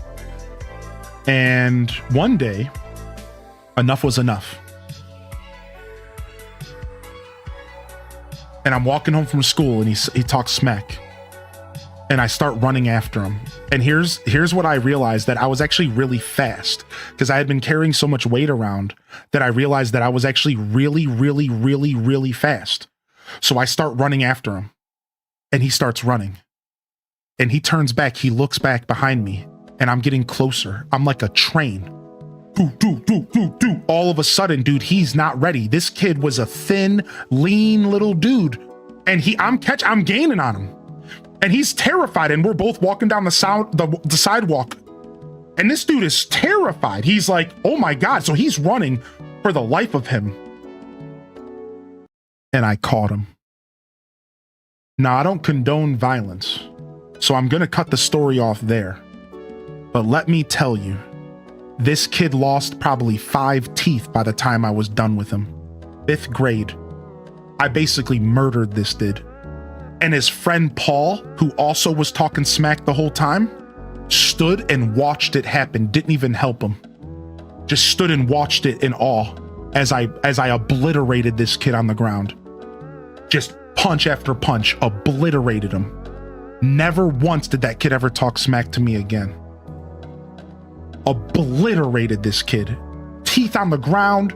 I've only told this story a couple times in my life. Absolutely annihilated this kid. I'm talking my hands were bloody by the time I was done. It was bad. It was like attempted murder stuff for like a 10-year-old. Yeah, allegedly. Yeah, destroyed this kid. It was so brutal, man, but it was 5 years of bottling up what this dude was doing to me as a kid. It was like 5 years of bottling it up, and it all came out when I was able to catch this dude. It all came out when I was able to catch him. 5 years of him torturing me from 1st grade to 5th grade every day, dude, and I couldn't handle it anymore. Yeah, it was brutal, man. Holy heck, dude. But aside from that kid, man, I learned real fast that putting on a mean face really meant a lot. And I started putting on a real mean face through most of my life after that. A real angry face, you know, like really showing people like, don't talk to me. Did you get in trouble? Nope. Didn't get in trouble. Nobody said anything. That dude, Paul, never nobody snitched, nothing. I almost feel bad because think about it. If you're a parent and your kid comes home beat up, you would think something's really wrong and you would do something. So it's funny because even as a kid, I was such an empath that my first thought was, after a couple weeks, I said to myself, I wonder how bad that dude's home is if it never got reported. Think about that.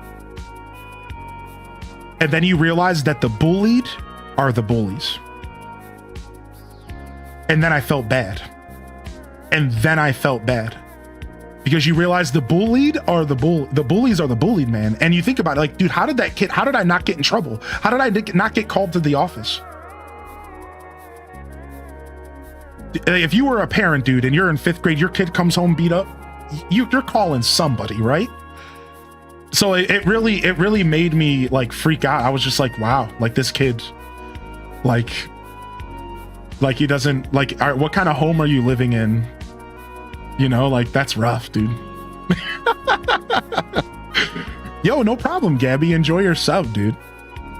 Yeah, it's a hard cycle for sure, you know.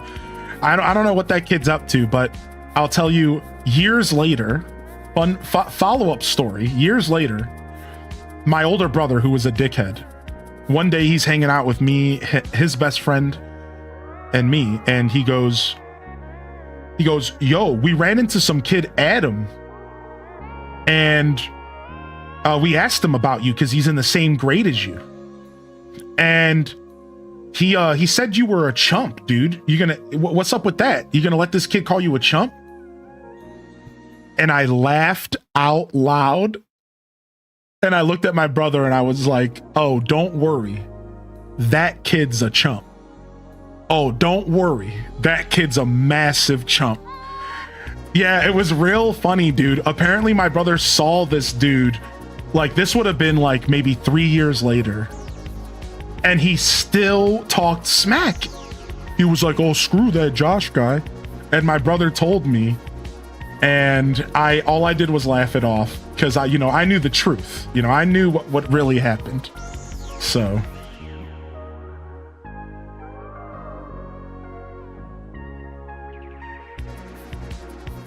he's such a fan. He's obsessed with you. Yeah.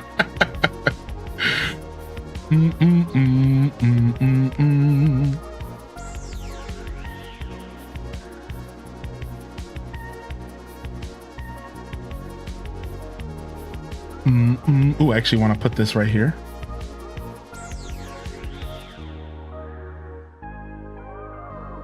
Then we'll put this right here. We'll round this edge. Yeah, sorry if that story was a little dark for anybody here. That's my bad. That story does take a dark turn for sure. But it's a story, that's for sure.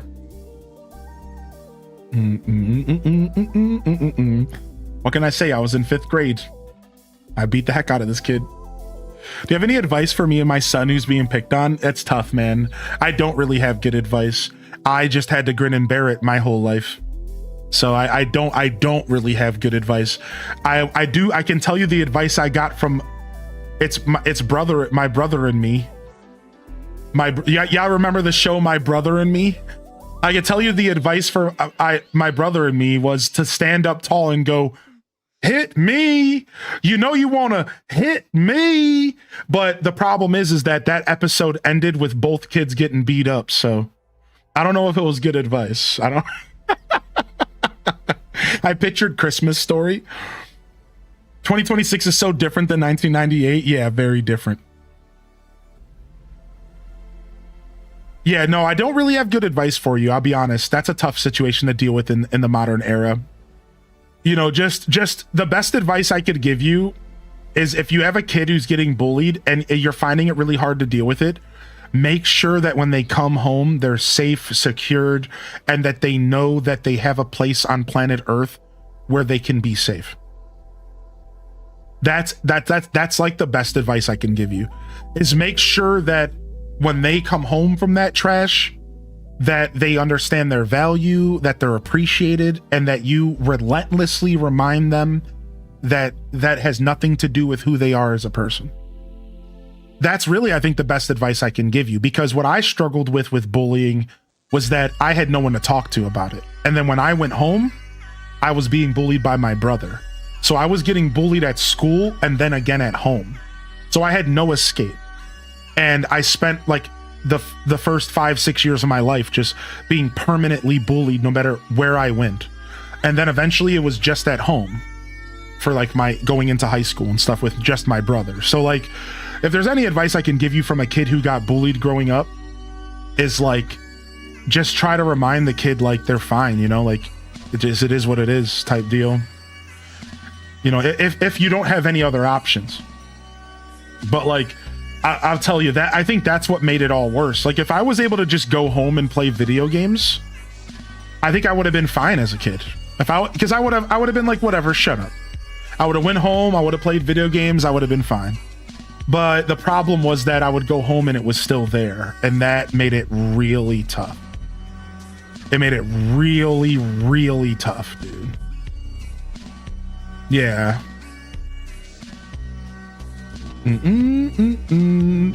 Yeah, I'm not a parent either, right? Your brother bullied you? Yeah, my brother like was just like a tough love kind of brother. Yeah, he thought he was like making me tougher, but he was just like taking out his own problems on me. Yeah, you know, it happens. Sibling rivalries and stuff like that happen for all sorts of reasons. Yeah, I don't necessarily blame him for it, but I certainly don't like him. You know, I don't like hold a grudge against him, but I don't like him. Like I'm not a fan of him as a person. But he was 5 years older than me. So. Yeah, therapy's wonderful.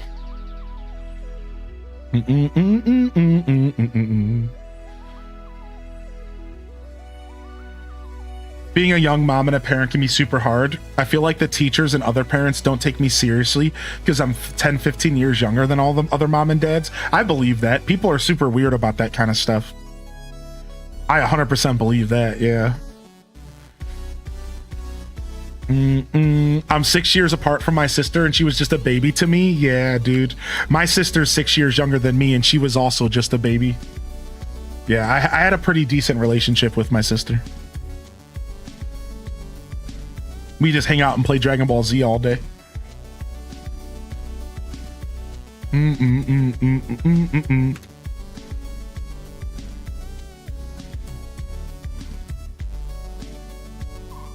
All right, some pathing in here.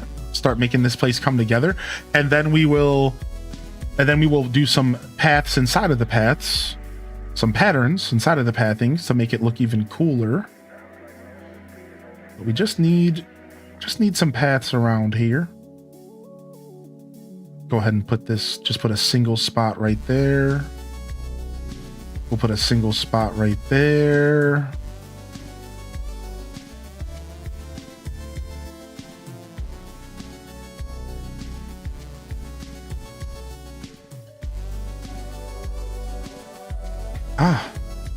Should I sell my 1999 Pokemon Japanese Koro comic promo photo snap Pikachu? I mean, yeah, I'd sell it. Material stuff isn't that important to me, so I'd probably sell it. Like if I had a massive Pokemon card collection, but I had one card that was worth more than the others, I would just sell the one card unless I really, really liked it for some reason. You know, I wouldn't necessarily sell all of that type of stuff, but if I really liked it, then maybe I would consider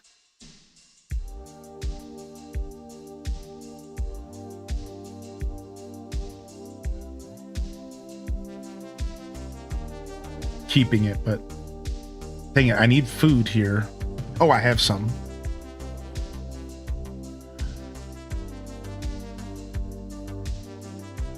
How do you do the harder mode ish on Hades? I think it's in the settings. Yeah, it's when you make a new save file, you can choose like a hard option. It's like hardcore mode. It makes everything start on heat 5. That's all it does, actually. It just makes the game at heat 5 right out the gate, but it's pretty manageable. If the rare card was tied to a memory, yeah. Otherwise, I feel like you sell that stuff while it's hot and you put it in a bank account or something. Like if I ever pulled like a super rare card, let's say it was worth $1,000 or more, I think the first thing I would do, like I would consider selling it. Maybe not the first thing, but what I would consider is I would consider selling it and just putting it into like an account to grow or something. I would try to do something like real positive with it. Like sell it and like try to make more money off of it or something somehow.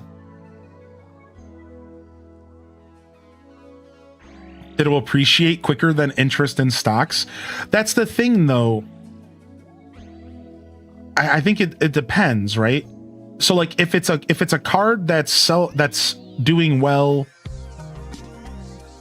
if it's a card that's doing well that's modern, I disagree. But if it's something rare like a Pokemon Snap Pokemon card or something, then yes, I think that only goes up in value. But like, let's say you pull a brand new pack of Pokemon cards right now, and you pull a $50 card. That card's gonna go down in value before it ever goes up in value. It'll take decades for it to go up in value, but it'll go down in value probably faster. Maybe not every time, but a lot of times it will. Like as the market floods, as people pull more packs, it'll probably go down. Like, so it's when it's like a brand new card, they tank and then they go back up over years. 1,000, not commenting, not 50. Well, right. So I'm trying to apply the same logic though, right? So like, let's say you pull a card that is for some reason worth $1,000 right now because it's popular and it's super new and everybody wants it and it's being scalped. That card's probably not going to stay $1,000. That's not going to, like this happens in Magic. I'm basing this knowledge off of Magic the Gathering. Like, for example, I had a buddy recently pull a really good card in Magic the Gathering, like a really good card. All right. Like a 50. Oh, look at Rosie Poo's telling the story right here. All right. So my buddy pulled a card that was a $500 Magic the Gathering card. And instantly the advice of our friends group was sell it because that card's going to not be worth $500 anytime, like after this current set like after the set is no longer being scalped and people can actually go and buy the cards and actually play the game, it's going to go down in value. So yeah, that's why I say like if you pull a really good card, I think you're actually better off selling it like right away because like it's not going to appreciate. The stuff that appreciates is like the Lord of the Rings card and like Charizard from 20 years ago. Like stuff doesn't appreciate anymore like all like that. Like modern day Pokemon cards aren't getting any more valuable. All that stuff that appreciates is like 10 years plus old, right? Like to my understanding, right?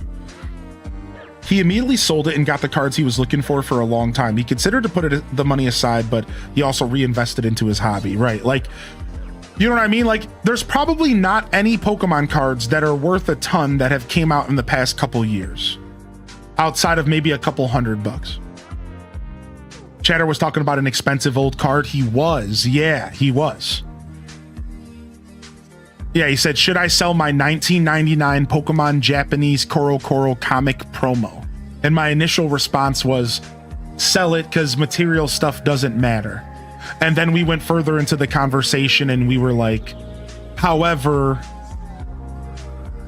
like, yeah, maybe that's a situation where you don't, because it's like some rare card, right? Yeah, like maybe that's a situation where you don't do that. How's my cat? She's okay. Yeah, thank you for asking. She's sleeping by my feet right now, staying warm in my air-conditioned house.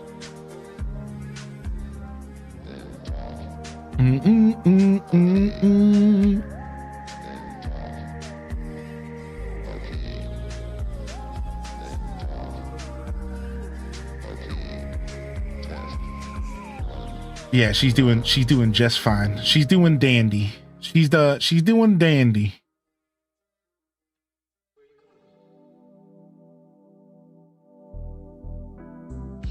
Yeah, the other problem with saving stuff for appreciation is like finding someone to buy it, right? It's almost like you're gambling.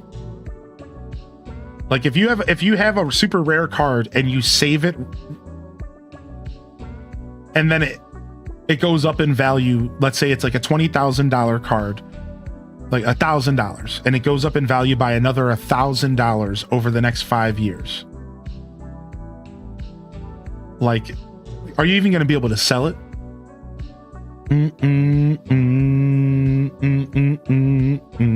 Is she feeling dandelion? I can't recall the name of the card, but he bought a collector's box and that came with the booster packs in it, and he got a special Japanese edition card in it. Anything is only worth what someone is willing to pay for it. Yeah.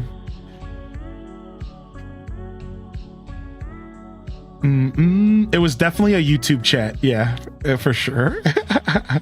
Oh no, my Twitch chat died. Okay, it's back. Yeah, we're good. Okay, it came back. Pokemon card values might also be inflated right now due to increased attention. Yeah. I don't know, man. I don't know if I'm a risk taker in that sense. I don't know if I'm down to take a risk and hold on to something physical versus just doing the safe thing and putting your money into like one of those like guaranteed investment funds. You know what I mean? Like, I don't know. That's just me though. That's just me though. I don't know if I have the heart to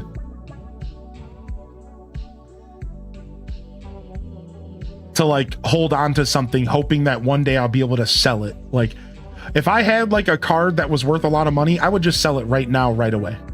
Because then I could take that money and I could put it into an account that's safe, that's going to increase slowly but guaranteedly over the next, 10 years.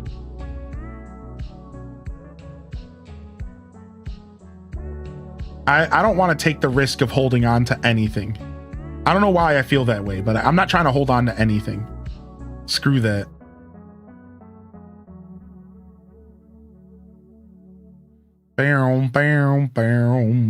Me with my vacuum sealed bag of Beanie Babies. Yeah, it's like, dude, if those Beanie Babies if those Beanie Babies will result in a profit for you, I would just get rid of them. Peace. But man, I'll tell you right now though, the people who play the patient game, they win. The people who actually hold on to stuff for years, they win, dude. I lived with a guy who made his whole living off of buying stuff and eventually selling it. He started off on eBay and everything, and eventually he passed away and his house was full of probably like $7,000-8,000 of just merchandise alone. that he would just sit on until it appreciated to the point to where he could make money off of it. And he would just slowly but surely sell it. He'd pay his bills for a couple months, and then he would sell it again. He'd sell something else. He'd pay his bills for a couple months, and that's how he lived his life. He didn't work or anything. He solely lived off of just buying stuff and selling it years and years and years later. And I was always so flabbergasted by this. I'm like, wow, like, what an interesting way of life. We call that scalping these days? Yeah, right? Pretty much. Except he was playing the long game. I don't know if scalpers play the long game as much, but yeah, same idea. I feel like scalpers are trying to flip that stuff pretty fast. Game collecting is a little tricky. I've seen some games of mine drop drastically in value after re-releases, remakes, and remasters. Yeah, right. Like if you're collecting games thinking to yourself you're investing in some kind of value, I feel like at that point just sell the games you have and collect the money, because they could very well be at their highest value right now. Like, do we really think that an unsealed copy of Mario 64 is going to be worth even more money in the next 10 years? Like, sure, I think the answer to that is yes, it will be. But like,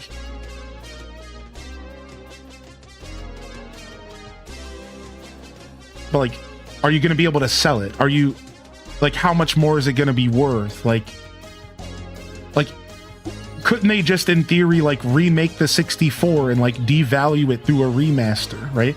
You know, fun fact, on this note, I'm very curious, did the remake of 1,000 Year Door lower the price of the GameCube version? I don't think it did.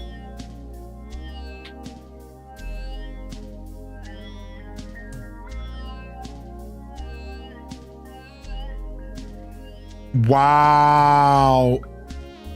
Holy heck. It's only a $25 game now. Dude, this game was $150. Wow. Dude, this is what I'm saying. Like, I could never be the person who collects stuff for money. I would sell it at its highest value. Now, there are a couple copies in here for like $75, but it seems like it's the highest quality. Maybe it seems like those aren't even selling. Yeah, 35, 45, 35, 50. Yeah, it's almost dropped 2/3. Well, talking about Paper Mario 1,000 Year Door.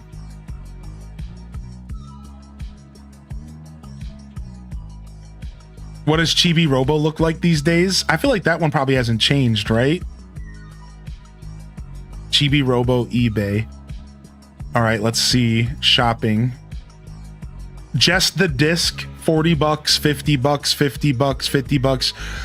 Pre-owned, $172. Oh, let me put GameCube. Hold on. Seems like it kept its value. $172 in the box, $262 in the box, $199 in the box, $195 in the box.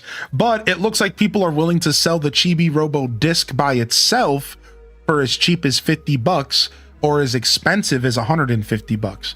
So if you're lucky, you can get just the disc for like a decent amount cheaper, but it's probably scratched to all hell. If I had to guess, it's probably just murdered. It seems like most of the prices are around $150. One time I bought Final Fantasy Crystal Chronicles off eBay from a scalper, and he accidentally sent me Paper Mario 1,000 Year Door, and I only paid $13. I didn't say anything. He didn't message me. I was just waiting until he did, and if he did, because he was selling it for $120. That's funny. Have you watched Game Overs from Glitch? No, I don't know what that is. What's that?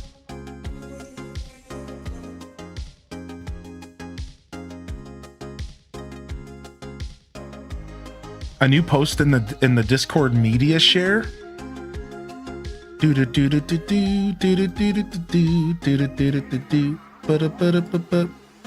This is bird art. Birdman. This is bird art here.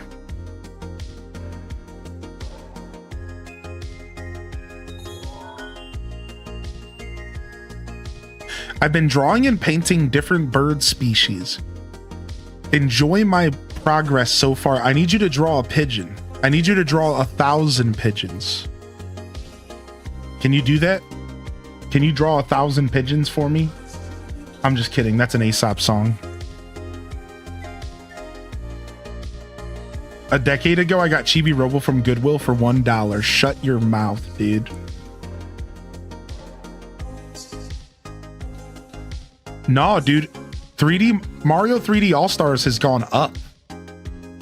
3D Mario All-Stars has gone up in price. Yeah, that's one of those things that I've appreciated.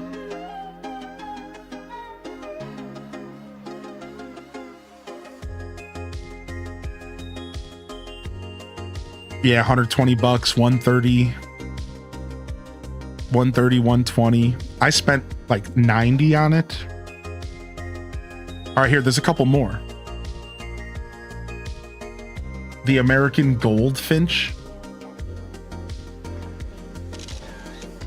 The American Robin. Oh, I like robins a lot.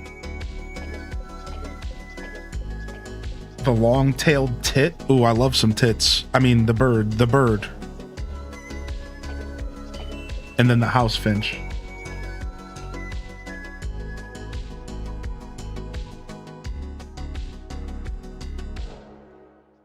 $40 euros, 40 euros over there. Literally a month after they stopped printing it, 3D All-Stars doubled in price. Yeah, it's brutal. Sigh. Why are you, of all people, sighing? The person whose resub alert earlier was this. This is the person who sighed from my tit comment in chat. You ready?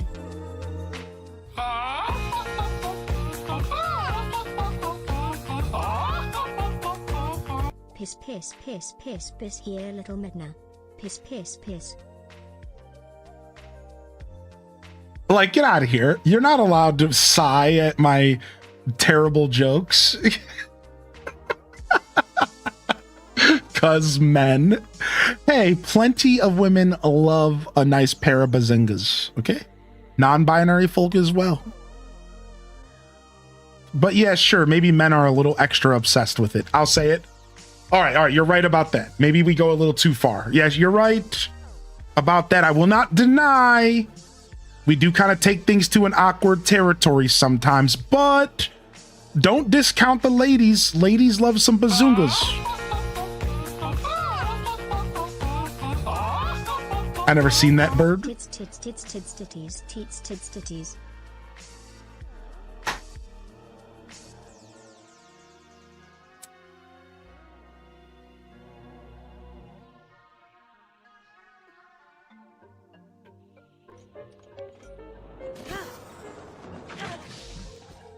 You couldn't see it because my transition override is still broken in OBS for some reason. Maybe one day it'll stop breaking every time I fix it, but there you guys go.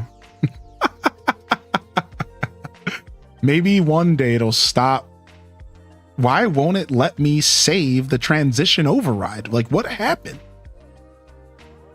It's like it never lets it save. It's so crazy.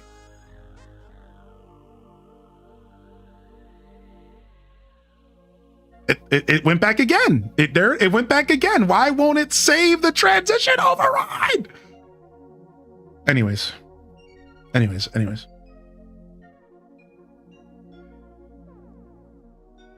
Whatever. The way that was supposed to go was like this.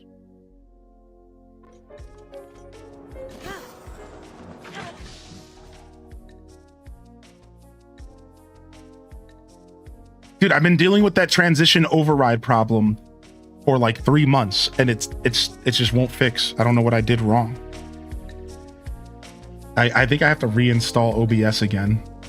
I'm starting to realize that OBS just needs a fresh install like once a year. Just do everything over again. Clean it up. Because it just gets real buggy, dude.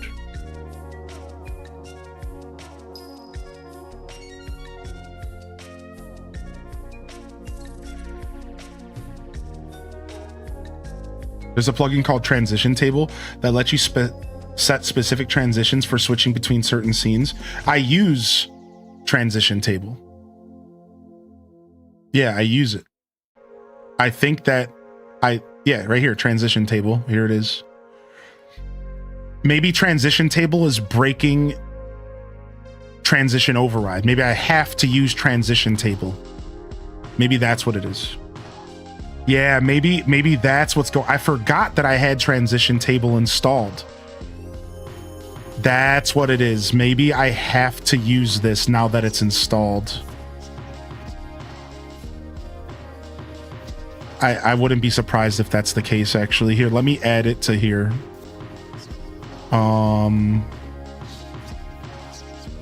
Lincoln Lava.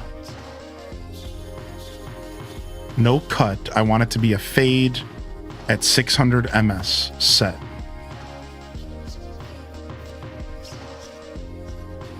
Anytime we're transitioning to lava from anything, fade it, set. Done.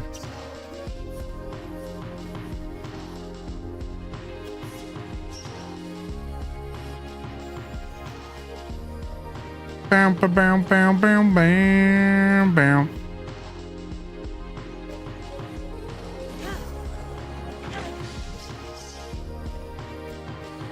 So then, did that delete all my other transition tables? It did not. Okay, they just disappeared for like a second. That scared me. I thought I just broke everything on my stream all of a sudden. All right, we're good. So I think it was transition table, I think, that was causing the problem. This plugin, I forgot that I was using it until you just mentioned it. I literally forgot about it. Does my "We'll be right back" still work? I think I need to get the sounds again.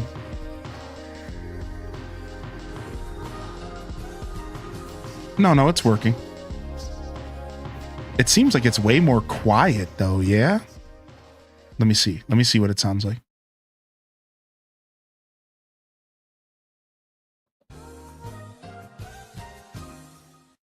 Yeah, it does seem way more quiet than it used to be. I wonder if I broke that somehow. Okay.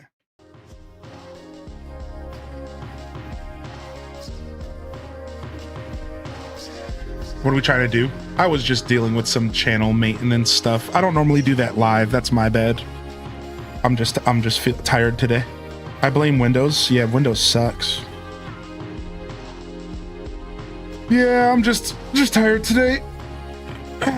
I thought about taking the day off. I was so distraught this morning. Happy to be here though. Happy to be here with y'all this morning.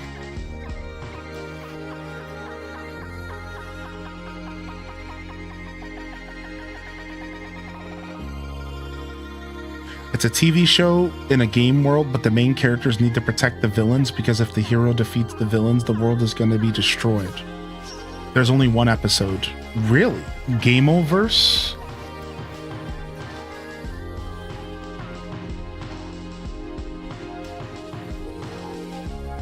Yeah, I never heard of it. That's cool.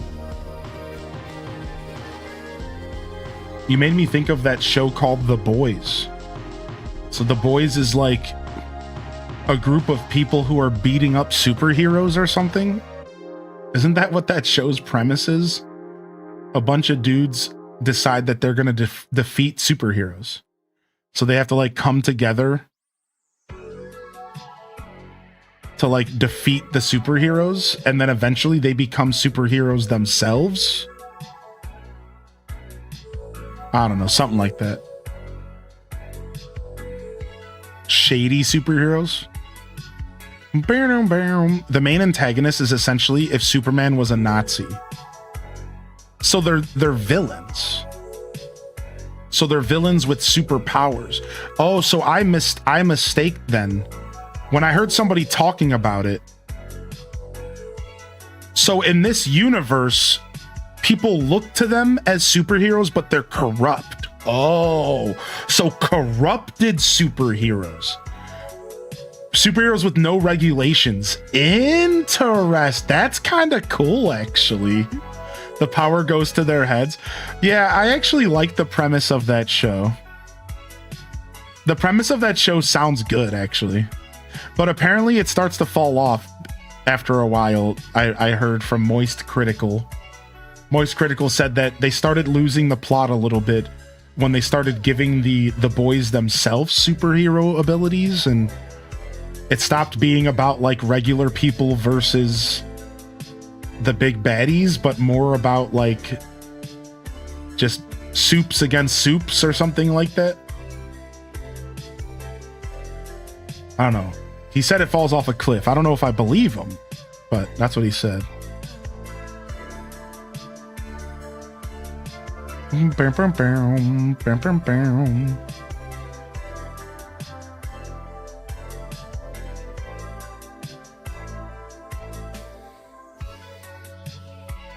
It's also super not safe for work. There's a certain scene with a pee-pee that I wish I had never seen. You know, that's the thing nowadays. Pee-pees and wee-wees.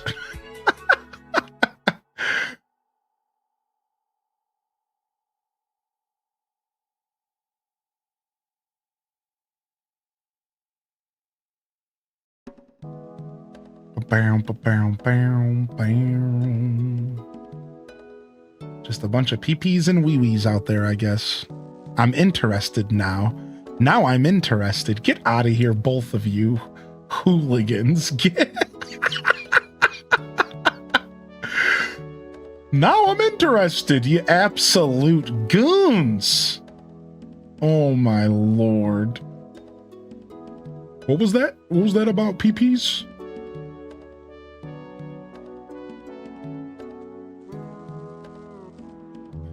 Down, down, down, down.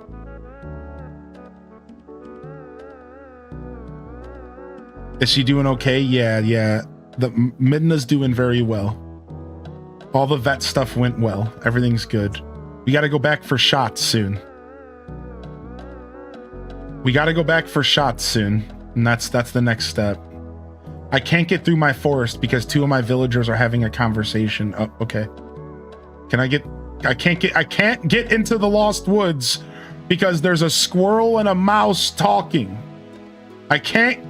Let me in to my forest. Let me in.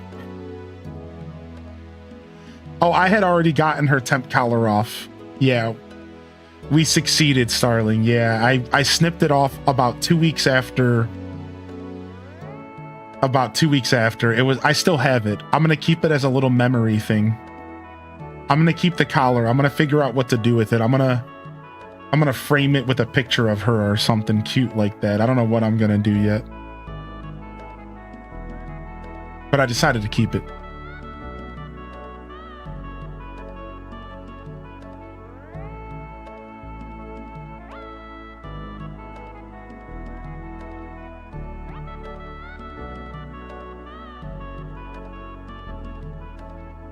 Got it.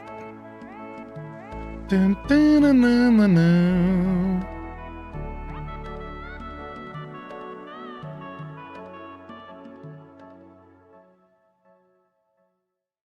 Those are too close to each other. That's unnecessary.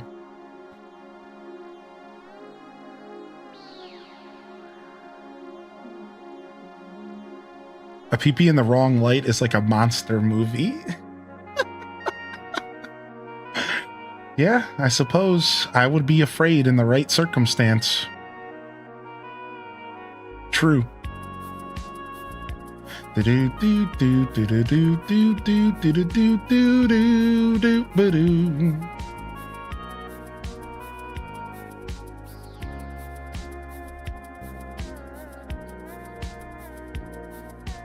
I'll have to check it out, Jason. Thanks for bringing it to my attention, dude. I never heard of it. I am an Office fan. I watch a lot of Office, so I didn't grow up watching a ton of The Office when it was like airing and popular, like in high school and all my friends and everyone's watching it. Whoa, The Office! I wasn't one of those people.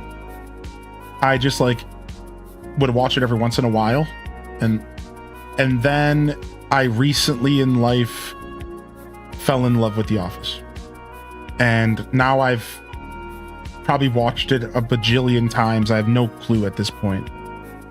Let's do a lemon here, not a circle. Let's do a lemon here.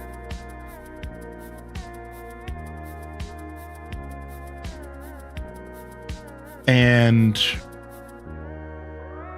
I still have my Peacock service going, so I've still been watching it until it's just about to end on the 19th or something like that, because I decided to cancel the subscription. But I've been watching the Superfan episodes the past couple weeks.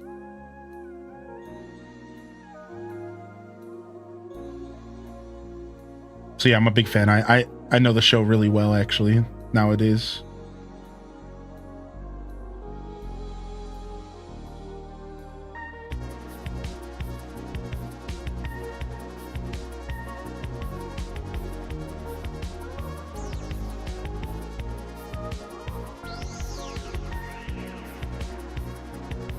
Oh, town off. What made you say that, dude? Because of The Office?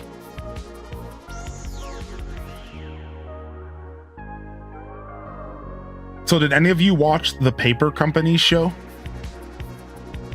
Did any of you watch the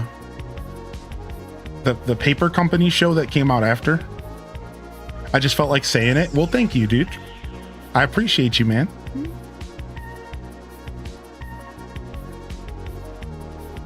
Yeah, I only watched the first couple episodes of the Paper Company. It didn't quite click for me enough to like want to keep watching, but I might go back someday. It just didn't quite do it for me like right away. It was one of those things where I realized, like, I turned it on and then I realized I wasn't in the mood for a new show.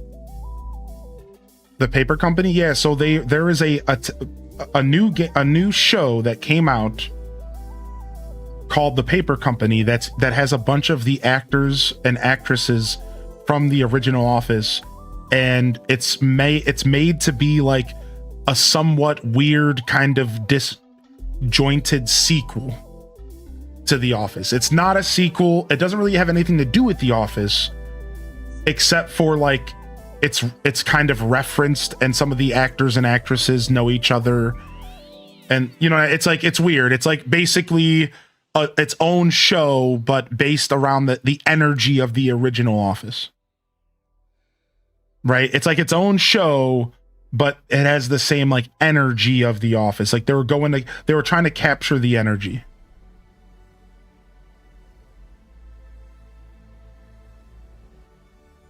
What up, Merp Susie? Hey.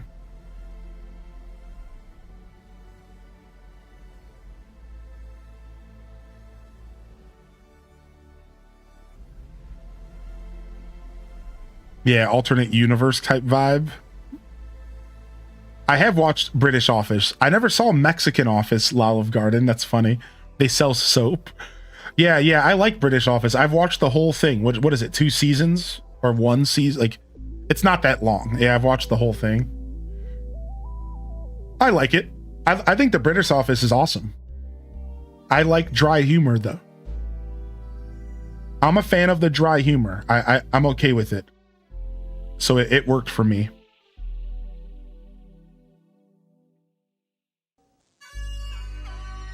The Hispanic Office is like a soap opera? No way. Really? No way.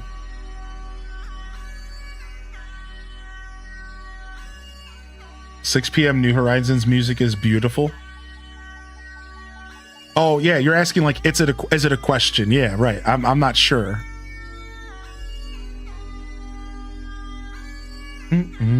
All right, enough of that. No, not 5 p.m. I said 6 p.m., you son of a... Yeah, I do like this song a lot. Thanks for the 250 biddies, by the way, Cozy. Good to see you in the chat today. Marshmelly Rainy Day Puddles. The reason I like this song is because this song is perfect for 6 p.m. It's the end of the day. It's night is around the corner. It's the golden hour has just ended, or it's about to end right now.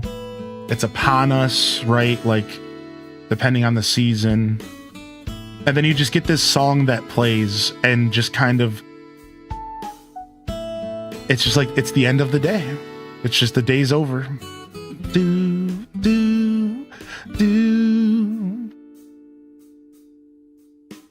Bam, bam, bam, bam, bam, bam, bam.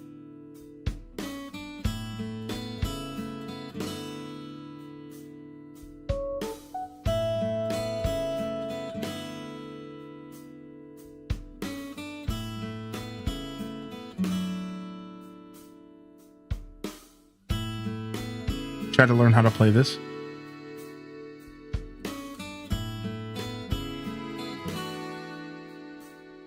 Bum, bum, bum, bum, bum, bum.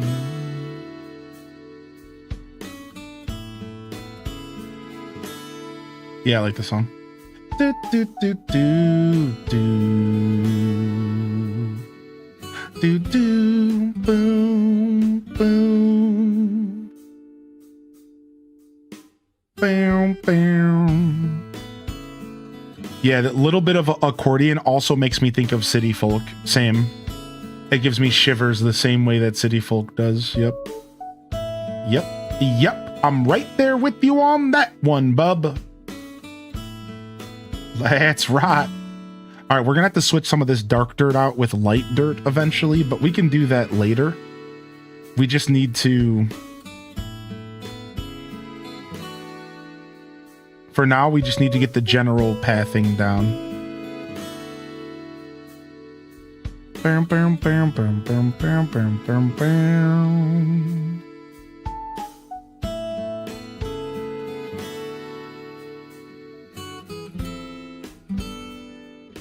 General pathing.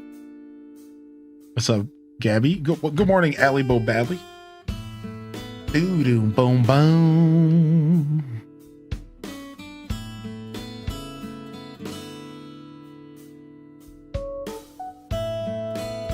The song goes in. And this song tells you to go to bed.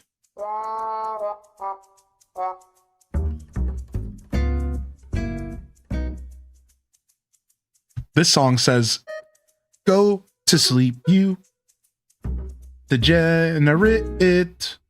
Why are you awake right now? Go to bed.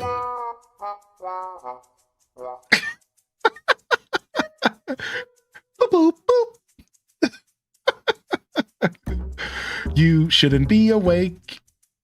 Why are you awake? Why are you awake?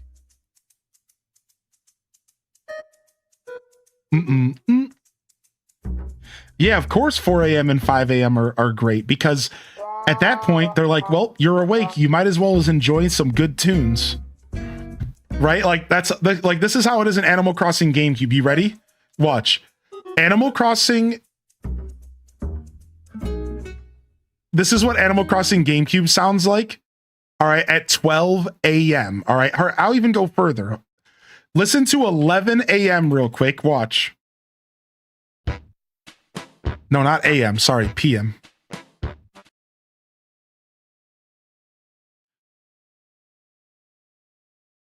Okay. YouTube, are you going to play the video or are you going to be a chotch? So listen to the song for 11 p.m. in GameCube. Listen to this. I feel like I'm in the forest haven in Wind Waker.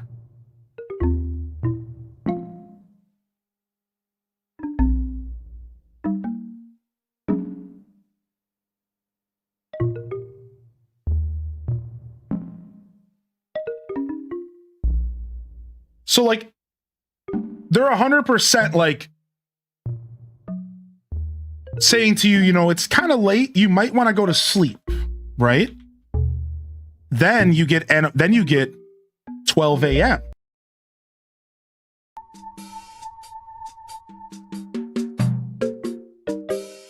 So it's got a little bit more of a tune to it, but it's still pretty much putting you to sleep, right?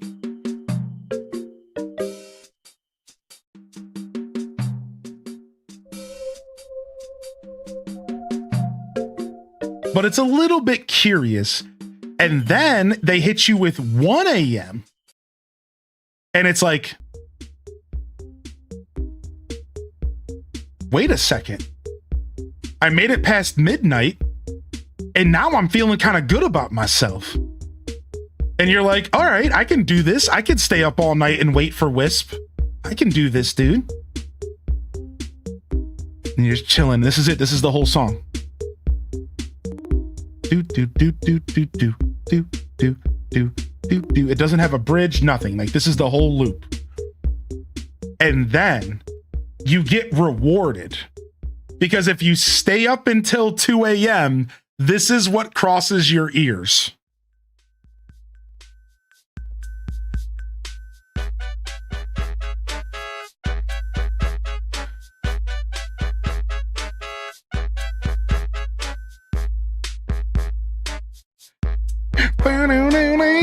So at this point, they're like, it's fucking 2 a.m. You might as well stay up, son. Let's go. Like,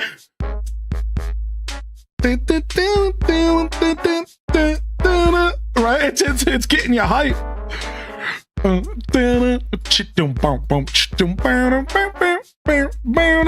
Yo, Wisp shows up at 2 a.m. You're ready to lock in, you know? And then they cut you off like a knife through butter with 3 a.m. If you manage to make it till 3 a.m. Oh, no, it's not as bad. The knife isn't until 4 a.m. Sorry. So they let you come down from your high with this. And I think this is one of the best songs in Animal Crossing history, because you just got finished with 2 a.m. and it's so relaxing. Listen to this. But like, it's still got a little bit of a groove to it, right?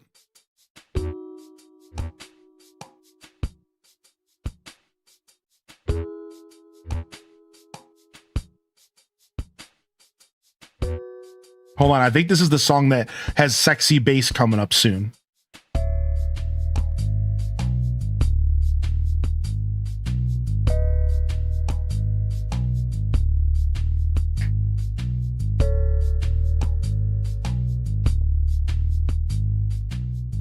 But they're kind of walking you down, right? They're kind of walking you down, and then you get 4 a.m. And 4 a.m. is where it falls off a cliff. 4 a.m. is literally just like noises in the forest, if I remember correctly. Hold on. No, am I thinking of 5 a.m. then? Wow, I forgot that 4 a.m. was so hype. That was the worst audio quality on planet Earth. I'm so sorry about that. Note to self, ignore Zeke Rocks. They make the worst audio on YouTube. Thanks, Zeke Rocks. You're the best. Okay.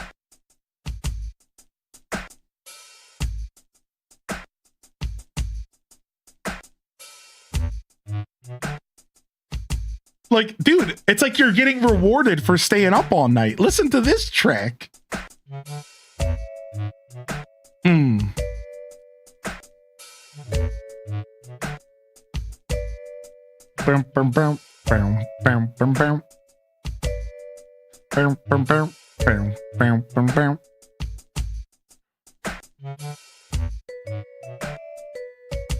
Like, this is like a secret track. How many people have heard this in the game? 4 in the morning. At this point, you either just woke up or you've been up all night, and there's no in between. Right? Like, at this point, you either just woke up or you've been up all night. And then finally it falls off a cliff, and I believe 5 a.m. is the one that's like real. Yeah, this is the like, okay, it's time to go to bed, dude. It's the music I used to use to close out my YouTube videos. It feels like the closing time of the Animal Crossing universe except for the actual closing time song. Boom, boom, boom, boom, boom, boom. So yeah, as you can see, weirdly enough, Animal Crossing GameCube follows the same formula, right? As they start off making you go to bed like 3 a.m. in New Horizons, and then all of a sudden they give you some of the best music in the game afterwards. I have used this as an intro. Yeah, I have. My favorite is actually 6 a.m. 6 a.m. is such a hot track. Boom, boom, boom. I love this song. So like, let's go to 4 a.m. New Horizons. I'm so curious. I want to hear about the reward of 4 a.m. New Horizons. This is the song that's going to play after the clown shoes music. Let's see what it is.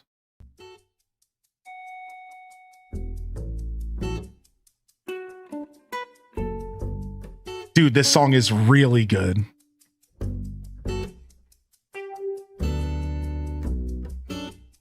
Wow. This is a reward. It is like you're being rewarded for staying up all night.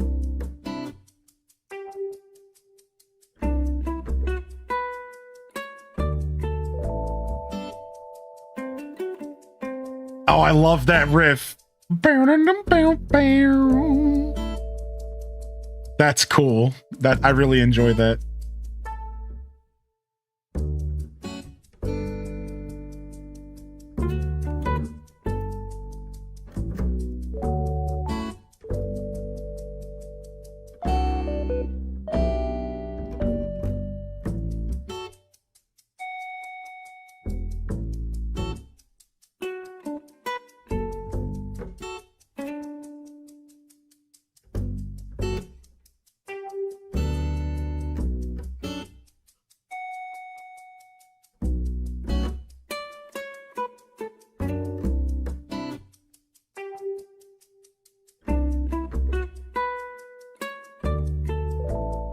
Sick. And then of course 5 a.m. is like one of the most iconic songs in Animal Crossing history. It's like the 7 p.m. of this game. So you're right. So 4 a.m. and 5 a.m. are connected, and they did that on purpose. You're right about that. Yep, I hear it instantly. Yeah, they basically are one song, and one's the build up to the other. You can hear it right away. Yeah, there's like a build, like the one is like the precursor to the next in a really weird way.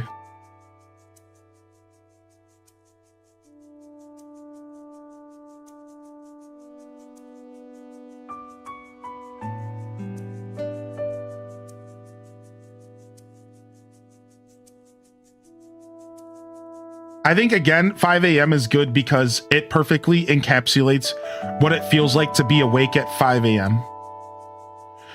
Like, if you are waking up at 5 in the morning, this song represents the feeling of that. Waking up, you know, you're the only person alive. It feels like everyone's still asleep. You maybe hear one neighbor getting out of bed, going to their car. And it's like the world is this fresh still, and there's a certain feeling that this song invokes, and it's the perfect feeling of being an early bird and getting up before dawn, getting up during the twilight. This song represents the twilight hour of the morning. That's it. It represents that time right before the sun comes up. That 30 minutes to an hour of just weird void. And this song does a really good job, yeah.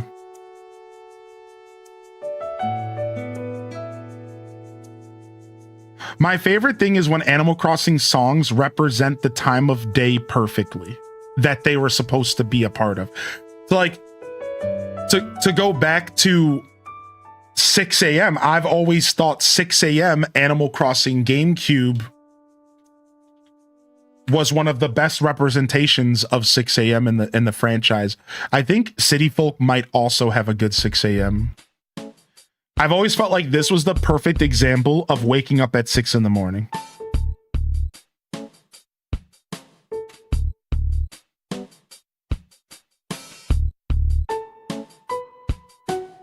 it's like the day is like just starting, and it only gets better. Animal Crossing GameCube's morning music is probably the best in the franchise. Like besides for like that 5 a.m. drop. Like 6 to 8 are like the best songs in Animal Crossing game, like the best morning songs of all the Animal Crossing games. You just heard 6, here's 7.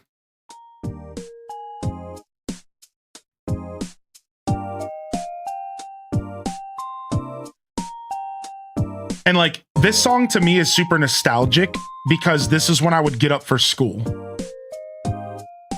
So I would be up playing Animal Crossing before I had to get ready to go to school.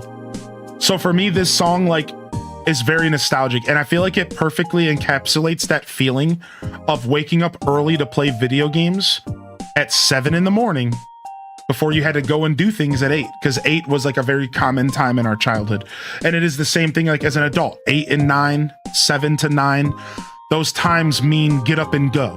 And I think this song perfectly captures that energy. It's like, I'm just getting up, I'm starting my day off, but I need to get some pep in my step. I need to get moving. I need to go and jump into the world. But you know what? I got 5 minutes to play some video games. I'm going to play games for 10 minutes. And then 8 a.m. turns on. And I feel like 8 a.m. is just the best representation of 8 a.m. Again, same logic, the same idea of it's go time. The journey begins. The journey begins.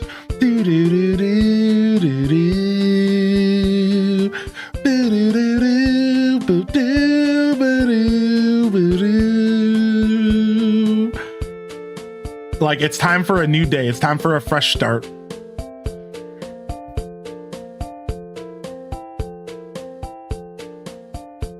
As much as I don't like playing when the game is dark, sometimes I do just listen to the music, and not having villagers sit right next to me when I terraform. Fair. Newly's 5 p.m. is always signified heading home to me. It'd be when I was on the way home from college on the bus playing on my 3DS. That's cute. I like that.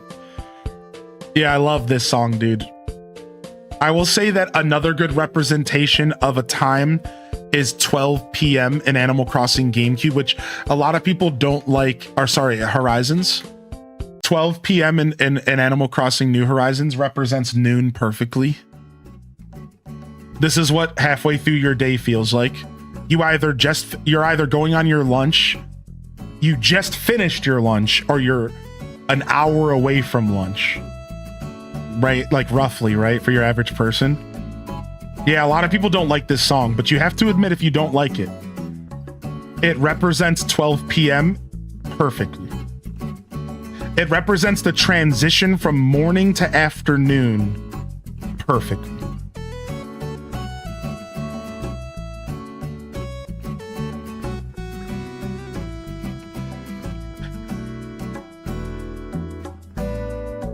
I think it does. I think it does. I think it really does. Now, 9 a.m. Hold on. We got to give some love to City Folk and Wild World real quick. And I got to find my favorite song from them. Hold on.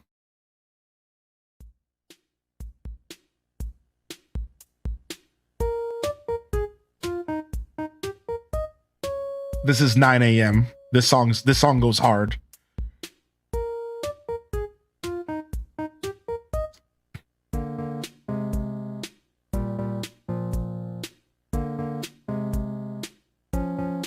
This has got to be one of my favorite songs for sure. Do do do do do do do do do do. But I would have to sit down and listen to all the City Folk and Wild World music to remember my favorites. I still need to make that playlist for y'all. It has been requested for a while now that I sit down and make a playlist for 24 hours that has my favorite hourly song from every game for that hour. So like, for example, 7 and 8 a.m. would be Animal Crossing GameCube, but 9 a.m. would be City Folk, but 10 a.m. might be Wild World, but 11 a.m. might be New Leaf, you know, and I would have a 24-hour playlist that would match my preference on if I could create, like, if I could take all the Animal Crossing music and create a playlist that represents my favorites. You know, I've been asked to do that a lot, and I've always wanted to. I feel like I would do a pretty good job. I can tell you, like 6 to 9 might be GC. I think 1 p.m. would probably be GC. There would be a good amount of GameCube. I don't remember what's 7 p.m. in Animal Crossing GameCube sound like, because I know it ain't nothing to scoff at. 7 p.m. City Folk. What's that? Yeah, this song. Dun dun, bum bum, bum bum, doo doo.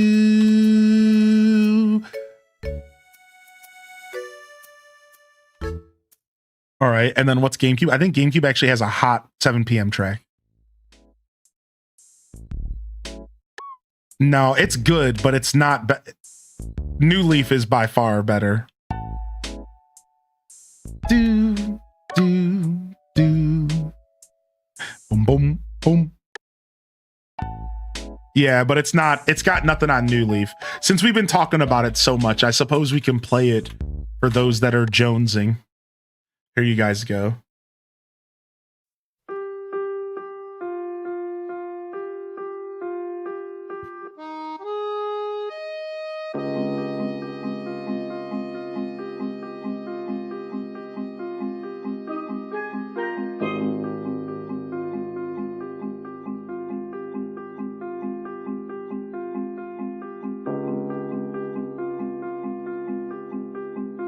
Filled with an incredible sadness but longing, or indescribable sadness but longing. Yeah, that's what this song does. This song in music form somehow manages to poke your brain in a way where you simultaneously feel inspired, or maybe that's the longing, right? Like you're yearning for something, you're inspired to long for something.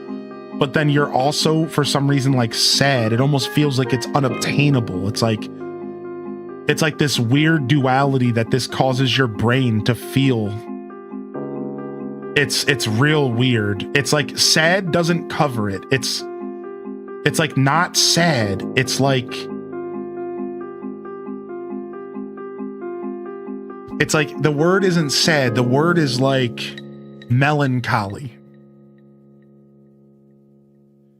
The song makes you feel melancholy. And like there's a difference, man, between sadness and melancholy to an extent, right? Like let me read the definition of melancholy. And you watch, listen, over the song, you guys ready? Melancholy is a feeling of deep, thoughtful, and often lingering sadness. So while it does involve the feeling and emotion of sadness, it's not that you're sad. Like there's a difference between feeling the state of sadness and feeling melancholy. It like invokes those feelings, but in a different way. It's a really interested feeling. I love the word melancholy because it describes me in a lot of my states. Like it's in a weird way, melancholy is a good way to describe how it feels. Like it's a good way.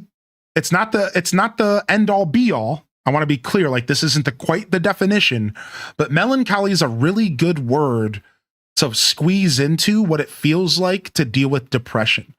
And a lot of people who don't understand depression maybe could use this as a reference. Like the feeling that this song invokes in you in a really weird way is adjacent to what it feels like when you're depressed. Because when you're depressed, you like don't enjoy anything. And you're like, but you don't understand why. And there's that indescribable feeling. It's like, it's hard to put a finger on exactly what's making you feel that way. It's a weird, very weird feeling. lingering, yeah, longing. It's weird. Often described as a gentle or poetic sorrow. You see the difference? A gentle or poetic sorrow rather than raw anguish. So I think when you use the word sad, you're more going towards that raw anguish. But when you use the word melancholy, you're talking about a reflective state of mind. Quiet nostalgia, pensiveness, peacefully gloomy. Melancholy. This song is the equivalent to loving gray skies. Is there anybody who likes the feeling of a rainy day and a gray cloud? Like I am obsessed with gray, dreary days. I love gray, dreary days. I like them more than sunny days because they don't just make me happy, but they don't make me sad.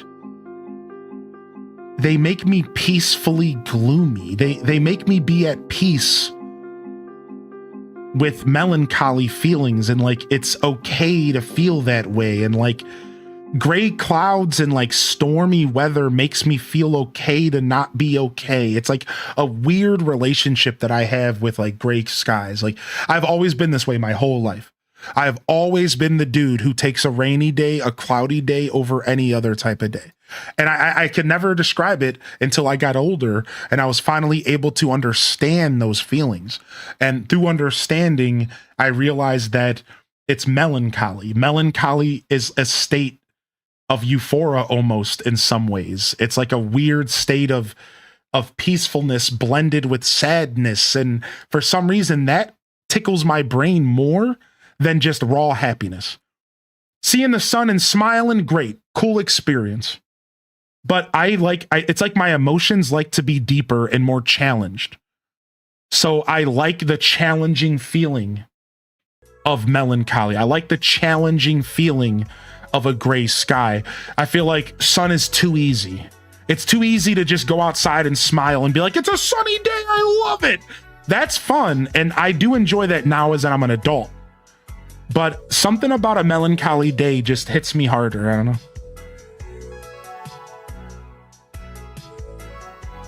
60 degrees, gray skies, perfect, yeah. We're describing different Animal Crossing music. Yeah, we've just been nerding out about Animal Crossing.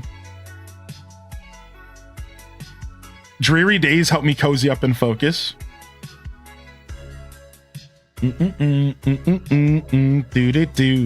I hate hot sunny weather. It's nasty. Yeah. And you know, we're not even saying the heat with it, but right. But like the reason I brought that up is because I know a lot of people disagree. That's the truth. The reason I brought it up is because I know a lot of people disagree, right? Like, and look at the people in the chat who are like, no, not really. You know, like I think that a lot of people can understand the value of a gray day, but I don't know if everyone can understand enjoying and loving a rainy day. I don't know. I think there's a difference. I think everyone can appreciate a rainy day, a day that says, well, I'm just going to get cozy and relax. But I think that those people aren't the same people that love a rainy day. I think my brain, and I think other people that can relate to this, we love a dreary day. Like we bask in a dreary day. A dreary day for me isn't just a day away from sun. It isn't just, I'll just enjoy this one single rainy day and get cozy. No. We're saying that I would prefer, in my heart, there's a part of me that would prefer if every single day was gray and dreary. There's like a difference. There's a difference from just enjoying a rainy day here and there and waking up and wanting a dreary day most days. And that's that melancholy attachment that I have to gray skies. That I have an attachment to that for some reason. And that's the difference. I want to be clear because like, it's too easy to just be like, do you like gray skies? Like, sure, everybody likes a rainy day sometimes. Don't get it twisted. Everybody does. Everybody loves a good, comforting, peaceful thunderstorm. We all love a day where we can just curl up in a blanket and not think about anything. But when you like that kind of weather always, I think that's the difference between your average person. I think your average person wants some sun in their life. Right? Like, and that's like, it's a weird difference. I'm not trying to gatekeep. I'm just trying to explain, because I realized in hindsight, like, well, doesn't everybody love a good rainy day? And I was like, yeah, true. Honestly, everyone kind of loves a nice gray day. I think we all can relate to that, you know? We can all relate to that for sure. For me, it's the opposite. You guys see, for me, a sunny day is a nice break from what I prefer. For me, a sunny day is like, ooh, oh, it just so happens to be sunny today. Yippee, I'm gonna take advantage of that. I'm gonna go and enjoy the sun today. And then right back to the doom and gloom. It's partially because I grew up in Cleveland and we spend most of the year with cloud coverage. Like probably 60-40, maybe 70-30. So yeah, like I that is a part of it. You know, I grew up just naturally around that weather. So move to Portland. Yeah, I've always said to people, I want to move to Seattle. So you guys aren't too far off. Like I literally would always, like, people that, where do you want to live in the world? My first answer for most of my life was I want to move to rainy Seattle. I used to say that to people all the time. Move me right on over to rainy Seattle. Let's go. Give me the rain. I don't answer that as easy nowadays. I do kind of like some sunshine in my life, but that used to be my go-to answer. Yep.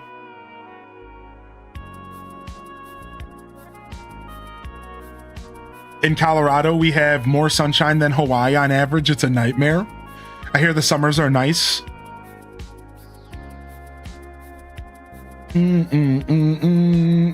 Yeah, exactly. Sea Stove understands, right? There's a song by Vertical Horizon that's called Gray Sky Morning that literally sounds like the mood of a gray sky morning. I love that.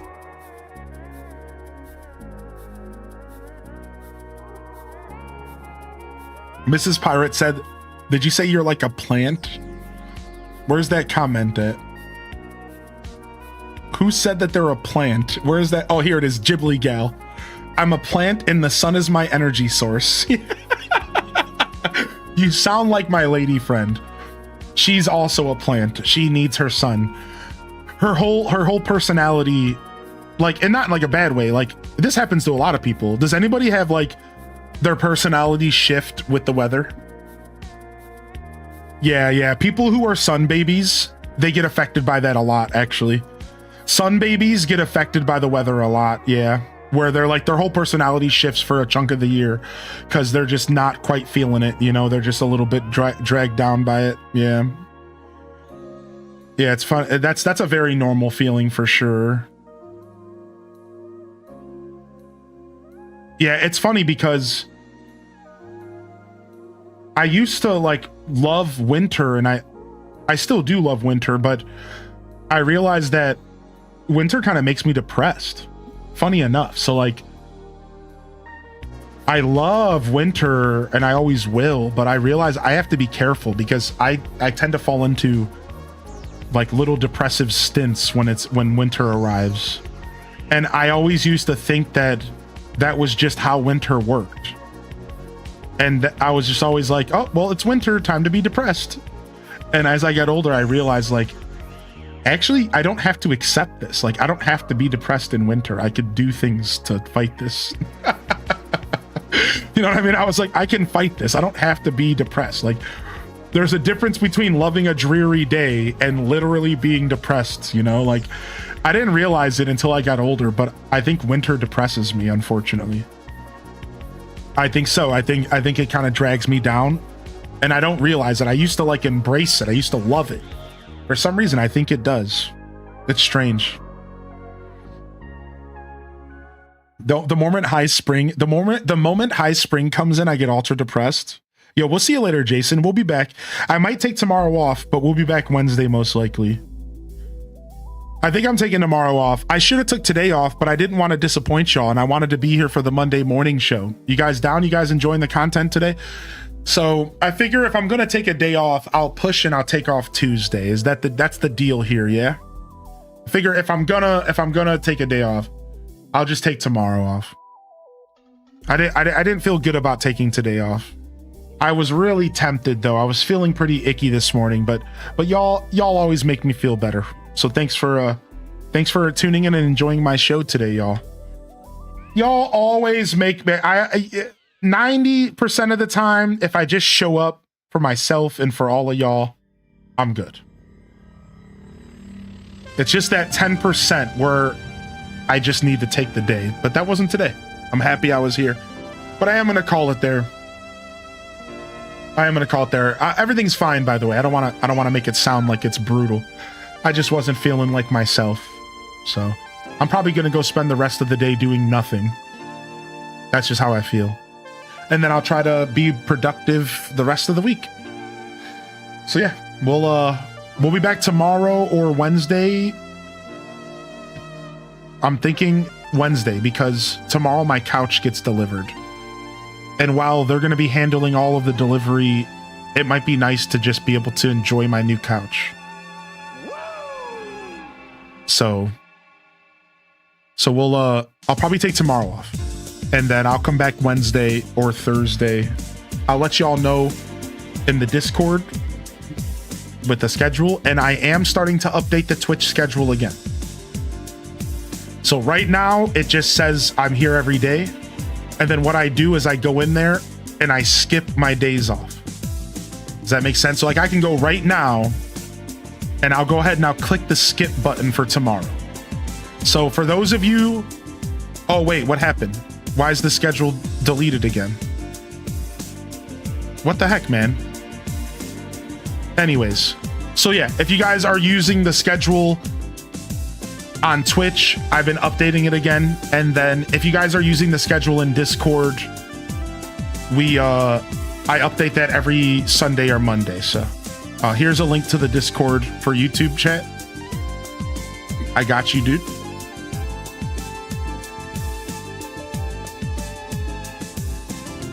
I got you, dude.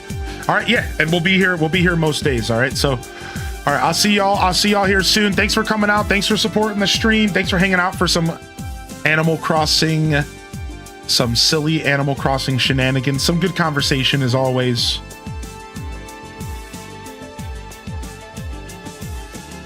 And of course, on that note, don't forget the game on. And as always, peace. Wrap it up. On to the next episode. Peace.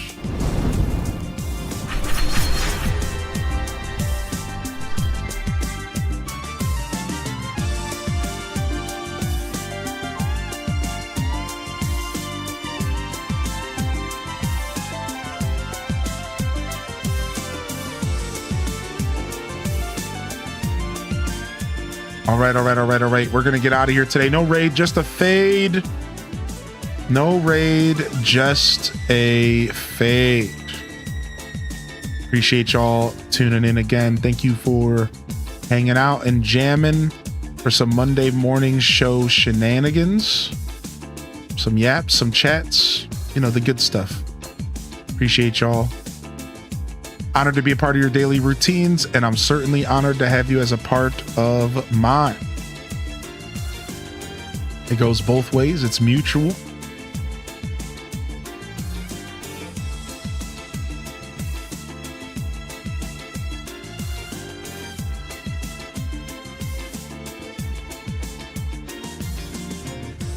We'll be playing Yoshi this week. We'll be playing Lego Batman this week as well. Probably around Saturday or Sunday. So hopefully I see y'all for that. And then we'll squeeze some cozy gaming into the mix as well. So expect more of that as always. But on that note, love y'all and appreciate y'all. Have a great rest of your Monday. Fresh week, fresh opportunities. Get out there and snatch them up.